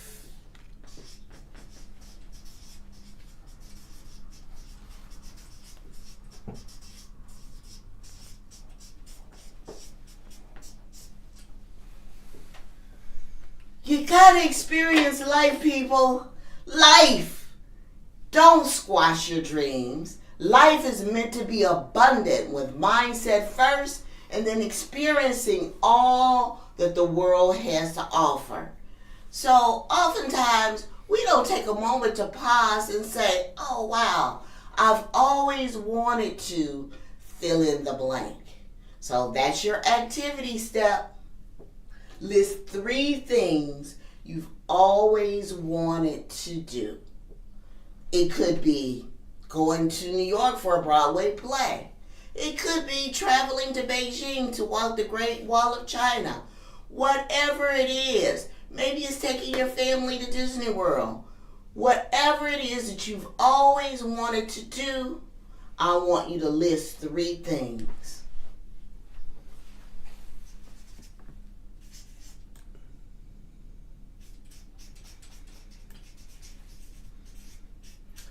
I've always wanted to do. And you know how life gets in the way, right? I don't have enough time, I don't have enough money, it's never the right time, this. Stop. Put it in the universe. 3 things you've always wanted to do. And there you have create. Create your life. Now, as a prominent family entrepreneur expert, I want you to understand that 99% of success is built on former failure. So you must be willing to keep creating, to keep taking those action steps over and over and over again. And I want you to do it in the context of 3 success factors. So here are 3 success factors for families and business to keep you in action.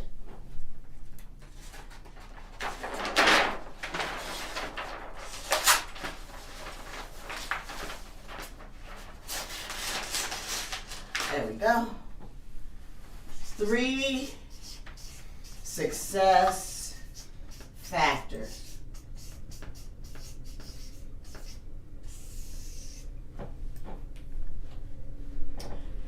Number 1 in success factor that is so critically important.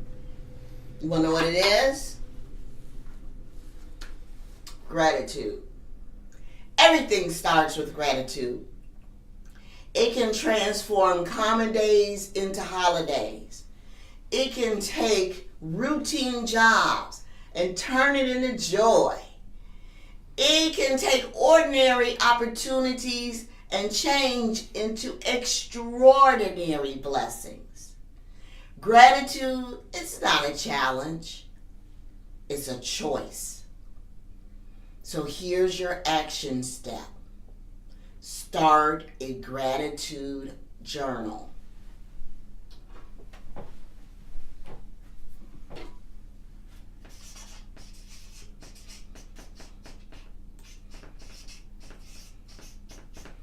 Everything starts with gratitude.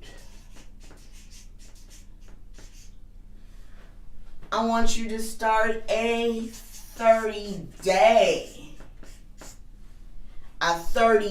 gratitude journal. So here's the specifics on that. List 10 things daily that you are grateful for 30 days straight. No skipping. Now, you are not allowed to list what you've listed before previously in the past days. At the end of this experiment, I want you to post what your experience was like in my Mama Soul Wisdom Facebook group. Post your comments.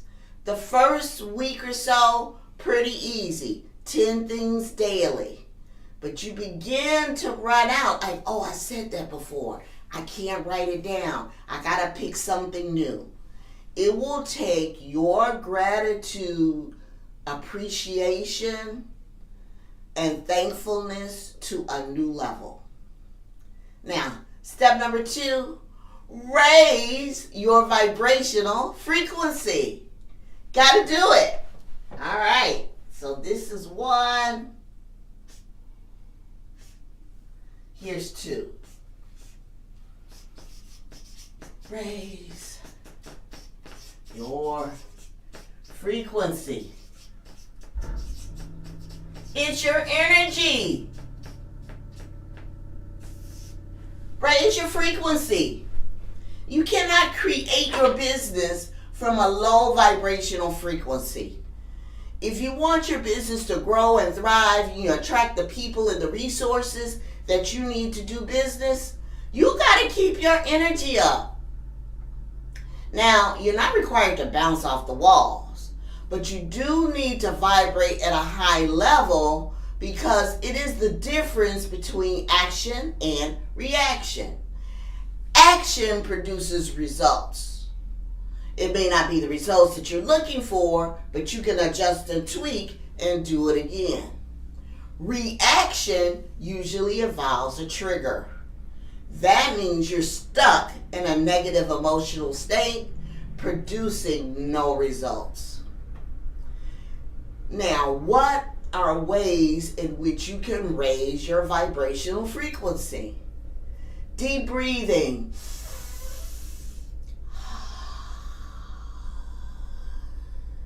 In through the nose, out through the mouth. Whenever you get in a panic in the middle of the day or you're just not feeling your best, pause, take a moment, and take 10 deep breaths. And that will help reset your nervous system so that you can create in a high vibrational energy. Here's another one of my favorites. Dancing. You could do that. You could do exercising, meditation, journaling. They're just some of the few ways that you can raise your vibrational frequency. Also, during meditation, light a candle if that helps you to focus. So what are your action steps? List 3 ways you can raise your vibrational frequency on a daily basis. And I want you to start this in the mornings. 3 activities. And 30 minutes max. It will require you to get up a little earlier in the morning. It's okay. Now, if you can't start off with 30 minutes, start off with 10 and work your way up to 30. But the key is you must build this muscle of raising your vibrational frequency in the morning, so when you run out of energy sometimes mid-afternoon, you know what to do to snap back. 3, build your self-esteem.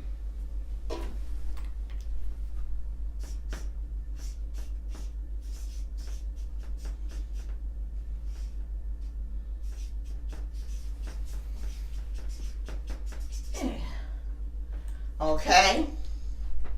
Self-esteem is having respect and a favorable opinion of yourself and also your abilities. Now, don't allow other people to place you in false frames. What do I mean by that? That means other people are defining who you are instead of you defining who you are. Self-esteem is critical. You must love and appreciate who you are in this world and what it is that you have to offer. So what's your action steps? Well, instead of watching the movie 10 Things I Hate About You, how about if we list 5 things that you like about yourself and how these attributes can be used in business? You can do it. 5 things you like about yourself.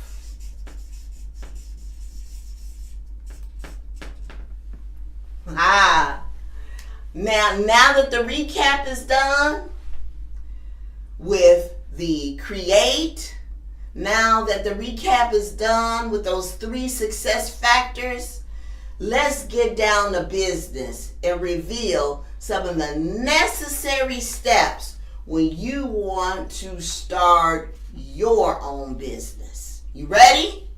Okay. Let's get this going here.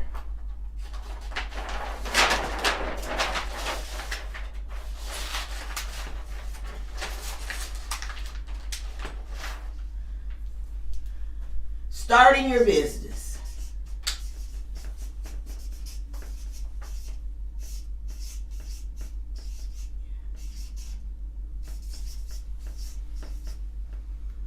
Step 1.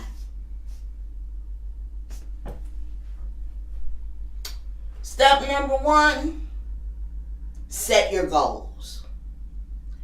Determine whether starting your own business is going to look like starting it from home and starting a home online business, or whether or not you want to do brick and mortar. Having your own business has its own unique challenges, so you better be clear on your big picture goals. Part of that is preparation, okay, and understanding before you start your business to make sure you have enough reserves in the bank to prepare your friends and your loved ones that you might be tied up for the next 6 months or a year because you're starting your own business. That's part of your preparation. But when it comes to setting goals, they will help you to focus when things don't go quite like you expect them to. So what are some big picture goals?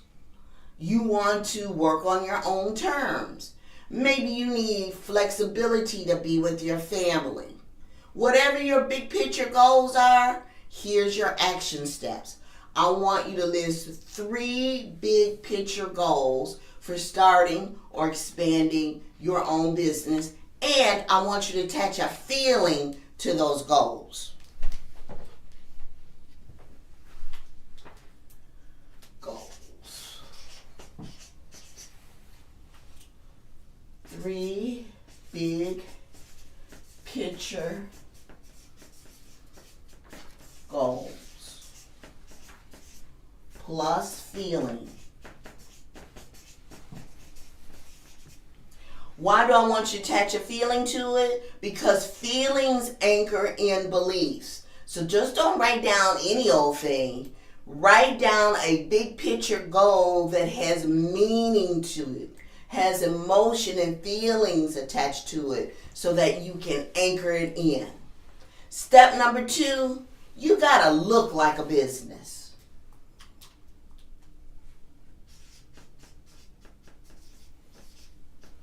Look like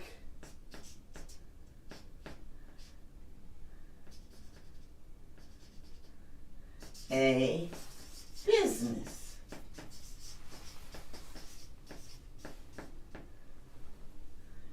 You know what? You can't just say you're in business. You got to look like a business. Now, here are a few tasks for you to complete. Number one, you want to create a customized URL.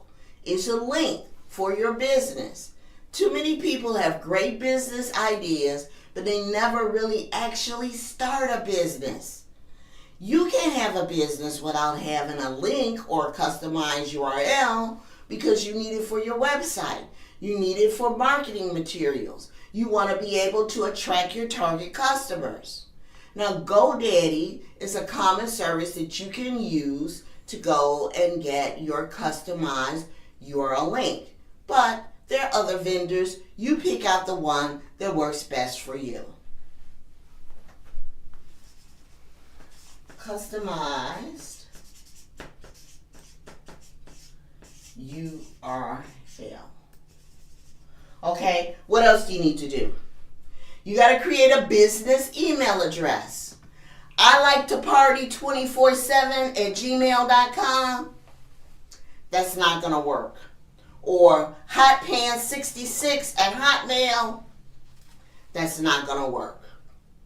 You want to be able to create a business email address, because otherwise sometimes your personal emails are inappropriate for doing business.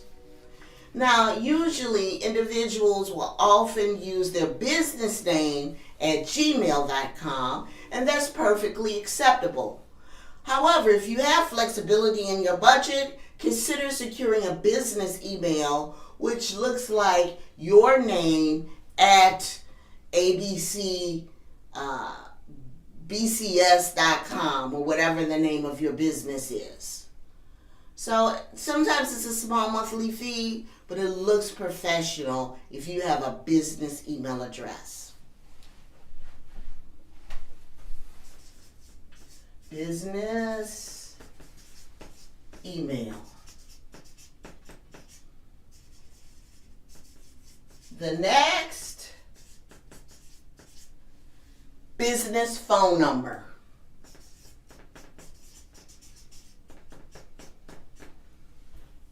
Need a business phone number. There is nothing worse or unprofessional than answering a phone and you're yelling at your kids in the background or whatever is going on. But if you only have one phone, then how do you know when it's an incoming business call? Well, there are various apps that you can choose from to secure an additional phone number that can be used for business only at minimum cost. You can use Google Voice, no cost, Ring Central, Magic Jack. Those are just some of the few of the apps. But if you choose to use Google Voice, make sure you remove the announcement message. We will now contact the Google subscriber. You know what? That screams amateur rather than professional. Next task, form a business entity.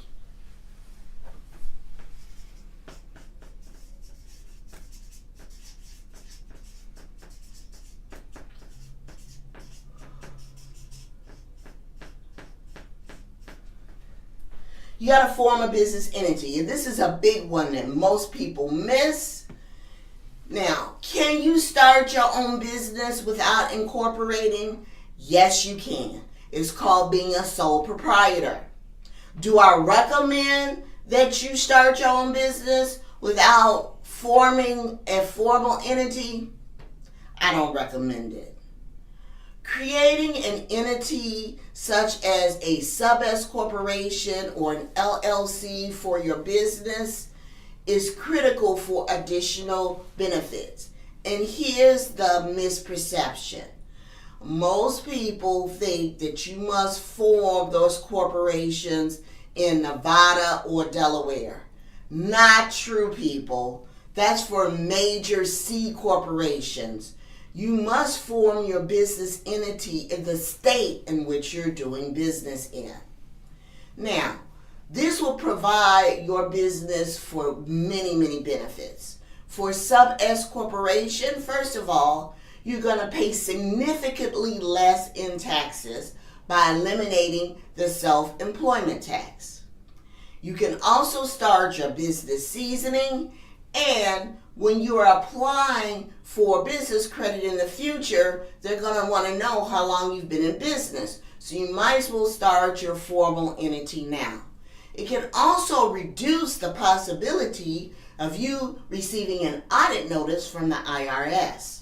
That's just some of the few of the benefits by incorporating as a sub S. Now, let me provide the disclaimer. I am not an accountant or a financial advisor, but I'm here to tell you, being in business for myself for over 10 years, my business partner over 40 years, this is what you want to do. So I want you to write this down. Go to pgwetzel.com to set up an appointment. The consultation is at no cost. You can have a conversation and say, I would like to set up a business entity. Can you support me? Now, the consultation is no cost, but to set up the business entity itself for incorporation, there is a fee, but the prices are reasonable. So I want you to write this down and go to pgwetzel.com. pgwetzel.com. Go to the website to set up the appointment. And if you mention BlackCEO22, you will receive a 15% discount. Next task, open a business banking account.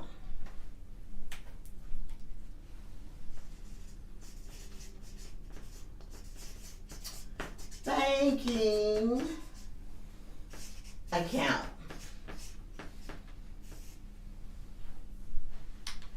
Now that you have a formal business entity, you have the necessary paperwork to take that to the bank and open up a business account so you can keep your personal income and expenses separate from your business income and expenses. This is critical for filing your taxes with the IRS and taking advantage of those business tax write-offs. Step number 3, set up your financials. Let me flip to another page here.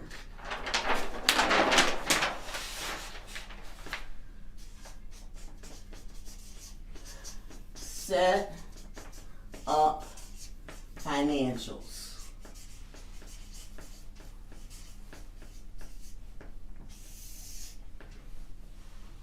This is a critical step, and it is important to keep it simple. Sometimes people freak out when it comes to numbers. Now, there's a lot to do in this area, but we're only going to cover 2 action steps today. Number 1, you want to set up a budget.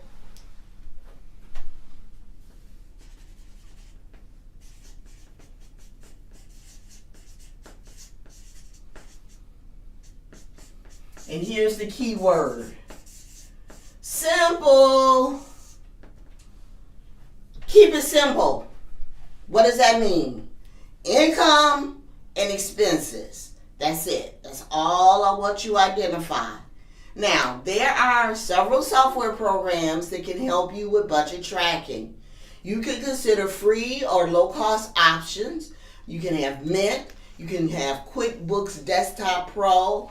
But whatever it is, make sure you take advantage of any free trials before you invest. You want to be able to keep it simple. Now, you must also track your expenses. Track.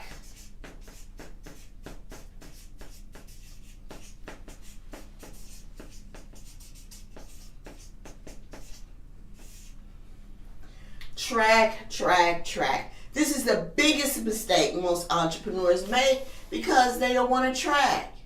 You must track and then prioritize your expenses. I don't care if you take a 59-cent spiral notebook to track your expenses. It's better to use Excel, but whatever works best for you.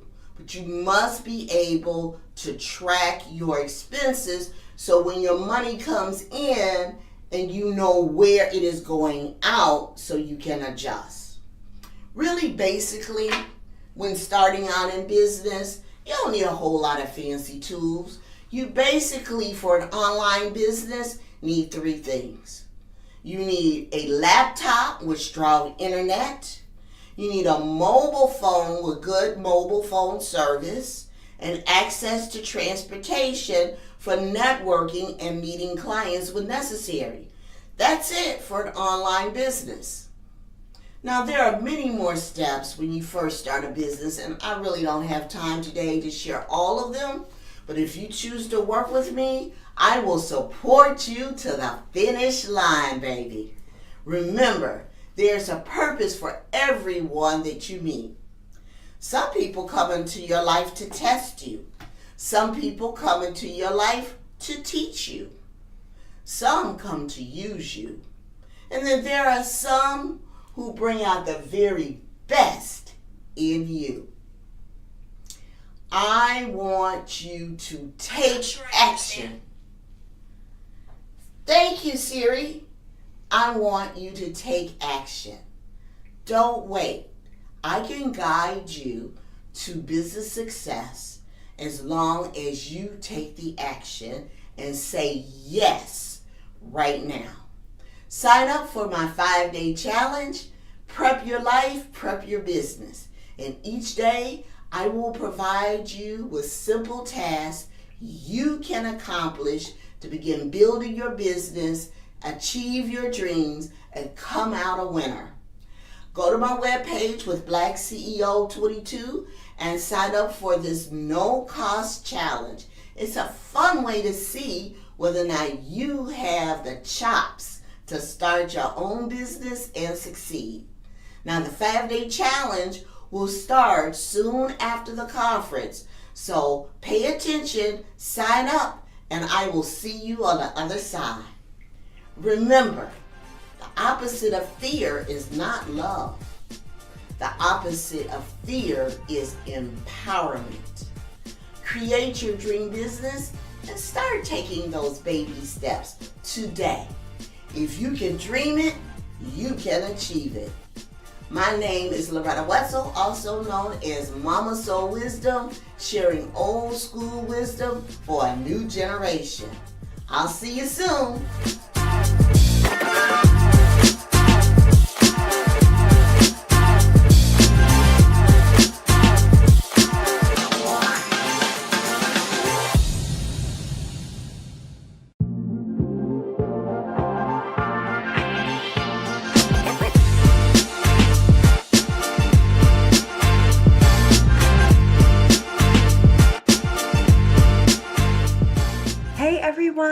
Welcome to the workshop. I am so excited to get started.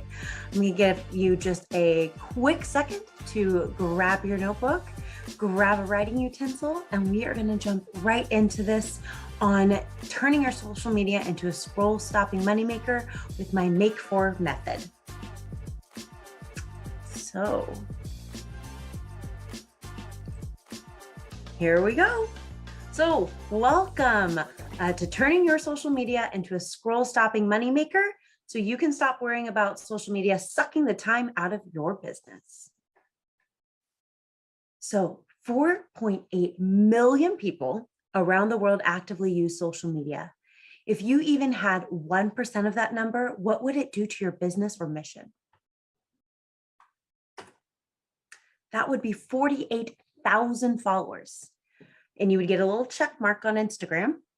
And if we're following the organic rule of 10%, meaning that only 10% of your audience is going to see what you post for each given post, this would mean 48,000 people would see each individual post. 480 people would take action on that post, and 48 people would connect to see how to work with you, all on each individual post. That could be game changing. Because if we do some math, and let's say you post 5 times a week, if 5 times a week times 48, you would have 240 customers reaching out asking how to work with you. And that is going to be the power of social media. So I want to know, do you believe the following about being successful on social media? Go ahead, raise your hand. Do you believe that you have to post every single day? Do you believe that you have to have a large following? Do you believe that you have to crack the algorithm in order to get any of your posts seen? Do you have to spend too much time on social media just to warrant some results? And do you believe you have to be on all social channels? Well, knowing that there's tons of hands in the air, let's go ahead and let's shift our mindset for a split second and say this out loud with me. I get the opportunity to post every single day. I get to grow a large following that trusts me. I get to spend time with an engaged audience that wants to hear from me. And I get to be on the channels where I can best serve my audience. So think about that. You get to be where you can best serve your audience. You don't have to be everywhere. If you weren't made to TikTok, don't TikTok. If you weren't made to YouTube, don't YouTube. If you weren't made to tweet, don't tweet.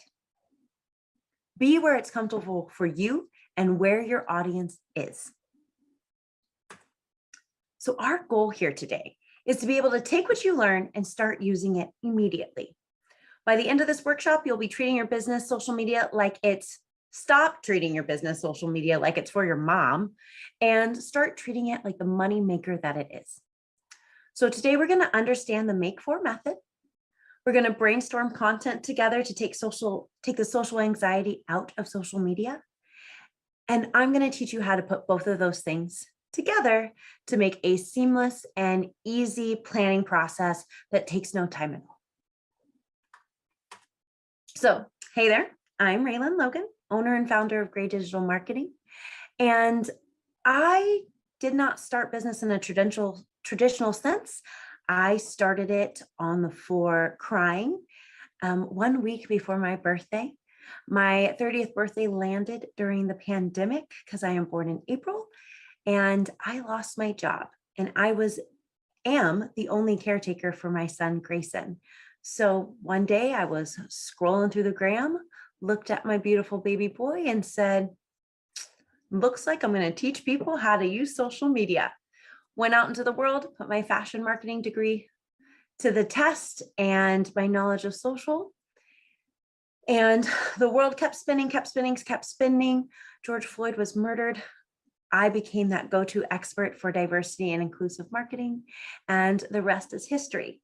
So since that time, I have become an award-winning marketer, being listed as one of the top 50 Black marketers according to the African American Marketing Association, alongside names such as Bazoma St. John, who is the CMO for Netflix.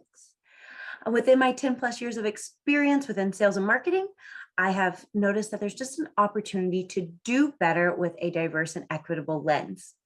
So within the last 5 years, I've been focusing on making that change. I have been speaking about my experiences and ways organizations can improve their marketing efforts on podcasts, panels, and conferences such as Sales Fuel, Business Over Beers, and nationally for the American Marketing Association. I'm very involved in my community. I coach cheer, I mentor for Parachute Media, Portland Prosper, and PI, the Portland Incubator Experiment, and I volunteer with the Juvenile Diabetes Research Foundation. So if you want to grow your revenue 5 times faster and reach out to a diverse audience, I am your go-to expert, and I will help you generate business doing so with an equitable and diverse lens. So what I'm going to share with you today is going to blow your mind. And I'm going to start that by saying content is not king. And I'm sure some of you are sitting there being like, what? The social media expert is saying content is not king. No, it's not. Conversion is king.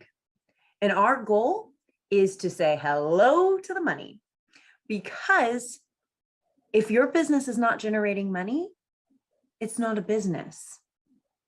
It's a hobby. So we want to be able to take those posts and get them to work best for you. And that's what we're going to work on here today. So welcome to the Make For method. This is my proprietary method on how I put together content to best create a sales funnel within my social media and turn it into the scroll stopping moneymaker that it is. I'm tongue-tied today. So M stands for money making. 10% of your posts over a given time should be money making. And 40% of your posts should be building brand awareness. So that leaves us with 15% of your posts to actively be generating leads.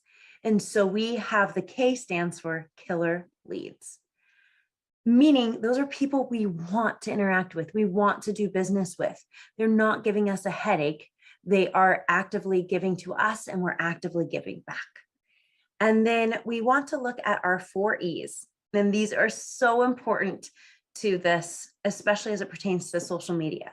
So 35% of your posts should be one of the following E's: engaging, entertaining, educational, or evergreen, meaning no matter what time of year it is, it still holds weight and is strong for your audience day in, day out, 24/7, 365 days a year. So let's learn how to use these to best work for our social media. So I start with money making. Even though it's the smallest percentage of what you're going to be doing on social, we start with money making because that's the number one thing that is on your mind. And it is our end goal that we have in sight, is to generate revenue for our business. And as we're doing that, we want to make sure that that ask is still engaging, it's entertaining, it's pulling in our audience to make that happen. So we're going to start with our end game in sight. And I'm going to go through 3 different versions of this, depending on if you are a coach, depending on if you own a product that you are selling, or if you are a service provider. So after this, you can definitely use this information for one of your posts as you're going along and be able to just take this copy, it's yours, and see what kind of generation you get with it. So as we go along in these next 4 steps of the Make For method, I'm going to be giving key examples in all 3 of these areas. So if you are a coach, and play pretend with me here for a moment, is you could say, you could write this copy with a photo that says, there are no guarantees in life except ... Okay, so as your coach, I can't guarantee that you're going to get a Maserati tomorrow. But with my signature coaching program, the Make For method, I can guarantee a few things, like you will start getting DMs in your inbox asking how to work with you. I can guarantee that you're going to get a sale once a month. I can guarantee that people are going to look to you as the go-to expert in your field. Are you ready for a little bit more of me in your life?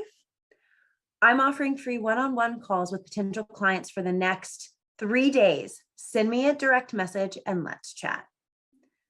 So what's really great about that is it is engaging. It's sharing and teaching folks exactly what it is and what you do. And it has a call to action. And our goal is to get them off of social media. So by saying DM me so we can book a call allows me to better convert that person into being a potential client in the future and is going straight for the money. Let's try product. And just so you know, I'm making up some of these on the spot. So bear with me. Some of our products might get pretty hilarious as we move through because I don't sell products naturally. Soap classes in session. That's right. Today we're sharing a step-by-step demo of how to use soap. So we hope to answer any little questions you might have. Soap is our most popular. So if you haven't snagged it yet, hopefully this demo will inspire you. Ready? Here's a step-by-step tutorial on how to use soap. First, you're going to squirt a little bit of it in your hands. Then you're going to turn on your sink water and put your hands underneath and start rubbing them together. Then we're going to get it nice and bubbly and rinse it until there is no more bubbles. Then we're going to turn off the water, dry our hands. What do you want one for yourself? Send me a DM and I'll get that direct product link to you. I hope everybody has soap. But as you can see, I'm giving a way to show how you use that product in your daily life. And sometimes seeing things in action is all anybody needs to be like, ooh, I might need that. That solves a problem for me or gives into a want or desire. And by saying, hey, if you DM me, I'll give you the direct link so you don't have to go looking for it, even better. We shortened the gap on what it took to get to that product. So again, we're getting folks by DMing, by getting people to slide into your DMs, they are giving you permission to pitch to them, and you are able to easily send links, and you are able to easily get them off of social media and into the networks that you control. So very, very important. We have a very clear and concise call to action, asking them to just do one thing. So if you heard my keynote, it is really important that that call to action is asking your audience to take one action and do one thing. So let's move on to services. There's many service providers here, marketers, agencies, virtual assistants, and services are really, really important to what we do as business owners. So let's talk about if you are a service owner. Intimacy can be scary. I'll be the first to admit that. However, when it comes to making my clients happy, I want to know, will we be working together closely? How close? Well, there will be no need to change our relationship status on Facebook. But here, all of the ways we'll be in touch over time working together. So we will have one-on-ones monthly. I will be available for you via Voxer so we can voice chat at any time. And if you need a more group environment, you are also welcome to participate in our Facebook group. Does that sound like your dream setup? I hope so. Send me a DM today and let's see if we're a perfect fit for each other. So what's great about this is it has a really funny hook. And when you're scrolling through your Instagram, you can only see about the first sentence before somebody has to click on more. So when I even said intimacy can be scary, I was like, where in the world is this going? But to talk about the relationship that you have with your clients is really important because it is a more personal relationship when you're giving services. And that is something we have to be mindful of. So get to the crux of the problem quickly, even if it's with humor, it's entertaining. And that is what puts us in one of our 4E categories, is that is entertaining. It's also educational for somebody who's learning how to work with a new service provider. So keeping that in mind, that is just an incredible way to have fun and meet the needs of what people are looking for on social, while also giving a very clear, hey, I'm available to work with right now. Am I a good fit for you? So that's money making, but that's only 10% of what you're doing when posting on social media. So let's talk about awareness. Building brand awareness is the best thing we can do for ourselves in our business. Full stop, period. The saying, if I built it, they will come, only works if they were aware that you did it in the first place. And a lot of times, especially on the internet, we don't know. Until you have built up your Google My Business and you've built up your SEO, you're probably on page 400 for Google searches on the best soap product. And that's the harsh, cold reality. But you have to build it and you have to yell it from a mountaintop. That's just the way this works. So as we're looking at that, let's start with product, on what it looks like to create a post that has copy that's truly building awareness for your industry. So we might not use soap this time, but let's see what I come up with today. It's always the best of both worlds when you can support a small business by purchasing our Save the World t-shirt and support a wonderful nonprofit organization at the same time. The Save the World t-shirt is back in stock for a limited time, and you can only get it by pre-ordering before Friday. And when you purchase the Save the World t-shirt today, a portion of the proceeds goes to Save the Turtles Association to help find a way to get more garbage out of our oceans and save the turtles and all the other wonderful sea life that there is, so that our children and our children's children have fresh water and a world that they can be proud of. So I'm pretty sure Save the Turtles Association doesn't exist, but when you're doing this and you're tagging someone else, what is so important about that is they're probably going to be over the moon that you are doing something great for them. So they want to further help themselves by getting more people to come buy that Save the World t-shirt from you. And let's say Save the Turtles Association has a 1.5 million following and you only have 1,500. By Save the Turtles going out and sharing that with their audience, they have a greater chance of 15,000 people seeing it. And then add on the 150 that you have a chance of seeing it. We now have a larger reach of 15,150 people who may potentially go and look at your shirt. And so if we say 15,150 people times 10%, that means your following of 1,515 people are going to take action to check out that shirt. And if we're still following that rule of 10%, that means 151 people are going to purchase, most likely, best case scenario. So we're leaning, when creating brand awareness, we're trying to lean on other networks to further our network by building those relationships and making sure we're adding value to somebody else while still adding value to ourselves and our brand. Moving into service, you can also do this by looking at other content creators or people who are in your niche that are just a few more steps ahead in their journey than you are right now. So be very, very strategic about this. But for videos that suck me in, I don't scroll my Instagram feed often, but when I do, I always get sucked in by the video content from these 4 accounts, specifically Reels. Check out these 4 accounts and their amazing Reels.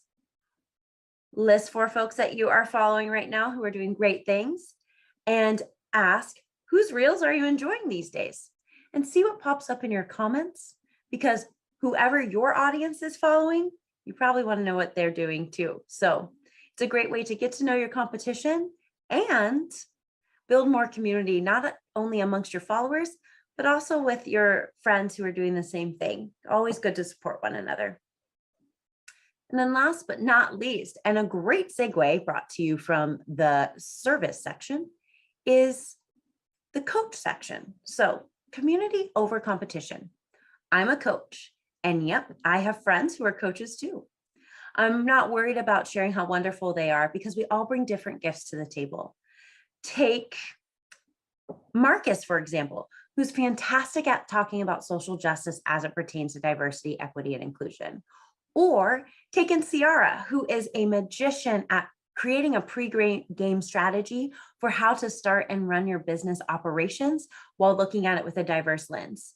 Please head to their profiles and show them a little love too. You won't regret it.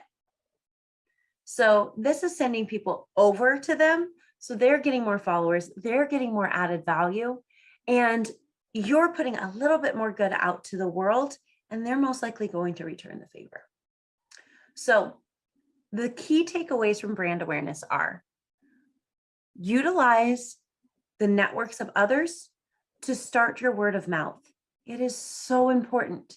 There is nothing wrong about getting who is considered your competition and your community to share what you're doing, because they might say it one way and you might say it another, but you resonate with different people. And that is so important. So get it out there and get social and social media, because that is what's going to build your brand awareness. Killer leads. The best thing about this is I just needed a word that started with the letter K. So MAKE was a true acronym, but let's get down to it. Everyone loves a lead that actually brings in the money. Finding qualified leads can also be really hard, but you can do so by passively using the copy I have for you below. So let's kick it off with service this time. What's in a word? Recently, I asked my current and past clients to describe me and my services in one word. And here are the top 5 common words I got back. I got back relaxed. I got back vibes. I also got back bold and funny and easygoing. If these words describe the kind of service provider you'd like to work with, don't hesitate to book a call with me today. So this is just people, it's like very vague on how they're going to book a call with me. But if this person were to take action and click on the contact button on my Instagram, if they were to pop it in the comments, or if they were to DM me, I could just send them the link to book a call. And I can get them bound to my email list quickly and start telling and sharing why they should know, like, and trust me. Looking at it from a coaching lens, the struggle is real. As a coach, I keep things private between my clients and I, of course. But lately I've noticed a few similar themes pop up between my various clients. Here are the top 3 things I see my clients with struggling right now. If I take this action, is it going to be performative? How do I know I'm going to get results from this action? And I'm scared, what are others going to think of me? Are you working through one of those challenges right now? Send me a private message and let's get you out of this hump. So this is just inviting somebody to say, let's have a dialogue. Let's talk about it. I'm not saying that I'm going to charge you anything. I'm not saying any of that. I'm just saying, hey, welcome to my circle. Let's do this. Again, if you have that private conversation with them in your DMs, that's allowing you to build that know, like, trust factor that is so core to your business, especially if you are a coach. And it's giving you that lead that you can ask and say, hey, I hope this was helpful. Was that helpful for you? Do I have your permission to share with you how we can work together further? Simple, easy, to the point, but it allows you that ability to start having that dialogue. And then last one, best one, product. Can you spare a square? No one likes running out of their favorite product, let alone toilet paper. The good news, we can make sure that you never run out of your fave again. All you have to do is comment "spare me" below, and we'll send a link to get on our mailing list so you never have to be without again. Go on, give it a try. We'll see you in the comments. So this is just asking people to just do something to be reminded of when a product comes into play. So if you're a retailer and you have a go-to cami, if you're a women's retailer and you always have it in nude, black, and white, and we know there's always going to be there, and then we have a pop of color. So in the month of March, it's going to be green, hot pink, and pale blue, because we're moving into full-blown spring. And there's some people who they swear by this cami, they wear it under all of their clothes, and they collect those pops of color. And sometimes they also need to be reminded that it's time to switch out that white because it's no longer white. So getting them on your mailing list for their favorite item and sending those like monthly seasonal reminders saying, hey, meet the new color of the season. Have you replaced your black one yet? Has it faded out? Is going to be so important to your business. And again, like I said in the keynote, it takes them off of social media and into your network that you own, because you don't own social media. And it's really important to use this as a tool to funnel your business. And your business isn't on social media. Your business is with you. This is just a tool to get people moving in the right direction, and that right direction is you. Now let's move on to the 4 E's of the Make 4 method. So our 4 E's are engagement, educational, entertaining, and evergreen. The best part of social media are these 4 things. People go to social media to see what a company and brand does. And so we'll stick through there and we'll look at products and we'll do these things and we'll see if they're the things that last forever and be evergreen. We sometimes just scroll through it to be entertained because we have nothing better to do. And so I don't know about all of you, but I died laughing over that gentleman skateboarding with a cranberry juice. Like, why? That man now makes millions helping out Ocean Spray. Educational. I have learned a lot, even from my other fellow peers on social media, just because of great quick reels that are like, do this, don't do this. Do this, don't do this. And it's engaging. In the time of COVID, in this pandemic, we haven't been able to see lots of people depending on where you live in the nation. I live in a very rule following state. And so I spent most of my time in lockdown for the past 2 years. And I'm grateful for that. But at the same time, somebody as outgoing as I am needs the ability to engage with others. And so engagement on social media has been a huge factor for me. And I've made so many friends across the nation because of it. So we're going to circle it back to our coach frame of mind. And we're going to start there. And what I only did in this one is, because there's only 3 sections, I felt it was only fair to do just 1 E. And we're going to stick to engagement for today. So, coach, ever fake it? There's a term thrown around quite a bit, imposter syndrome. The way I define it is not feeling confident in myself or not being able to give enough to my audience to feel like they're getting enough back. And that's scary for me.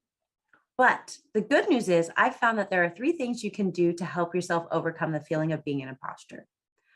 1, you can create a praise page where you just copy and paste all of the nice things people have ever said about you and read it when things are hard.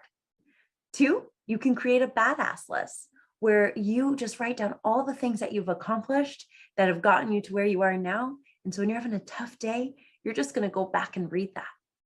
And 3 is to look in the mirror every single day and tell myself that I am awesome and high five. So save this post by tapping the flag icon for the next time you're feeling like an imposter. So the fun, quirky thing called the algorithm that we're all so scared of really enjoys it when posts are being saved because it tells people that they really do value that content. And every single time you have a post that's getting great engagement, like people are in the comments, people are sharing it, people are saving it, the algorithm recognizes you as somebody that people want to engage with and hang out with on social media. And that's what continues to bump up your posts. We're not going to talk about that today, but that's just a little bit of an insight on how the algorithm works. Moving right along to product. Product, recycling, upcycling, and repurposing. What's the deal? These aren't just trends, but actual ways that you can get your wrap-up cardigan to live on long after you first purchased it. Have you ever considered how you might be able to repurpose one of our products? Here's a fun idea for you. Take your cardigan and wrap it around twice. Grab a really cool belt that you've saved from the early 2000s, pop it on, and throw on a pair of skinny jeans and your favorite thigh-high boots. And voila, you're ready for fall. Let us know in the comment, have you tried something like this before? So telling folks how they can get more use out of what you are selling is instrumental, especially as we go into an age of being more of a minimalist, as many of us are looking to saving our environment, as we go into an age of inflation and we're just trying to stretch it. A lot of us had to feel that pain at the beginning of 2020. And so we've learned over time to just get what we can reuse and repurpose. And as we're still facing supply chain issues, and you're somebody who sells a product, you're probably going to want that to stretch for a while. And then last one, best one, and our last one before we switch gears is service. Where's Waldo Office Edition? Here's a snap of my current workplace. Yes, where all the magic happens. Some of my clients are surprised to see how messy, and I mean it, messy it is. Take a look at all my gadgets and gizmos. Am I missing anything? I mean, I have a cheer bell. I have lipstick. I've got a very fancy mirror, in case you need one. Probably blinded somebody with that one. And about 15 ring lights. So am I missing anything? Only time will tell. I'm definitely not going to give anybody a snapshot of the mess back here, but it's a great way to make you seem human.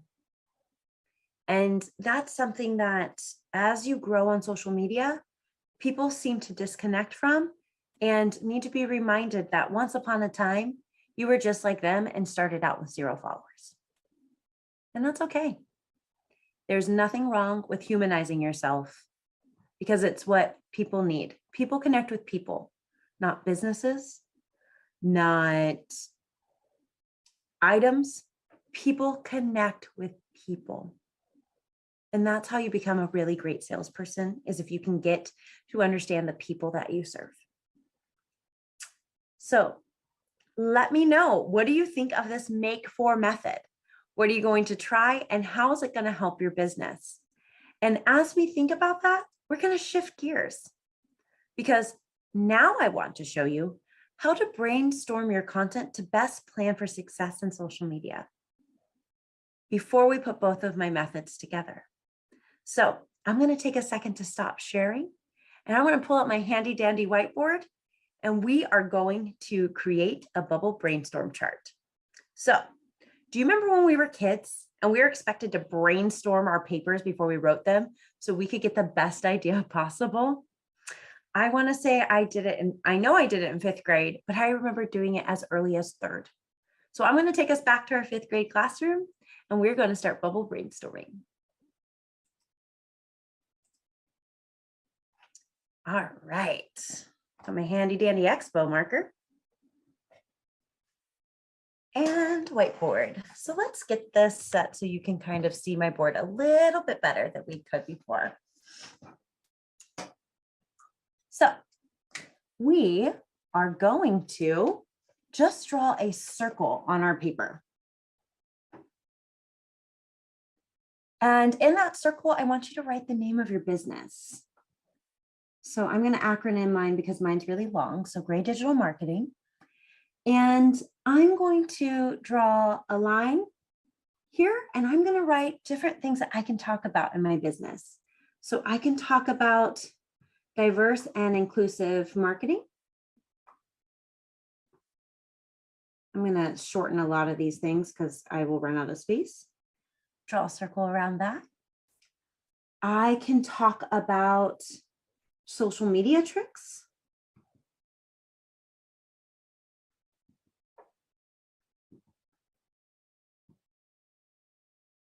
I can talk about the Make For method. Who do we make it for?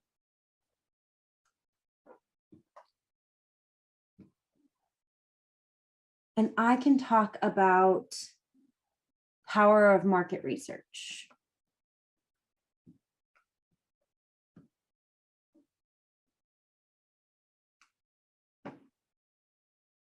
All things that I do in my business. And what I'm going to do from there is I'm going to break it down further. So since we just went over the Make For method, I'm going to use that as our example right now. So in this Make For method, I can talk about posts being money making.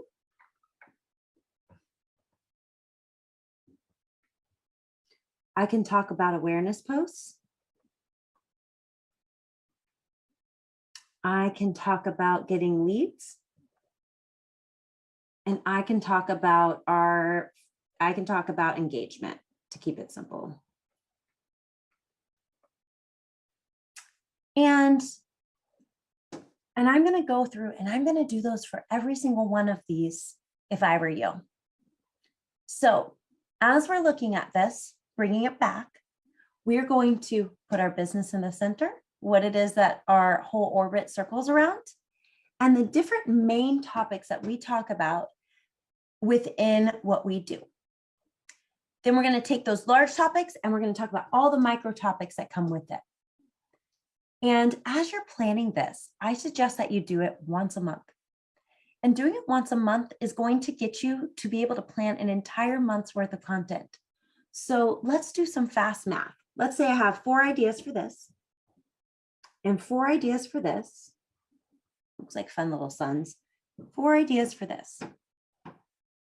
And each one of these ideas has a money-making post, an awareness post, a killer leads post, and a engagement, educational, entertaining, or evergreen post. So let's do some quick math. This is 4, this has 4, this has 4, this has 4.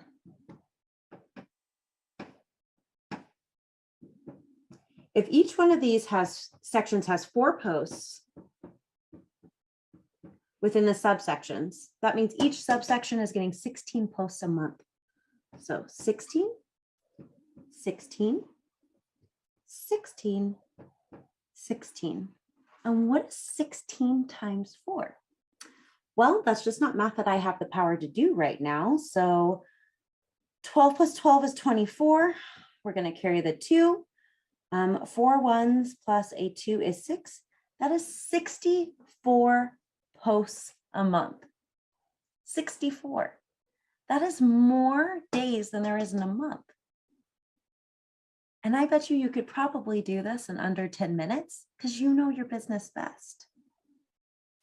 So if you had the power to just pick, say you had 4 topics in your business, and I'm sure some of you have more, don't go over 7. But you have 4 topics in your business. And of those 4 topics, you can make a money-making post, an awareness post, a killer's leads post, and an engagement post for every single one. Teaching your audience, letting your audience get to know you, letting your audience engage with you, letting your audience choose to learn how to work with you, and letting your audience buy from you.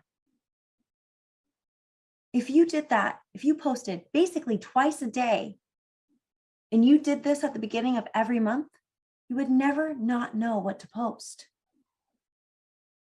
And the anxiety of what to post today goes out the window and is made so simple because you took 10 minutes to plan for it. And you did it with intentionality because you did it with the end goal in sight. And that end goal was to make money by putting it together with the Make For method.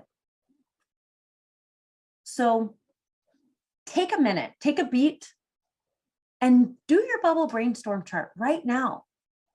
Give yourself the opportunity to just think of 4 things in your business you can talk about and 4 subtopics within those topics you can talk about. And then I bet you it won't be too hard to come up with quick posts because social media wasn't meant to be long form. It's bite-sized pieces. So how do you eat an elephant? 1 bite at a time. So let's put that away. Let's fix this camera. Gotta love angles, everyone. And let's get back to sharing our screen. So let's go over real quick what we covered today. So we started with lesson 1, which was structuring our content with using the Make For method. Setting up your post for conversion success is what helps you grow your business. By following that Make For method, you are setting yourself to be the expert in your field and serving your customers 24/7, 365 days a year. Lesson 2, we covered how to brainstorm your content. I did it in under 5 minutes, but I didn't complete it. So this takes that social anxiety out of social media, and it gets you off the metaphorical hamster wheel of, what do I post today? Giving you space to think clearly and see the path forward. And that is what lots of people struggle with. And then lesson 3 was putting it all together. Putting a process to your social media funnel with clarity on the topics you cover for your audience will put you ahead of your competition. Almost every single person who works with me tells me that they don't really have a plan. They don't know what they're going to post, and it creates a lot of anxiety for them because they feel like they have to be everywhere all the time. And you simply don't. If you do it for one social media platform, copy and paste that ish and put it on the next one. Because who sees it on Twitter isn't going to necessarily see it on Instagram, isn't necessarily going to see it on LinkedIn. So do it once and post it everywhere. And I bet you're going to get some pretty phenomenal responses. So at the end of this, did you know that you have the world at your fingertips, literally in the palm of your hand? So start posting right now, if you didn't already do so in this workshop. And I challenge you to post once a day, utilizing that make for method to truly transform not only your business, but your growth as an individual and the connections you make online. But there's so much more to this that I couldn't just teach in a workshop that goes beyond the make for method. So if you're interested, slide into my DMs and DM me the word make. You can do that at Gray Digital Marketing. That is at GRAY Digital MKTG on Instagram. And I will send you my free ebook on how to sell in your stores. It was such a joy to be able to work with all of you today. I hope you took away at least one thing, and I look forward to seeing you on social media. Talk soon. Mahalo. Catch you on the grab. This thing out, taking you on a journey of the mind, asking you to just journey with her. And that journey is going to take you to a place either you ready to go, or you're going to get the skills, tips that she's going to give you so that you're confident to go. Come on, y'all. Y'all, go ahead, get your pen, your paper, get your laptop, get your iPad, whatever you're using to write these notes, because I'm going to tell you, you want to get them. LinkedIn is where it is right now. And Facebook is still there, but LinkedIn, without LinkedIn, you're not connected to those businesses that you want so desperately to serve. So come on in. Go ahead and hit the emojis. Hit the emoji. Imagine you are at a conference that has everyone that you want to meet, some of your peers, but your ideal clients, decision makers, money spenders, corporate representatives, professionals who need your services. You get connected to some people, and at the end of the conversation, they say, let's connect on LinkedIn. And what happens for you? Are you excited? Are you proud? Are you ready for them to see your LinkedIn? Or are you saying to yourself, I better get my LinkedIn life together? Well, hello. I am Miss Nina B. Abdul-Wakil, LinkedIn strategist, and I am the founder of Social Media Success Network. And I just want to take a few minutes to talk to you about, yes, getting your LinkedIn life together. Let's face it, there are so many opportunities for people to see you, to hear from you, to learn from you, for you to expand your business using LinkedIn, particularly if your audience is professionally oriented or corporate clients. So why aren't you on LinkedIn? What are you missing? What should you be doing? Maybe you're on Facebook or Instagram or Twitter, TikTok or Clubhouse, and those are great platforms. They have a purpose. But if you know right in the niggling space in your mind that you should be on LinkedIn and you're not doing anything about it, you need to change that. So you may be saying, okay, Miss Nina B, what do I need to be doing? So let me have a few moments of your time to just share 3 things that you need to do to get your LinkedIn life together. 3 things you need to do to get your LinkedIn life together. So the first thing. Let's start with 1. Establish your brand presence on LinkedIn. No one can buy from you if they don't know you exist. If you have an outdated profile and have no information on there about your business, how will they know you solved their problem? So your step 1 is to establish your brand presence on LinkedIn. And how do you do that? You optimize your profile. Your profile is your storefront. It's where people come to find out about you and to validate about you. So step 1, establish your brand presence by optimizing your profile.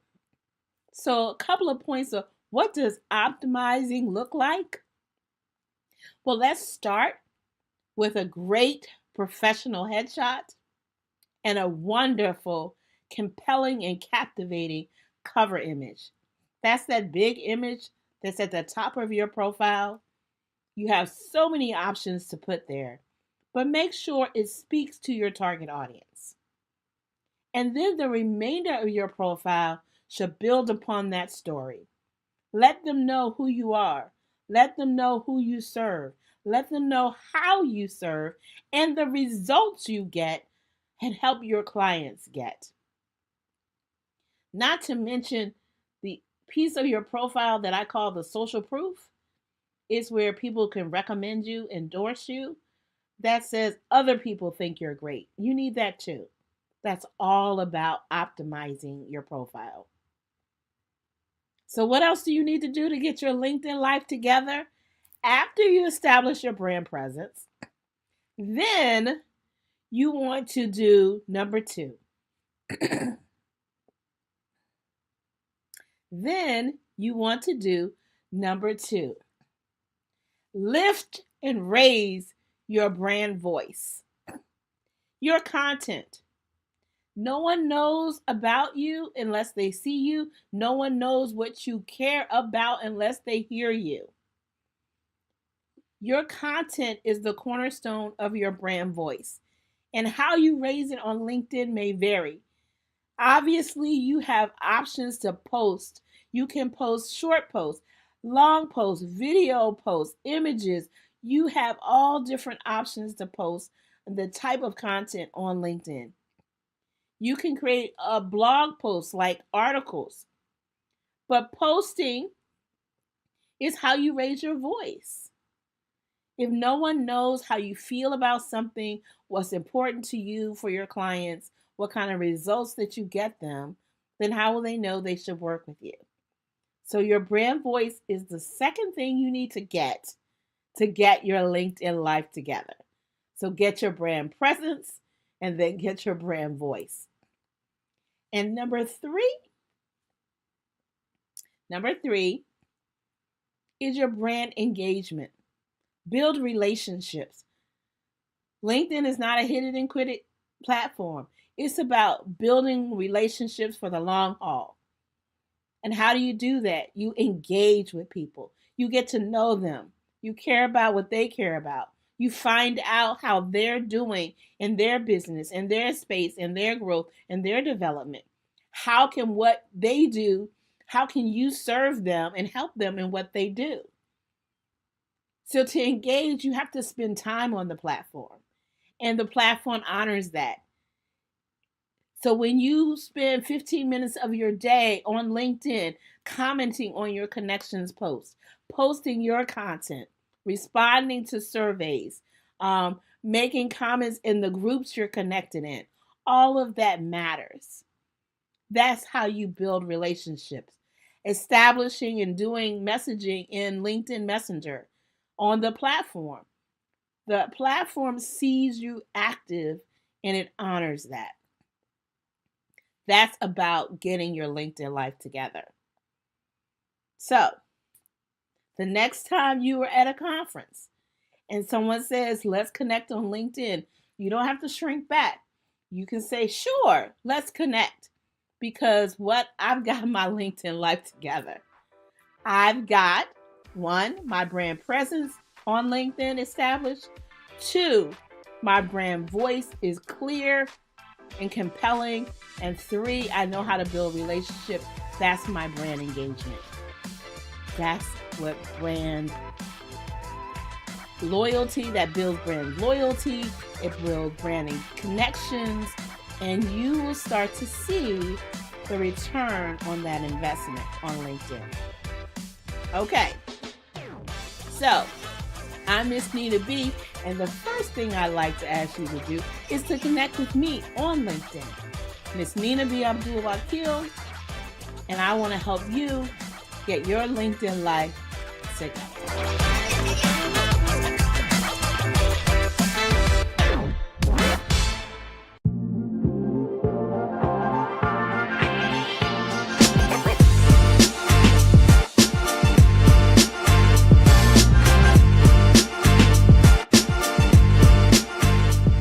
Good morning, good afternoon, good evening, wherever you may be watching me from.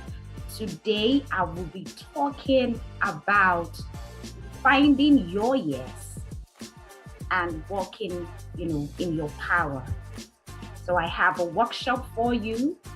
It's all about finding your yes and putting your life in focus. You see, as women, we tend to allow the situations that we go through to write our stories. We tend to allow the people that are around us, we tend to allow the job, the situations we find ourselves to write our stories. We tend to want to love people, be everything for everyone, when we are actually not being anything for ourselves. And that's why I said, and today I'll be talking about finding your yes and putting your life in focus. When I say your yes, I mean YESS. YESS, finding your yes and putting your life in focus. Your yes means your essence. And your essence is the power of your presence. It's the power that touches everyone that comes in contact with you. Your essence is that heat that, burns out, that light from your burning log, that fire from the candle that is on the inside of you. It's all about who you are, what you represent. But along the line, we tend to lose this essence. On our journey as women and as young ladies, we experience things like not being good enough, maybe being cheated upon in relationships, taking care of everyone but yourself, not really doing the things that you want to do because of the culture, because of religion, because of maybe the family that you come from, the stereotypical narratives in the environment, in the world. We also conform to finding ourselves trying to fit in and blending into the background. We find ourselves as women trying to prove ourselves in different spheres of life, especially when we are in male-dominated environments. We also find ourselves trying to be perfect, trying to fix every other person but ourselves. We tend to the needs of every other person to our own detriment, maybe because that is how we have been wired to be. We have been wired to be nurturers. However, we tend to lose ourselves and we allow the situations to write our story. And then we end up feeling stuck in a rut. We end up not living life with intention. We end up feeling so empty, depressed, We end up feeling sorry for ourselves. And then we are looking for balance. We are trying to juggle the job, the marriage, being a mother, being a sister, being a friend, even being you. You are trying to find balance in your life. You want to live life on your own terms. And in the midst of it all, you realize that you are broke, busted, and disgusted. And then you find out that you need to breathe again. Hence the need for change. You start looking for change. You start trying to find yourself. You start asking yourself questions like, how did I get here in the first place? How did I lose my sense of direction? How did I lose my sense of purpose? Because I am trying to be somebody. I am trying to be something for everybody and nothing for myself. And that is the reason I created the Yes program for women. Just like you, I have been there. My name is Femi Ayodele. I live in Maryland. I am a Nigerian, and I'm a mother of 2 amazing children. I'm introverted, empathetic. I read electronics and computer engineering, and I worked for 11 years in the Nigerian oil and gas sector. I did a 9 to 5. I had this, good job. I'll get to that later. And I am the founder of Your Essence Life Coaching. You might be asking, why am I saying all of this? See, I am the first child of 3 children. I grew up in a house where my parents were always at each other's throat. And as the first child, the only girl, and I was the eldest. I am like 7 years older than my younger brother. So you see, it was like I was the one that really knew what was going on, the genesis of the breakdown of their marriage. And I'm here trying to be the good child, trying to be the peacemaker. I am the emotional support for my mom, and I am trying to be the good girl so I don't upset my father. You see, I grew up trying to be everything to everybody to the point that I forgot about my own emotional needs. So at some point, I started to parent my parents.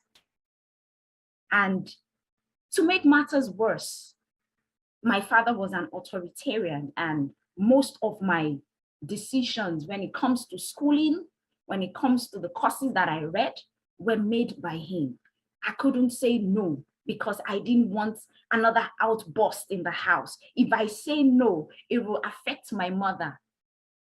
So I just didn't want to I just wanted to please everybody and be good and avoid chaos. So I was trying to be good for everybody. I got into this relationship and the same thing happened to me. I lost myself in this marriage. I was trying to be the best wife, got pregnant, had children. I lost myself in motherhood, trying to be the best mother. At the same time, still trying to be the best sister to my brothers and trying to be the best child, a good daughter to my parents. At the same time, juggling, trying to be the good employee at work. This was a job where I wasn't fulfilled at. But then I was having a lot of crises in my marriage. And that unfulfilling job, in quotes, became my go-to for solace. You can see how twisted it all was. The job was good, but I felt unfulfilled at it, but it was the solace that I had to go to just block my mind from the toxicity that was going on in the marriage. At a point, when I got cheated upon, that broke me. It was like I had given 12 years of my life trying to make this marriage work, trying to be the good wife. And I'm still on this unfulfilled job. I'm not still doing the job that I want to do. I read a course that I did not want to read. At that point, I started thinking, like, how did I get here? How did I get myself in this situation? How did I lose myself? I knew there was more to me than all that I was going through. Friends, I had to go on a journey to finding myself. It was when I embarked on this journey to finding myself that I began to look into me and ask my Creator for answers to the questions that I've been seeking elsewhere. You see, I was seeking answers to my questions. I was looking for myself in other people. I was looking for myself in a job. I refused to look on the inside of me. And at the end of the day, when I began to look inside me and I found these answers, I told myself, it is time to start being me unapologetically. So I made these decisions and I began to cut those things that weren't serving me anymore. I quit the job because I was frustrated at it. I was unhappy at it. Although the job had so many benefits, came with all the goodies, but I just quit the job.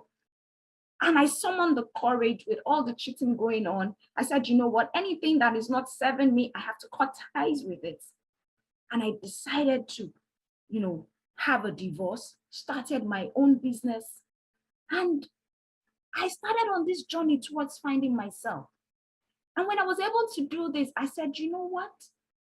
I need to awaken other women, even as I continue on my journey of, self-discovery. And that is my why.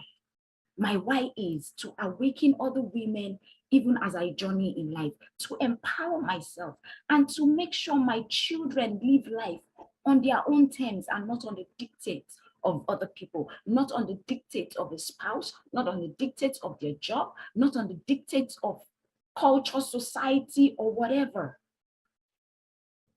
It is time to write your own story and be in charge of your life. Women, it is time to put your life in focus. Life is short. You only live once.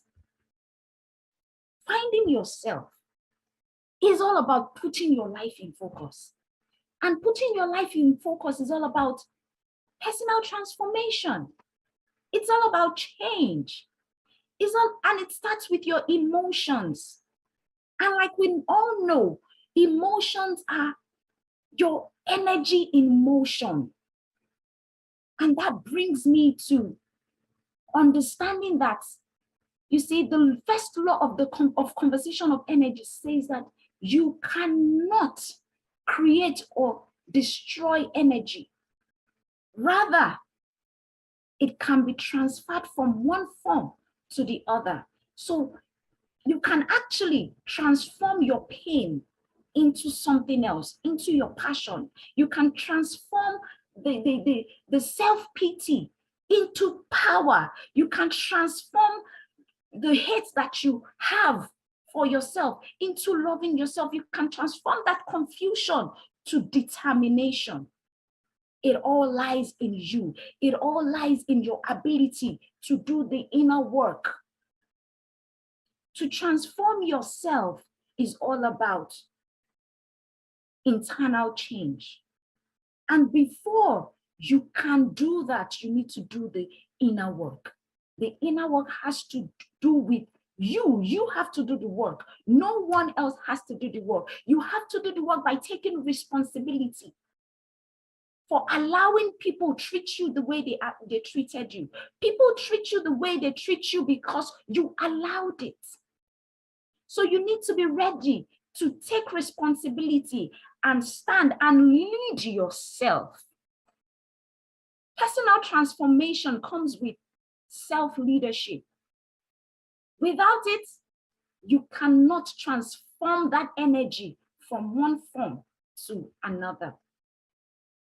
And finding yourself, which is personal transformation, starts with you accepting yourself. It's a huge cycle. You set goals, you reconnect with yourself, you start being authentic, you renew your mind, you stretch and grab opportunities.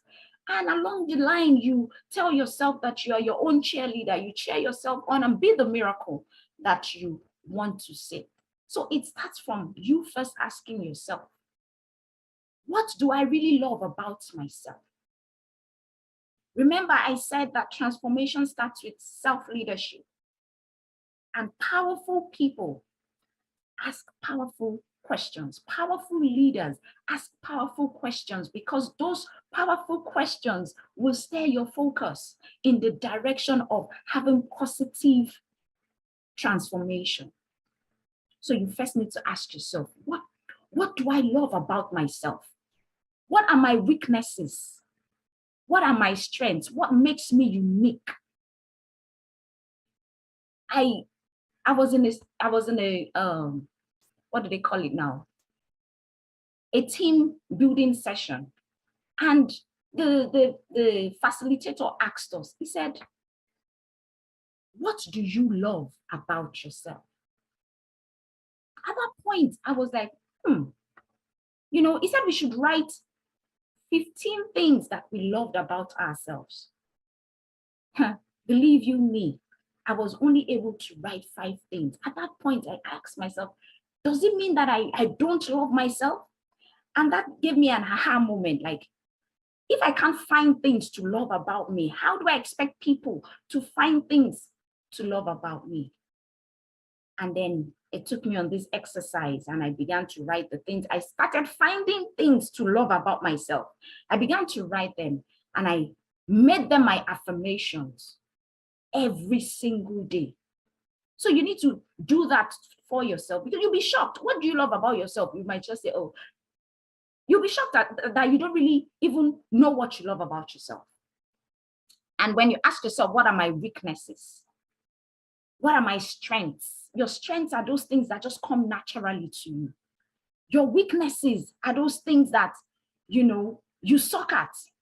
So what I would say is, when you find your weaknesses, make sure that, I'm not saying you should focus on your weaknesses, but work on them in such a way that they don't cancel out your strength. I have put some exercises in the workbook. You can download the workbook and just take some time out and ask yourself these questions and put down what your strengths are, put down what your weaknesses are. This is like a personal SWOT analysis. What makes you unique? What are your quirks? What are those things that will make people really love you and those things that will make people really hate you? What are your quirks? What are your core values? What are those things that you stand up for? These are questions that we ask ourselves on this journey. Like I would always say, acceptance is the start of the journey. You need to be able to know yourself, accept yourself, accept your beauty, accept your quirks, accept the weaknesses, the good and the bad sides of you. And then, having done that, you begin to set goals. Okay, this is who I am. What do I really want to achieve in life? You set smart, achievable goals. Make sure your goals are smart. Make sure they are specific. They are measurable. They are attainable. They are time bound. They are relevant to who you want to become. For example, if you want to become maybe the best at your job, at what time? What really do you want to be good at? Or you want to start a business. What kind of business do you want to start? When do you want to start the business? How do you intend to know that your business is growing? At what point do you want to have achieved this goal? This business you're saying you want to do, does it really tie with your passion and your purpose? How relevant is it to you? How are you going to measure your success? So these are the things that you need to ask yourself on your journey towards finding yourself, on your journey towards walking in your essence and embracing your power. Always have that goal in hand, and then you have a plan. You have a plan when you want to achieve what you need to achieve. Because it's one thing to have a goal. If you do not write it down, if you do not make sure that it is properly planned out, it is just a wish. It is just a wish. And I mean, you can go on with your life without achieving it. So if you're really serious about achieving your goal, you need to make sure you have a plan that is achievable. And then having done that, you grab every opportunity and live your life with excellence. Another thing that you can, another way, you know, or what I would say I did when I was trying to find myself was I had to reconnect to my inner child. And this process of reconnecting with my inner child had everything to do with me going back to the 5-year-old me, the 7-year-old me, to ask myself, what happened to me at that time? Now, the reason I'm going there is because I have been able to realize what's happening to me now. Like, I have been able to realize that I lost myself. I'm trying to find myself again. So I went back to the 7-year-old me to say, what happened there? And I'm able to tell the 7-year-old me, look, it's okay. That is what we all need to do. We need to reconnect with our inner child. What are those things that you used to love to do that situations have made you not to do anymore? You need to ask yourself, what happened? So what we are trying to do in this scenario of reconnecting to your inner child is we are trying to collect the dots. So you collect the dots by asking yourself, okay, right now I see that I am very, I'm very emotional, if that's what you're feeling right now, or you are very aggressive. And then you are asking yourself, what do I do? How can I transform myself from being aggressive to being a calmer person? You then look back and say, what happened at my childhood? You go back there and collect the dots. When you collect the dots, then you are able to say, oh, okay, this happened in my childhood, and that is why I am behaving like this at the age of 30-something. Now, what you are doing is you are connecting the dots. Then the next step is for you to correct the dots. So I would always say the way, before you can move forward, you need to, go backwards and get some information that can help you learn lessons, that can help you change some things about yourself and push you forward. So I had to do that. I had to reparent myself. I had to go back to my inner child and tell my inner child that it is okay. So that's what you need to do. You need to go back and tell your inner child it's okay to feel the way you are feeling. It's now time to come out of that feeling, because it's time for you to heal. It's time for you to find yourself again. So you begin to ask yourself, what are those things that you used to do as a child that you no longer do? And ask yourself, having done that, ask yourself questions like, what do I want to be remembered for? What legacy do I want to leave on this earth? And what would I do if I'm not afraid of what the world thinks about me? What would I do if I'm not afraid of criticism? If I'm not afraid of success? If I'm not afraid of rejection and abandonment? What would I do?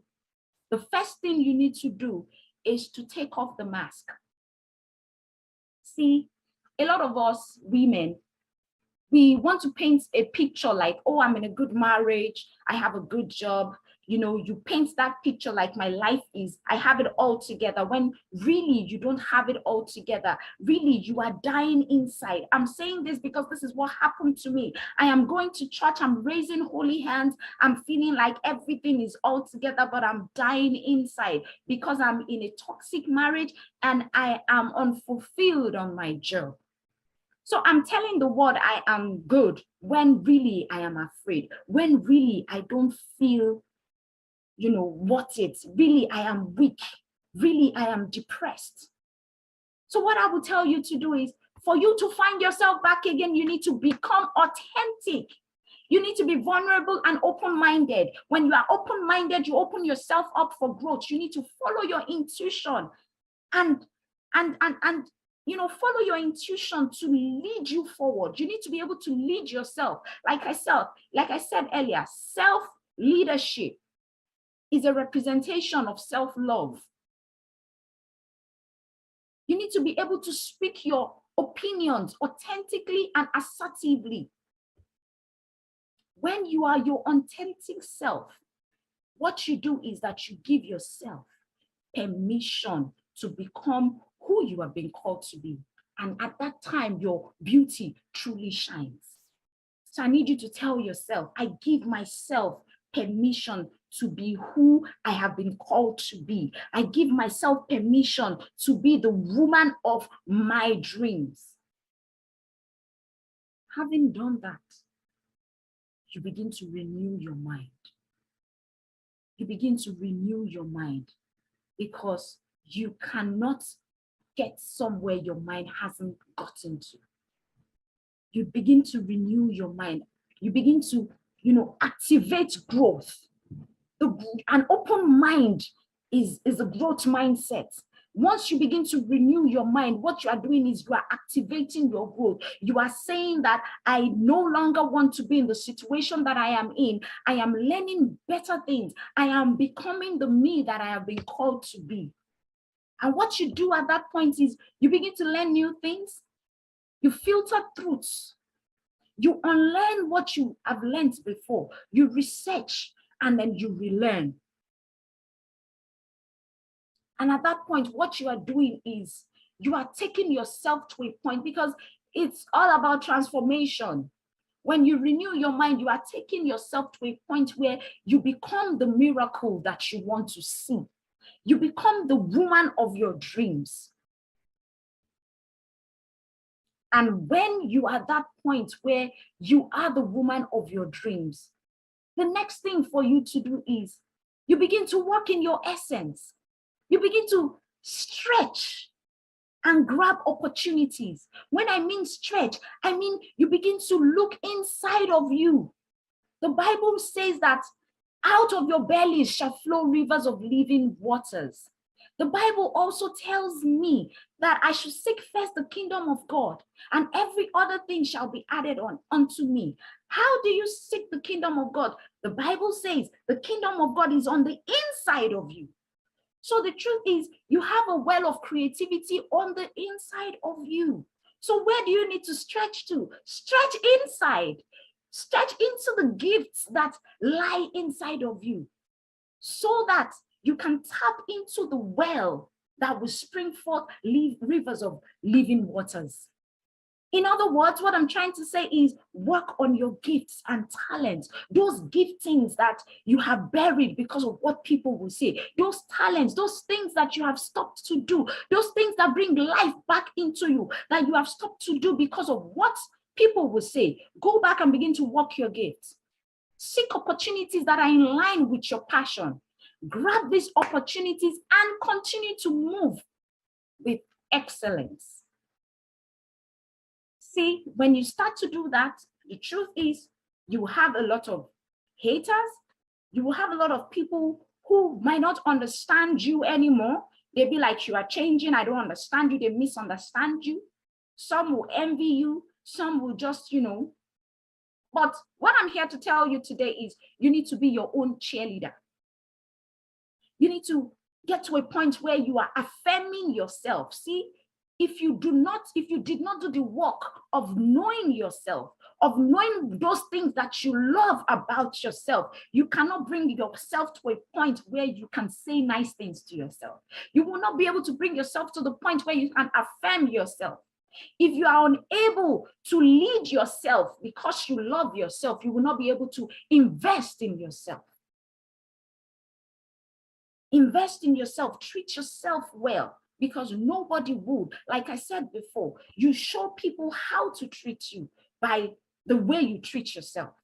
That was something that I wasn't doing for myself. That was something that I didn't think I loved myself enough. And that was why I was treated the way I was treated. So you need to show people how to treat you by how you treat yourself. You love on yourself, affirm yourself, invest in yourself. So this journey of finding your yes through personal transformation is a continuous journey. It doesn't end It's you, after being the miracle that you want to be, you continue to accept. It's just a cycle. It's a continuous process. And what I would say to you, yes, you watching me, is don't fit in. Stand out, stand tall, shine and fly. Because it's time to rewrite your story. A lot of times we forget that we are the star in our own movie. We forget that we need to write our own story. This is the reason that this Your Essence Life Coaching and the Yes program was created. Are you searching for a way to improve your life, to make changes in your life? You need someone who will listen, because sometimes the journey can be very tiring, especially when you are walking this life on your own, when you have no one cheering you up. You need someone who will listen, ask tough questions, and help you find what you have been missing in your life. You need an accountability partner, and that is what we provide with Your Essence Life Coaching. We provide you the opportunity to break free from old patterns of behavior that no longer serve you. And we help you create lasting change by holding you accountable to the goals that you set yourself to achieve. We look into areas of personal relationship, career, and spiritual life as well. I am dedicated to helping my clients achieve their goals with compassion, empathy, professionalism, and respect. The services that I provide are tailored specifically for young ladies and women, because I realize that there are a lot of people, a lot of women that are struggling in this area. They are struggling, they are juggling too many things at the same time, juggling with finding themselves. And that is why I decided to tailor my services towards young ladies and women. I really want to help you put your life in focus. We make use of powerful, proven tools and techniques that can help you create new beliefs for the future. Now, the first step is always figuring out what it is we really want from our lives and what we need to change or modify in order to get there. Your Life Essence Coaching provides the guidance needed through every stage of the process, so you don't have to go through it alone. It can be very challenging.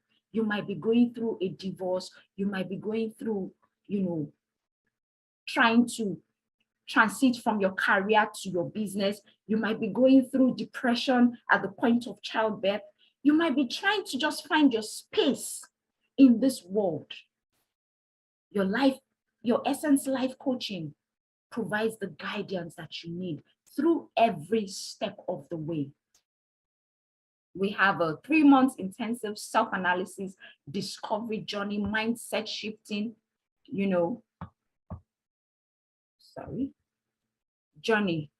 You have access to my free ebook. In this 3-month intensive program, you have online courses that are free as well. You have access to the Facebook group. I have one-on-one life coaching sessions that are tailored just for you. So whether it is your career, it is your relationship, or just general how to cope with life issues you want coaching on, I am here. We are available to provide these services to you. I'm here to serve you. I also offer group life coaching sessions where you can learn from other people, you can collaborate with other women, you can also network with other women and create that support. Sometimes we just need the support around us, support of people that have gone through the things that we have gone through, to be able to tell us, look, you are on the right direction, we have your back, we feel your pain. So this group coaching sessions will also provide you with all of that. And you also have access to my online YouTube content. Once again, my name is Femi Ayodele, and if you would love to, contact me, I have a link to my calendar where you can have a free discovery call, free 30 minutes discovery call. The link is right here, and you can call me on 240-716-9130. My number is 240-716-9130. My IG is YesLC_123. And you can send me a friend request on Facebook, Oluwafemi Ayodele. You can also email me on yourlife@yeslifecoaching.com. See, I am here to be your sister in transformation, because I believe that you cannot do life alone, especially when you are in a tough situation. You need support. You need someone to hold your hand along the way and tell you that it's okay. You need someone to hold your hands along the way and hold you accountable to those things that you said you will do. You need someone to hold your hand along the way and tell you that you are meant for this journey. You need someone to hold your hand along the way and tell you that you will be fine. You will be fine even if it looks as if everything is going south for you. I just need you to reach out and we'll take it up from there. Once again, my name is Femi Ayodele, and I hope to hear from you very soon. Please do not forget that you need to put your life in focus. I love you all, guys. Please do remember to download the workbook, and I have quite a lot of exercises for you over there. Feel free to take those exercises to heart, do them, and you'll be happy that you did. Thank you once again. Bye, guys.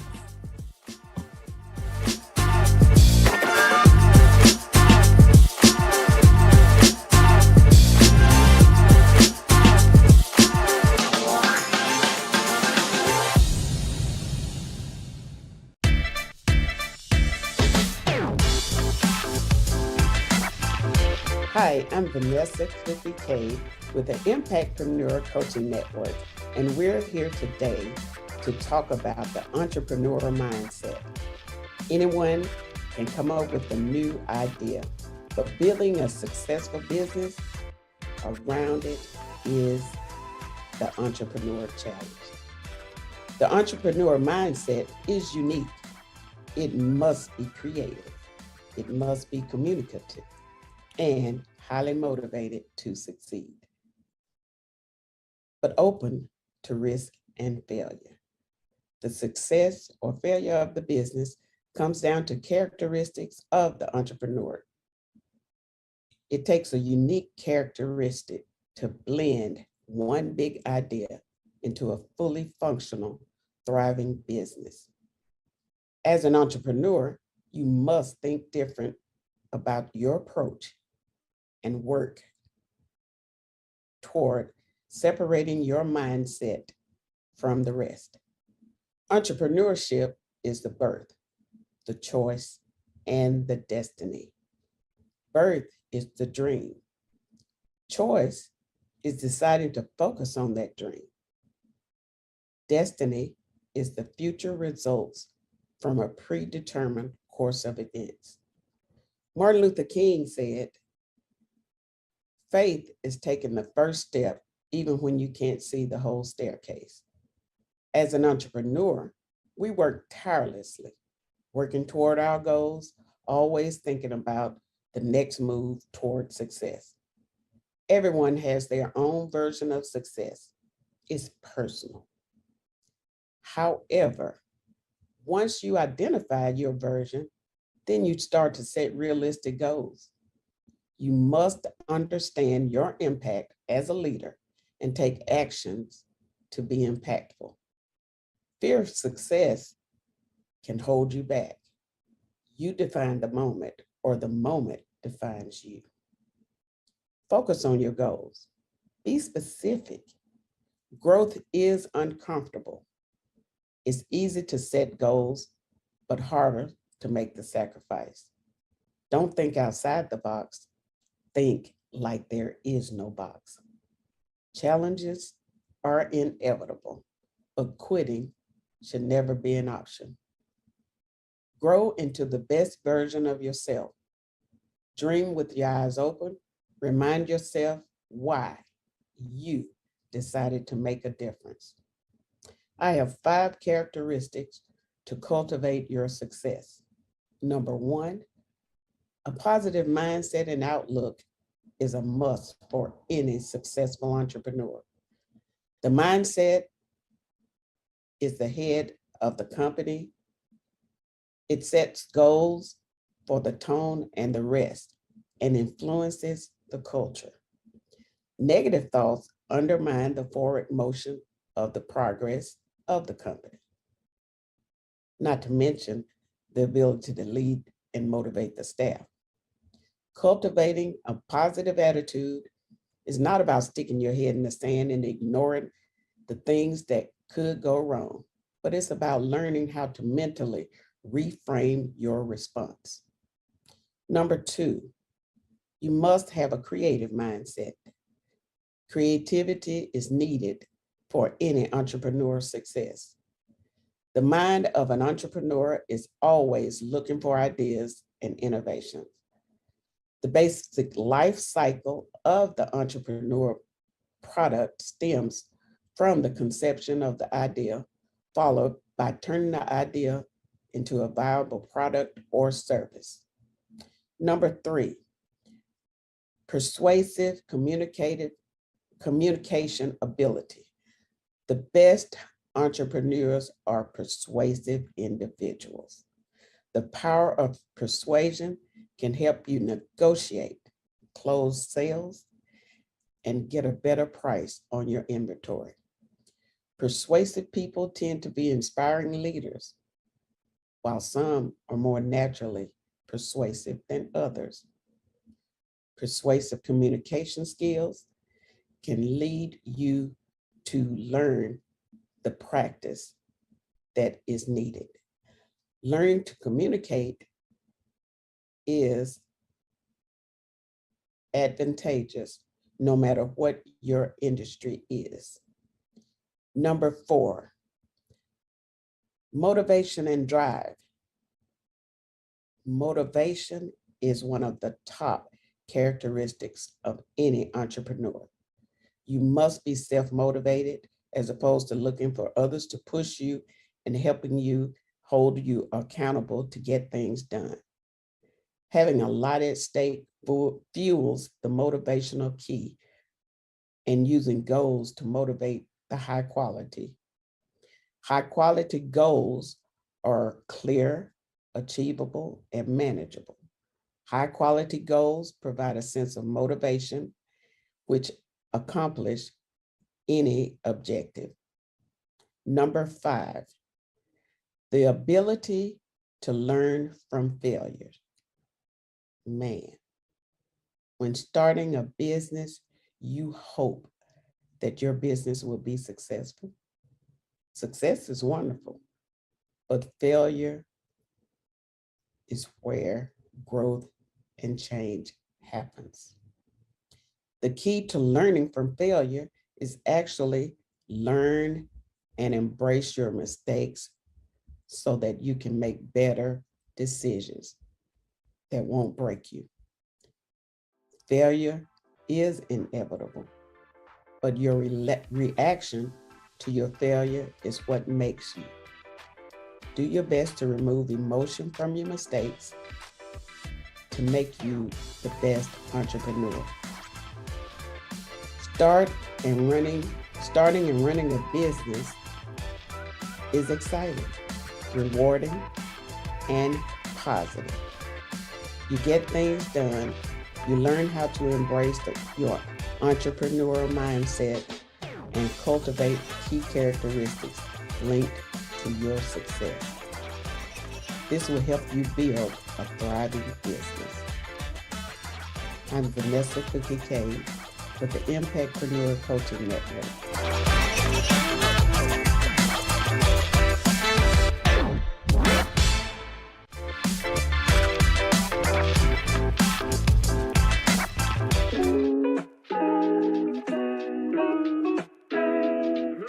Wow, there are so many obstacles and challenges that were defining moments for me. However, there is one that I know shift the trajectory of my life. And that was when I was unjustly fired from a job that I sacrificed so much for. It was devastating and painful on so many levels. Number one, I was a single parent raising a 2-year-old daughter. This was my only source of income. And then also I left corporate America to pursue this opportunity because I believed in the vision and the mission of this organization.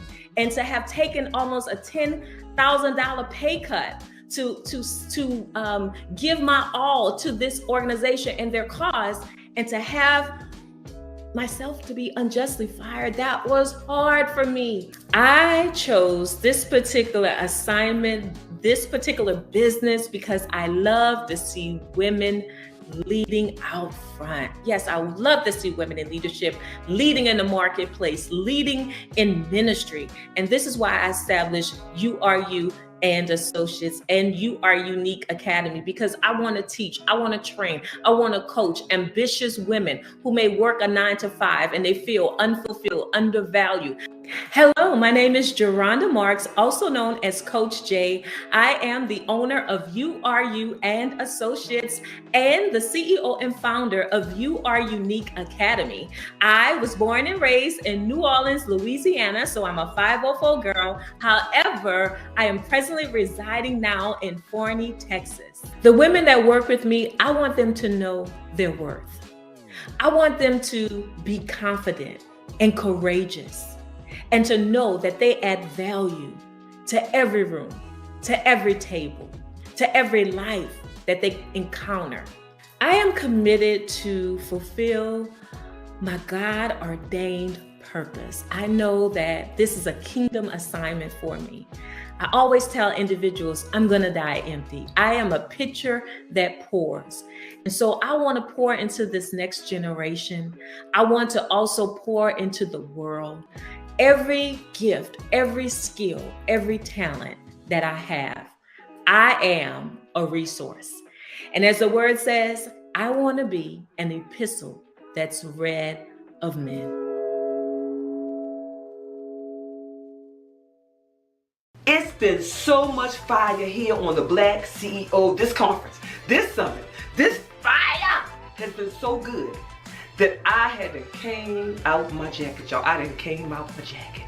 But here's the deal. Right now, Geronda Marks is going to tell us about how to own our space, own the room for success. She's going to give us 1, 2, 3, 4, 5 strategies, 5 things, 5 walls to knock down, 5 things that we got to do to make sure that we own that space for our success. Come on, Miss Marks. Come on. All right, y'all, hit the emojis. Y'all know what to do. Hit the emoji.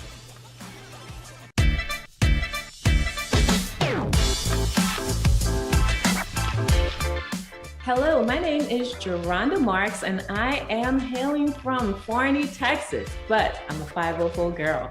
And I am sharing with you a message today that I really believe is going to impact your life and really set you up for success. And the title is The Upside Downs of Being a Successful CEO. Did you get that? The upside downs of a successful CEO. Let me ask you a question. Do you have a dream? You're probably like, I have so many dreams, Coach J, Geronda. What a question to ask. Well, let me ask you another question. Is this dream big, beautiful, and humanly impossible, which means you need God's help to make it happen? Yeah, we all, many of you that are viewing me right now and listening to me right now, I know you have a dream. But one of those dreams that you may have is being the CEO of your own life, being your own boss. That's an amazing, exciting dream. And trust me, that's a possible dream. Why don't you declare that with me? It is possible. Yeah, it is possible for me to be the CEO of my own life.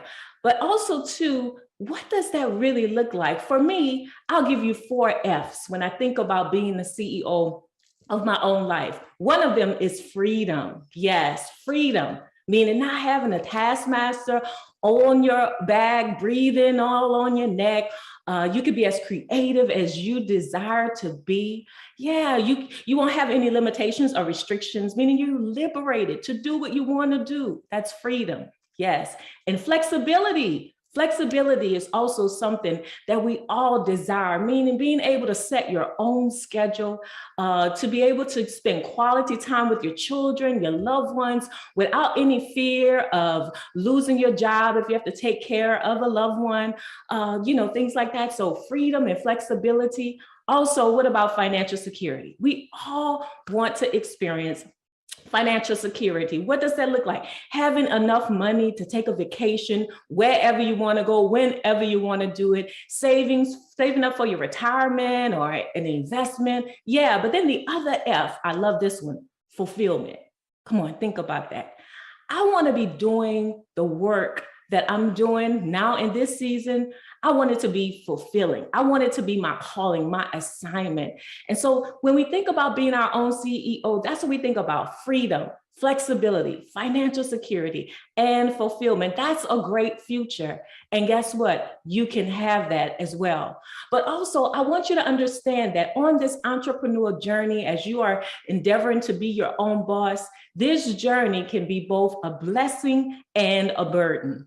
Oh yeah, it's some ups and some downs. And so I want the truth to be told. I want you to understand that it's not always crystal stairs or a bed of roses. No, we got to shed the truth about this journey of entrepreneurship, building a business. Because you know what, when we look at social media could fool us. Let me tell you, everything you see that glitters is not gold. Social media is showing us the highlight reels of people's lives, business owners, the cars, the houses, the likes, and all of those wonderful things. I call that the pop in the bottles and you can have whatever you like lifestyle. And you know what? All of that is possible, but make sure that you don't get it twisted, that there are going to be some ups and downs. You have to have the right perspective of what it means to be a successful CEO. So all Coach Jay want you to do,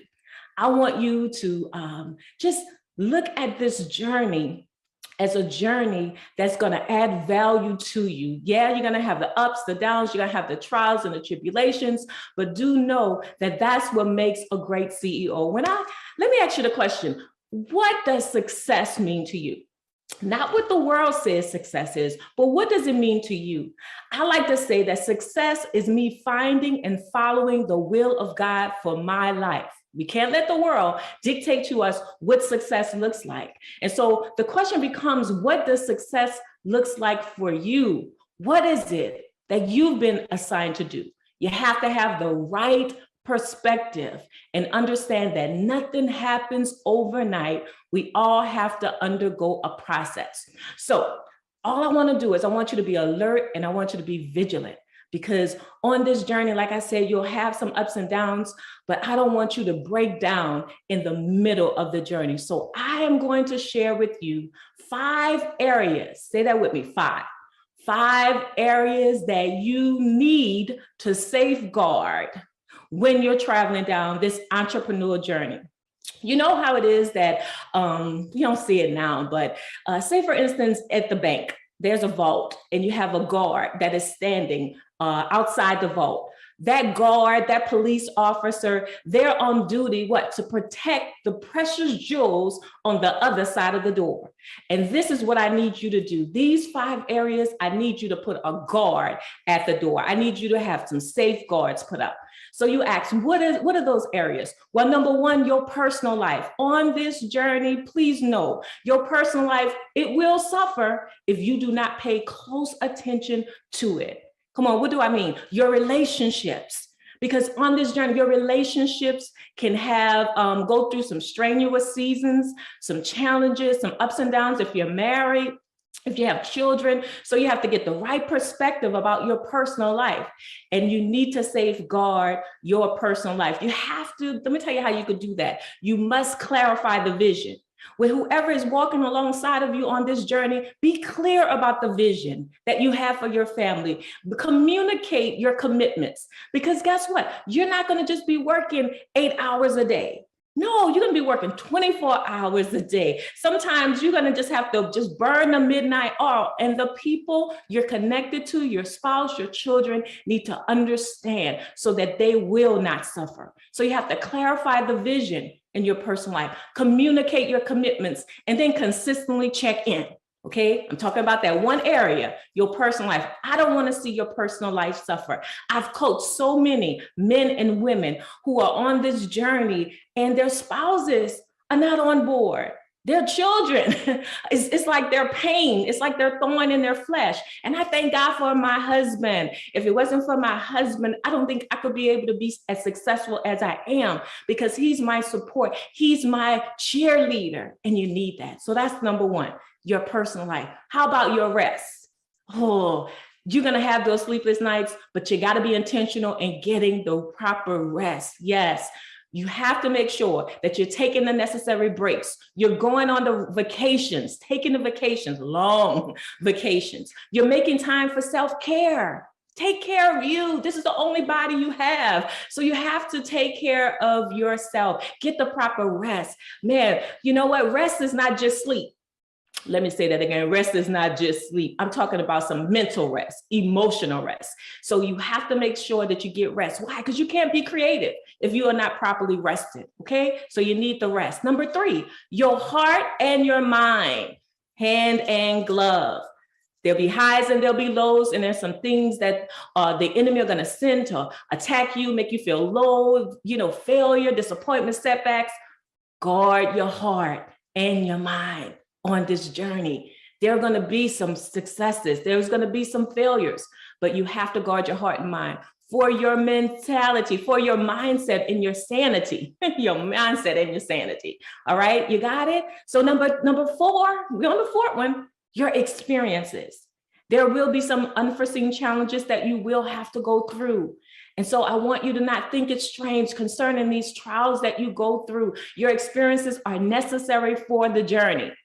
Your experiences is how you're able to reflect and able to bounce back from those setbacks. Okay. So area number 4 is your experiences. Okay.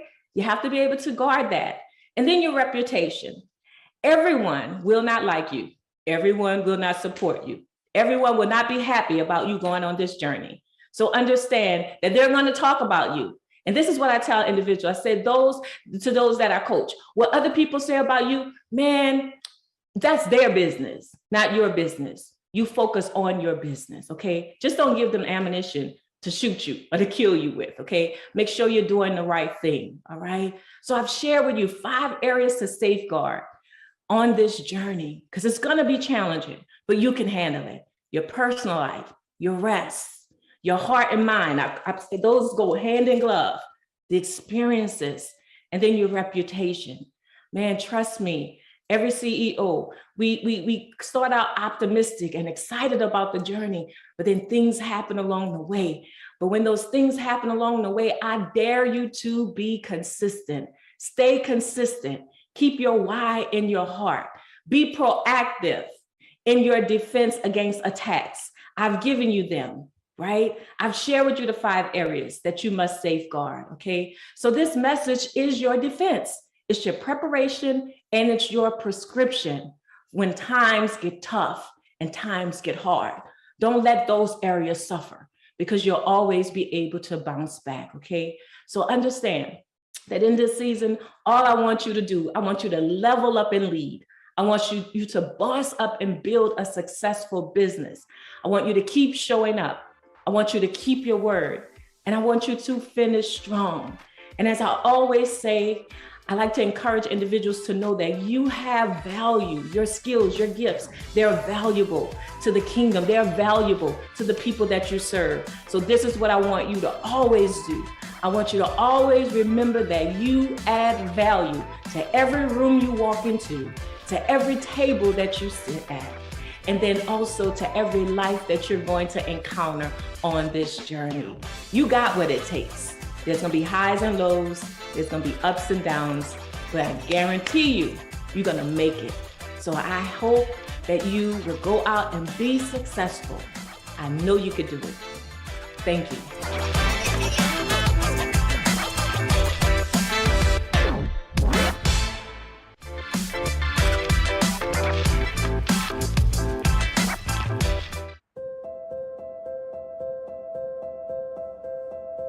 I've often thought that being successful was balancing everything and always giving everything and everyone an equal amount of time. What I've come to realize is that it's not in the balancing, but in successfully blending. And by blending, I mean taking all parts of your life, whether it's your business, whether it's school, whether it's your family, whether it's your hobbies, whether it's self-care, blending all of that successfully from day to day, month to month, year to year, and just blending those facets so that you are a complete and whole person, able to give your whole and complete self. And when you're in those different facets, truly honoring being present at those times. I think that's the biggest challenge that I'm glad that I've overcome. I chose my business because it fills an industry need. And it's important to me that I'm able to empower others that look like me to build wealth by maximizing what they've already mastered and taking that mastery into the areas of corporate and government contracting, as well as pivoting their minority certifications to maximize their business growth. I'm Dr. B. Adamson, and I'm here from Dallas-Fort Worth, Texas. My company is Erlo Owens Transportation and Logistics. Again, welcome. People often say they want 7 different streams of income. And when we think of that, we often think 7 different kinds of businesses.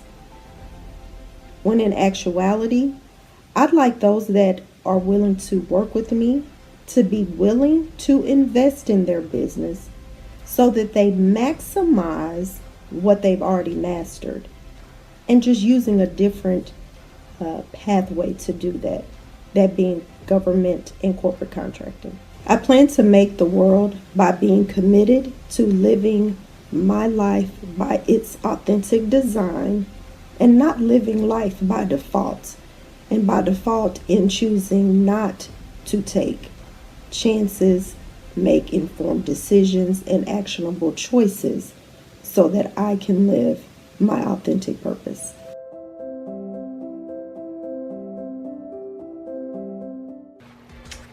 Hey friend, it is your transformation architect, and I just want to check in. I just want to do a quick check-in. I hope that you're using your pen and your paper, your iPad, your computer, your laptop, your mind. I hope you're getting what you came to get. Don't leave any money, mindfulness, or magnitude or magnificence on the table. Oh, let's get into it. Because Brandy Adamson is going to come and talk to us about building successful economics bridges between corporations and communities. What is she going to be talking about? She's going to be talking about leveraging your minority contracts. She's going to talk about us going in there and getting those corporate contracts. If this is for you, you better be tapped in, dialed all the way in. If you know somebody that this is for, get them on the line. If they ain't in this conference right now, get them on the horn. They ought to be here. Take notes, because you don't want to miss out on this. Y'all know what to do. Go ahead and give her her flowers now. Hit the emojis, clap, clap. Make sure you pay attention and put little words in there. I'll be back.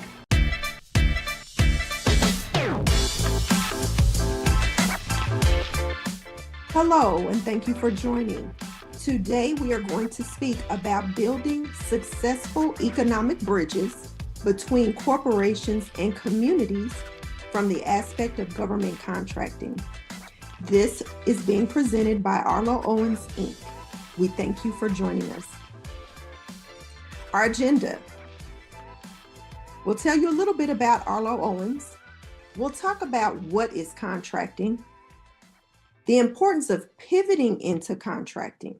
We know as business owners, we wonder, okay, is this the new thing? Is this really something feasible for my business? Is it worth my time? We'll talk about leveraging your minority certification. And lastly, we'll talk about the significance to your business and your community. So, Arlo Owens, Inc., we're your partner and advisor in business development. This is a woman-owned company. We have cross-industry experience in servicing, and we have a national client base. So no matter your industry, we've probably worked with you. We provide consulting and advisory services in a number of areas: government and corporate contracting, minority certification, subcontract management, when you have those contracts, as well as compliance to ensure that you're following what you've signed up for in your contract, as well as contract lifecycle management. So you're invoicing, ensuring that your insurance stays intact and the like. We also talk about business and strategic development. We work with companies to build diversity inclusion programs. So supplier diversity program development and administration. We also do some matchmaking. So if you are interested in being in the contracting space, we can help you find which organizations, being companies, or which agencies you best kind of match with. We also do branding. Branding is important because that is your face to your clients. So, what is contracting? Government contracting is the process that allows a company to sell their goods and/or services to the government. And when you think government, remember county agencies, city agencies, state agencies, and federal. There are different types of contracting opportunities. There are those that are competitive. I'm sure a lot of people are familiar with RFBs or low bid. There's the RFP, which is a proposal process. And then there's RFQ, which is a request for qualification. Interestingly enough, there is a single and sole source component to contracting. And in this portion, it's not competitive. So if you have created a system or a product and you are the sole provider of that, you don't have to compete. But the government has to know what you have, who you are, and how they can find you. And we'll talk about that in a little bit. There's also set-asides. So when you think about set-asides, those are for specific groups. So it may be for small business, it may be for women in business, it might be for minorities. Those are other opportunities that are allowed to you as well. So you say, yes, I'm interested. What are my immediate needs as far as government contracting? Your business has to be legally formed. You will want to get with an attorney or an accountant to figure out how to form what's best for you. You also need a Dun & Bradstreet number. Those are at no cost. And you go to the Dun & Bradstreet website and you register your business there. But before you go to Dun & Bradstreet, you'll want to figure out your NAICE code, which is the North American Industry Classification System code. And what that does is, by that code, businesses know, what do you do? So there's a primary code, and then sometimes you have secondary codes, depending on the goods and services that your company provides. So after you have that information, you'll want to register in SAM. There is where it's kind of the hub for contracting. So it's really, it can seem massive, but as you kind of go through the process, take it chunks at a time, familiarize yourself with the hub, if you will, it will become a lot easier. One thing I did not put on here is that you'll need a tax number, an EIN from the IRS. So don't forget that, because you'll need that. Additional things you'll want to think about. A lot of government agencies require business insurance. So you will want to make sure that your insurance policy is current. If you don't have insurance, then you'll want to reach out and get some quotes and find out what's best for your business. You'll want a business bank account so that they can either ACH your money or send you a check. Website. A lot of people say, oh, you don't have to have a website. Oh, just put up a one-pager. But think about it. The government spends a massive amount of money with other companies so that they can operate efficiently. If you want a piece of that pie, don't you want to put your best foot forward? Don't you want them to be able to enter your URL and see exactly what you do? Website. You'll want an email address, which is tied to that domain name. So don't have www.companyname.com, but then have a @Outlook email, a Gmail, a Yahoo, a Hotmail. It's about that branding. They want everything to look a certain way, because you have to remember, you're moving into a new space. And not only are the government agencies or the corporations looking, but also those primes that if you are new to the space, you may want to begin to partner with. Capability statement.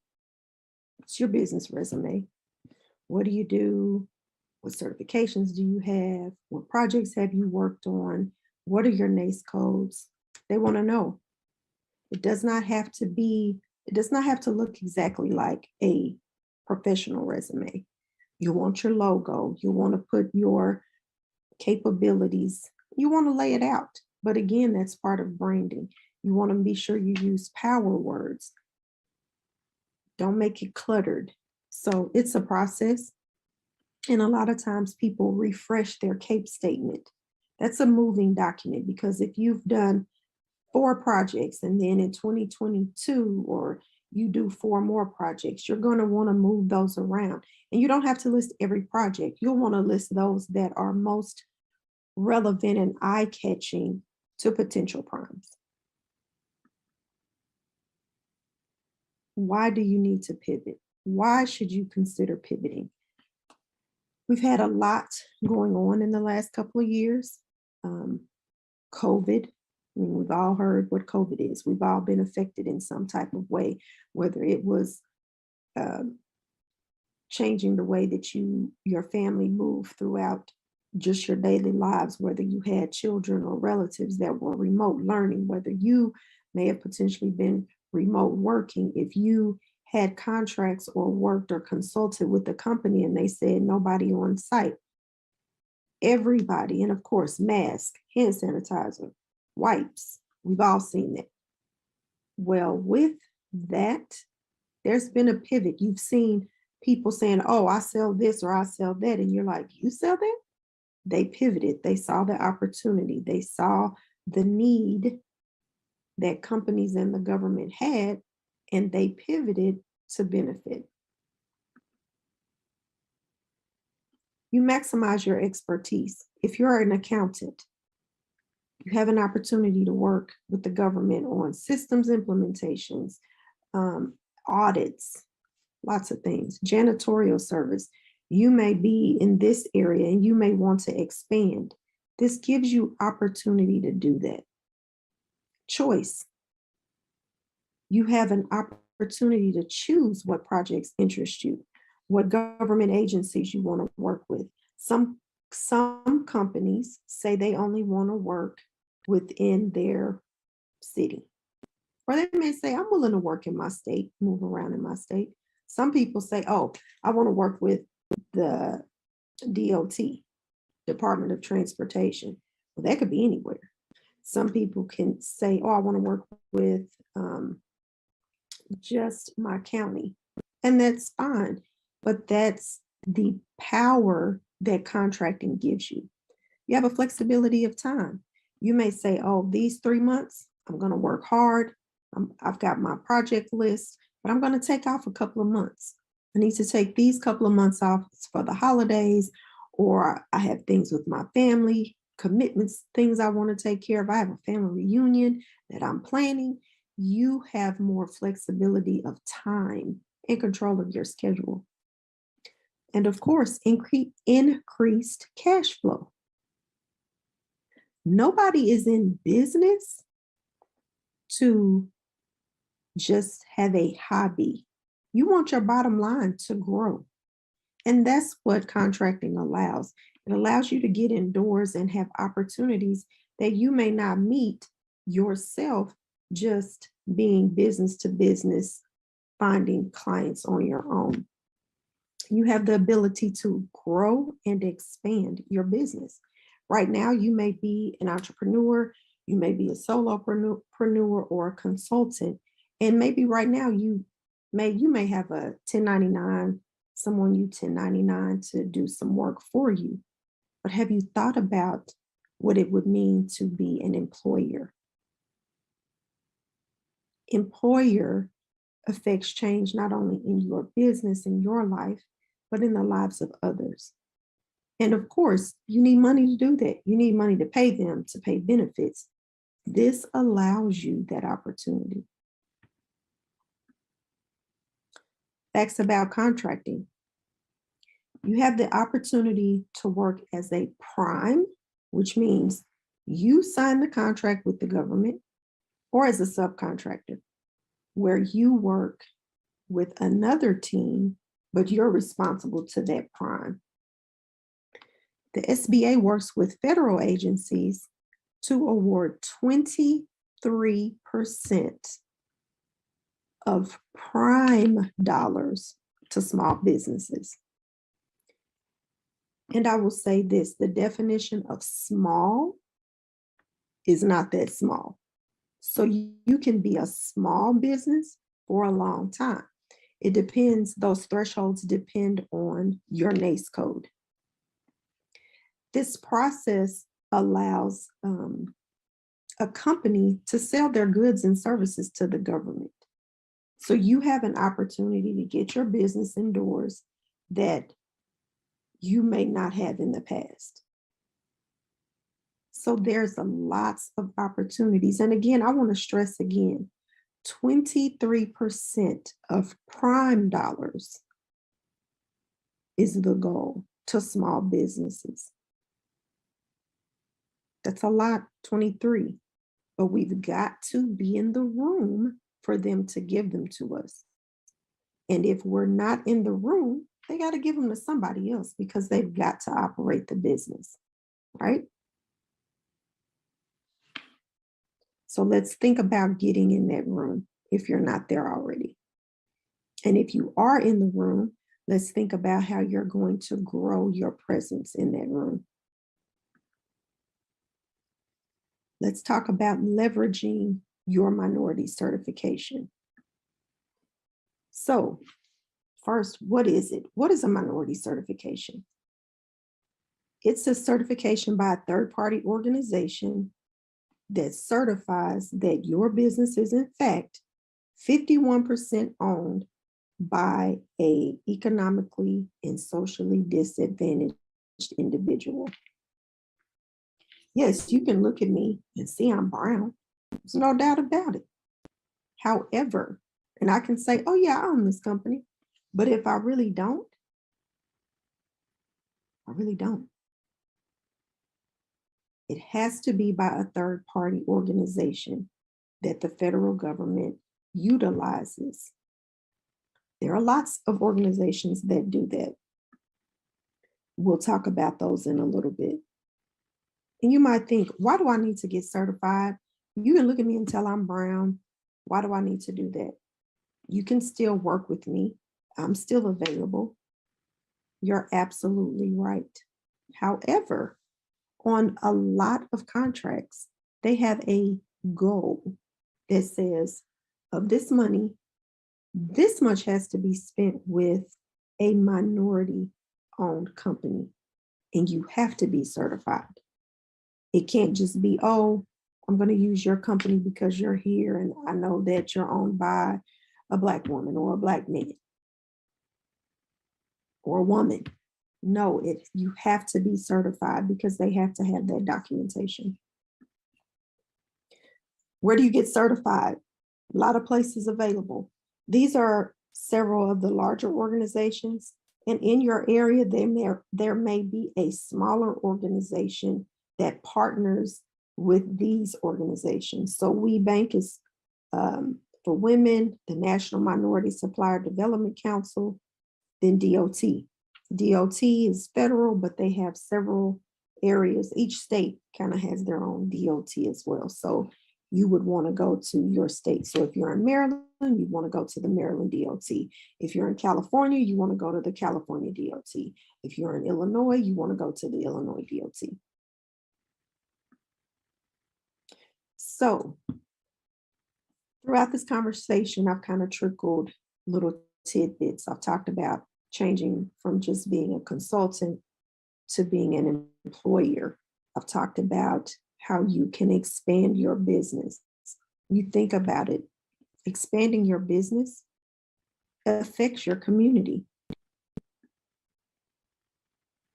affects your city, it affects your neighborhood.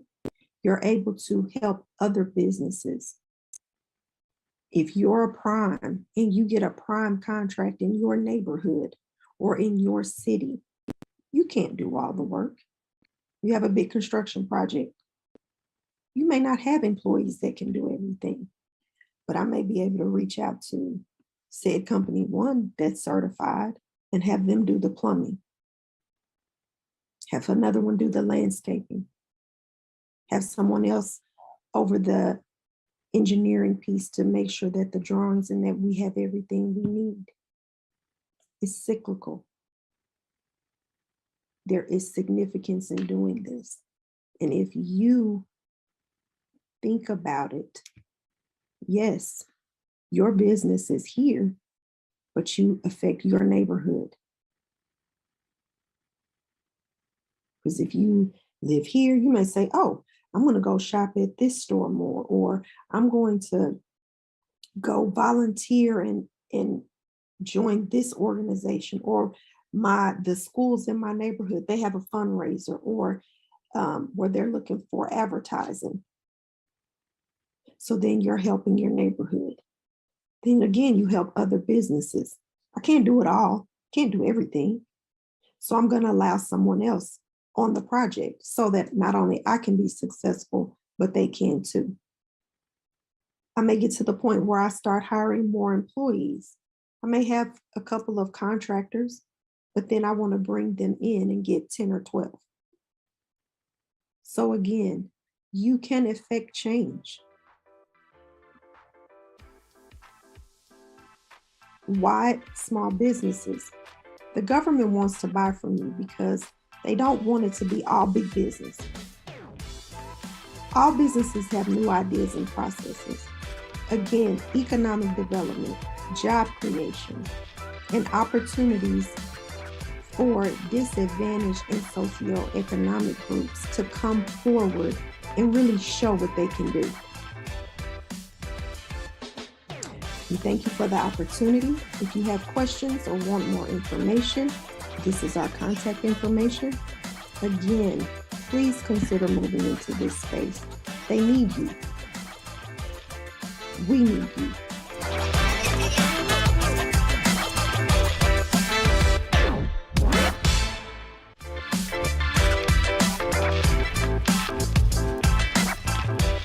All right, our next speaker Alicia Brooks is going to be talking about finding your branding voice.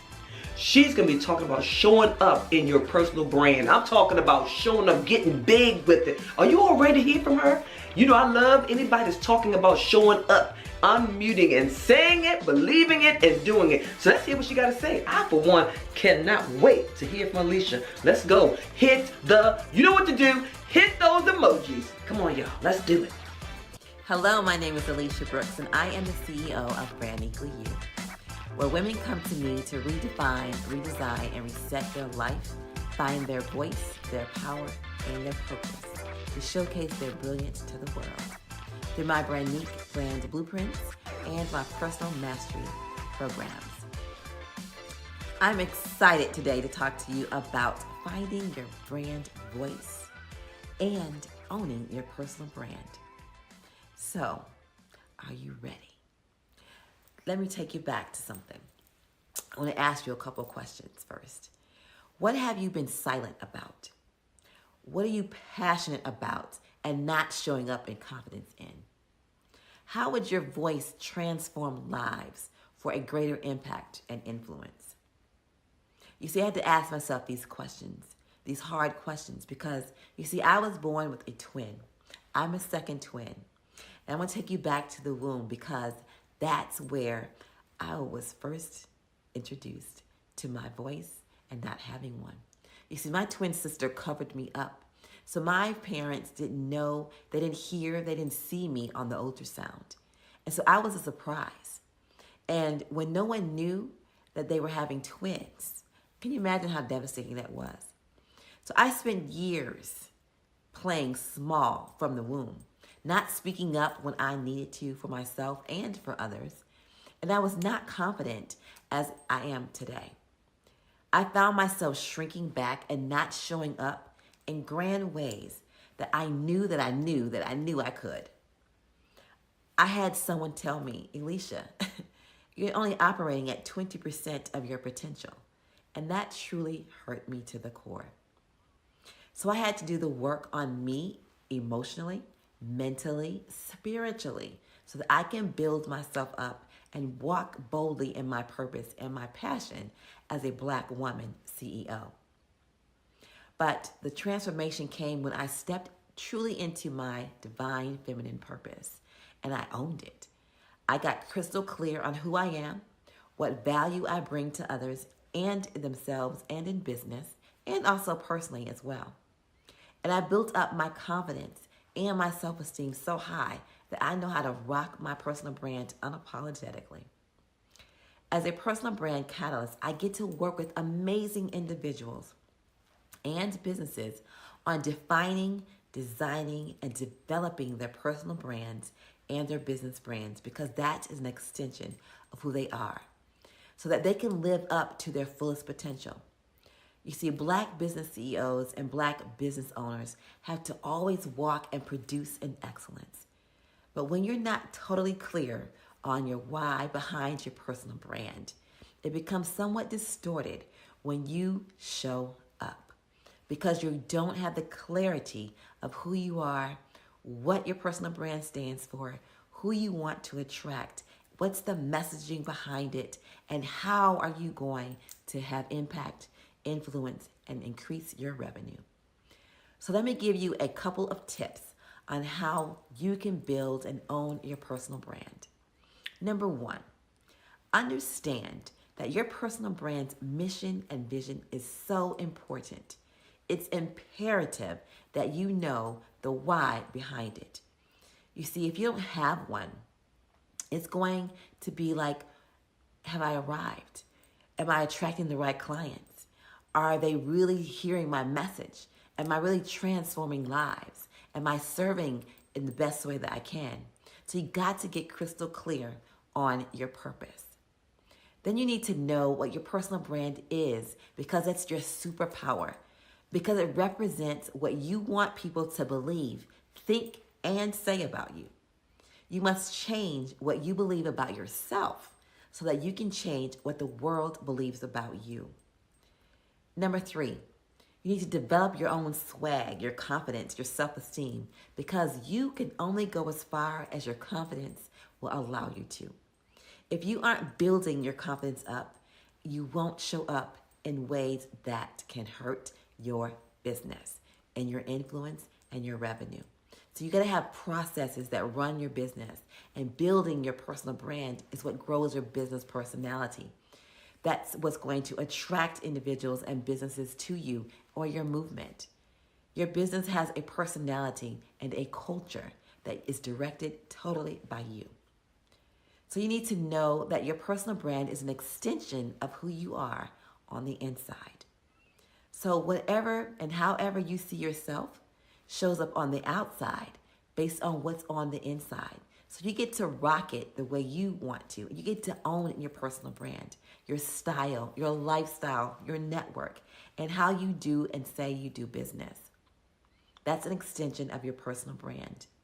You see, when you know your personal brand and what it stands for, it will assist you in finding your purpose, your voice, your power, and knowing that everything you need comes from the inside so that you can display that, your brandique brilliance, on the outside and share that with the world. You see, brands need 3 things to grow and lead today. Number 1, emotional influence. It's a feeling about your brand that customers feel or don't feel with other brands. Number 2, your brandique distinction. It's a way of doing things that customers interpret as different and meaningful from an industry standard.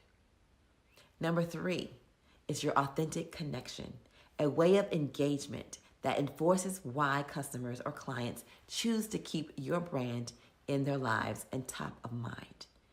You see, therefore, you want to make sure that you are transforming lives through your brand, through your services, through your products. You need to understand that your personal brand is more than just colors and a beautiful color palette or a logo. It's your vision, it's your mission, so that you can set the tone for your brand, so that you can really rock it and set the world on fire with building a movement behind it. Your brandique assets, what sets you apart, what shows up for you that's going to attract others and have your divine clients. You must get crystal clear on what you have to offer and the value that you bring so that you can have influence, impact, and increase your bottom line revenue. You see, my mission is to truly define, reignite your mindset, your spirit, and send an electric charge to your emotions. Because all of it comes from the inside out. It sets your soul on fire when you get to do this. And so you get to learn more about yourself. You get to learn and see what makes you different, your core values. It sets you apart. So your self-esteem, all of this gives you a soul orgasm so that you can be the person you want. You can have the business that you want, and you can show up and show out and be the light in the world. You see, I get to do this because that's my passion. I've done the work. And you have to do that too. You have to look at who you are, what you have to offer. Why are you offering it? What actually makes you different? There is nothing new under the sun. There are people doing the same things that you are doing. But what makes you and your brand different? What makes your personal style different? Right? So you have to think about, how are you showing up? Why are you showing up in certain ways? What is going to separate you from the others? Why should people be attracted to you? You want to ask yourself these questions. These are important questions outside of your colors, what your logo looks like. Yes, that's all important. And yes, you need all of that to create your marketing plan. But first, you got to understand that you have to have a personal brand first before you start marketing anything, which goes back to your brand voice, your brand messaging, your brand values. What are the extensions of your brands? Because you do know that there's just not one way of doing things. There's just other streams of creating your brand and creating that movement to attract others to it, right? So you got to look at your personal brand as an extension of who you are. And that's going to be totally ingrained with your business brand. Your business brand is an extension of you. And because you are the CEO, you are the Black CEO, you have to own it. You have to walk in that. But you got to really look at, what does that really mean for you? What do you really want to put out into the world that says, this is who I am. This is my brand. This is my business. This is how I'm going to transform, influence, and impact the world. If you have not done that work first, and if you haven't gotten crystal clear on that work, if you haven't truly walked in that, if you haven't asked yourself those hard questions, if you don't know in confidence, full confidence about who you are, what services you offer, what's your brand voice, and truly rock it, truly own it, I would love to talk to you, because that's where a lot of us small business, large size businesses, regardless, Black CEOs have fallen short. We have not gotten crystal clear on who we are, what we stand for, what are our core values, what's our brand voice, our messaging, our mission, our vision behind who we are, so that we can put that into our businesses, so that people can be attracted to our business personality, the culture behind that, and rock that. I'm excited to have shared this with you. I look so forward to connecting with you. And until next time, I really want you to think about these questions. Ask yourself these questions, because it really does matter. It's imperative to your personal brand and your business brand. But until next time, I want you to be and live your brand and rock your brand, the brand unique way. Until next time, have a great and awesome day, because you totally deserve it.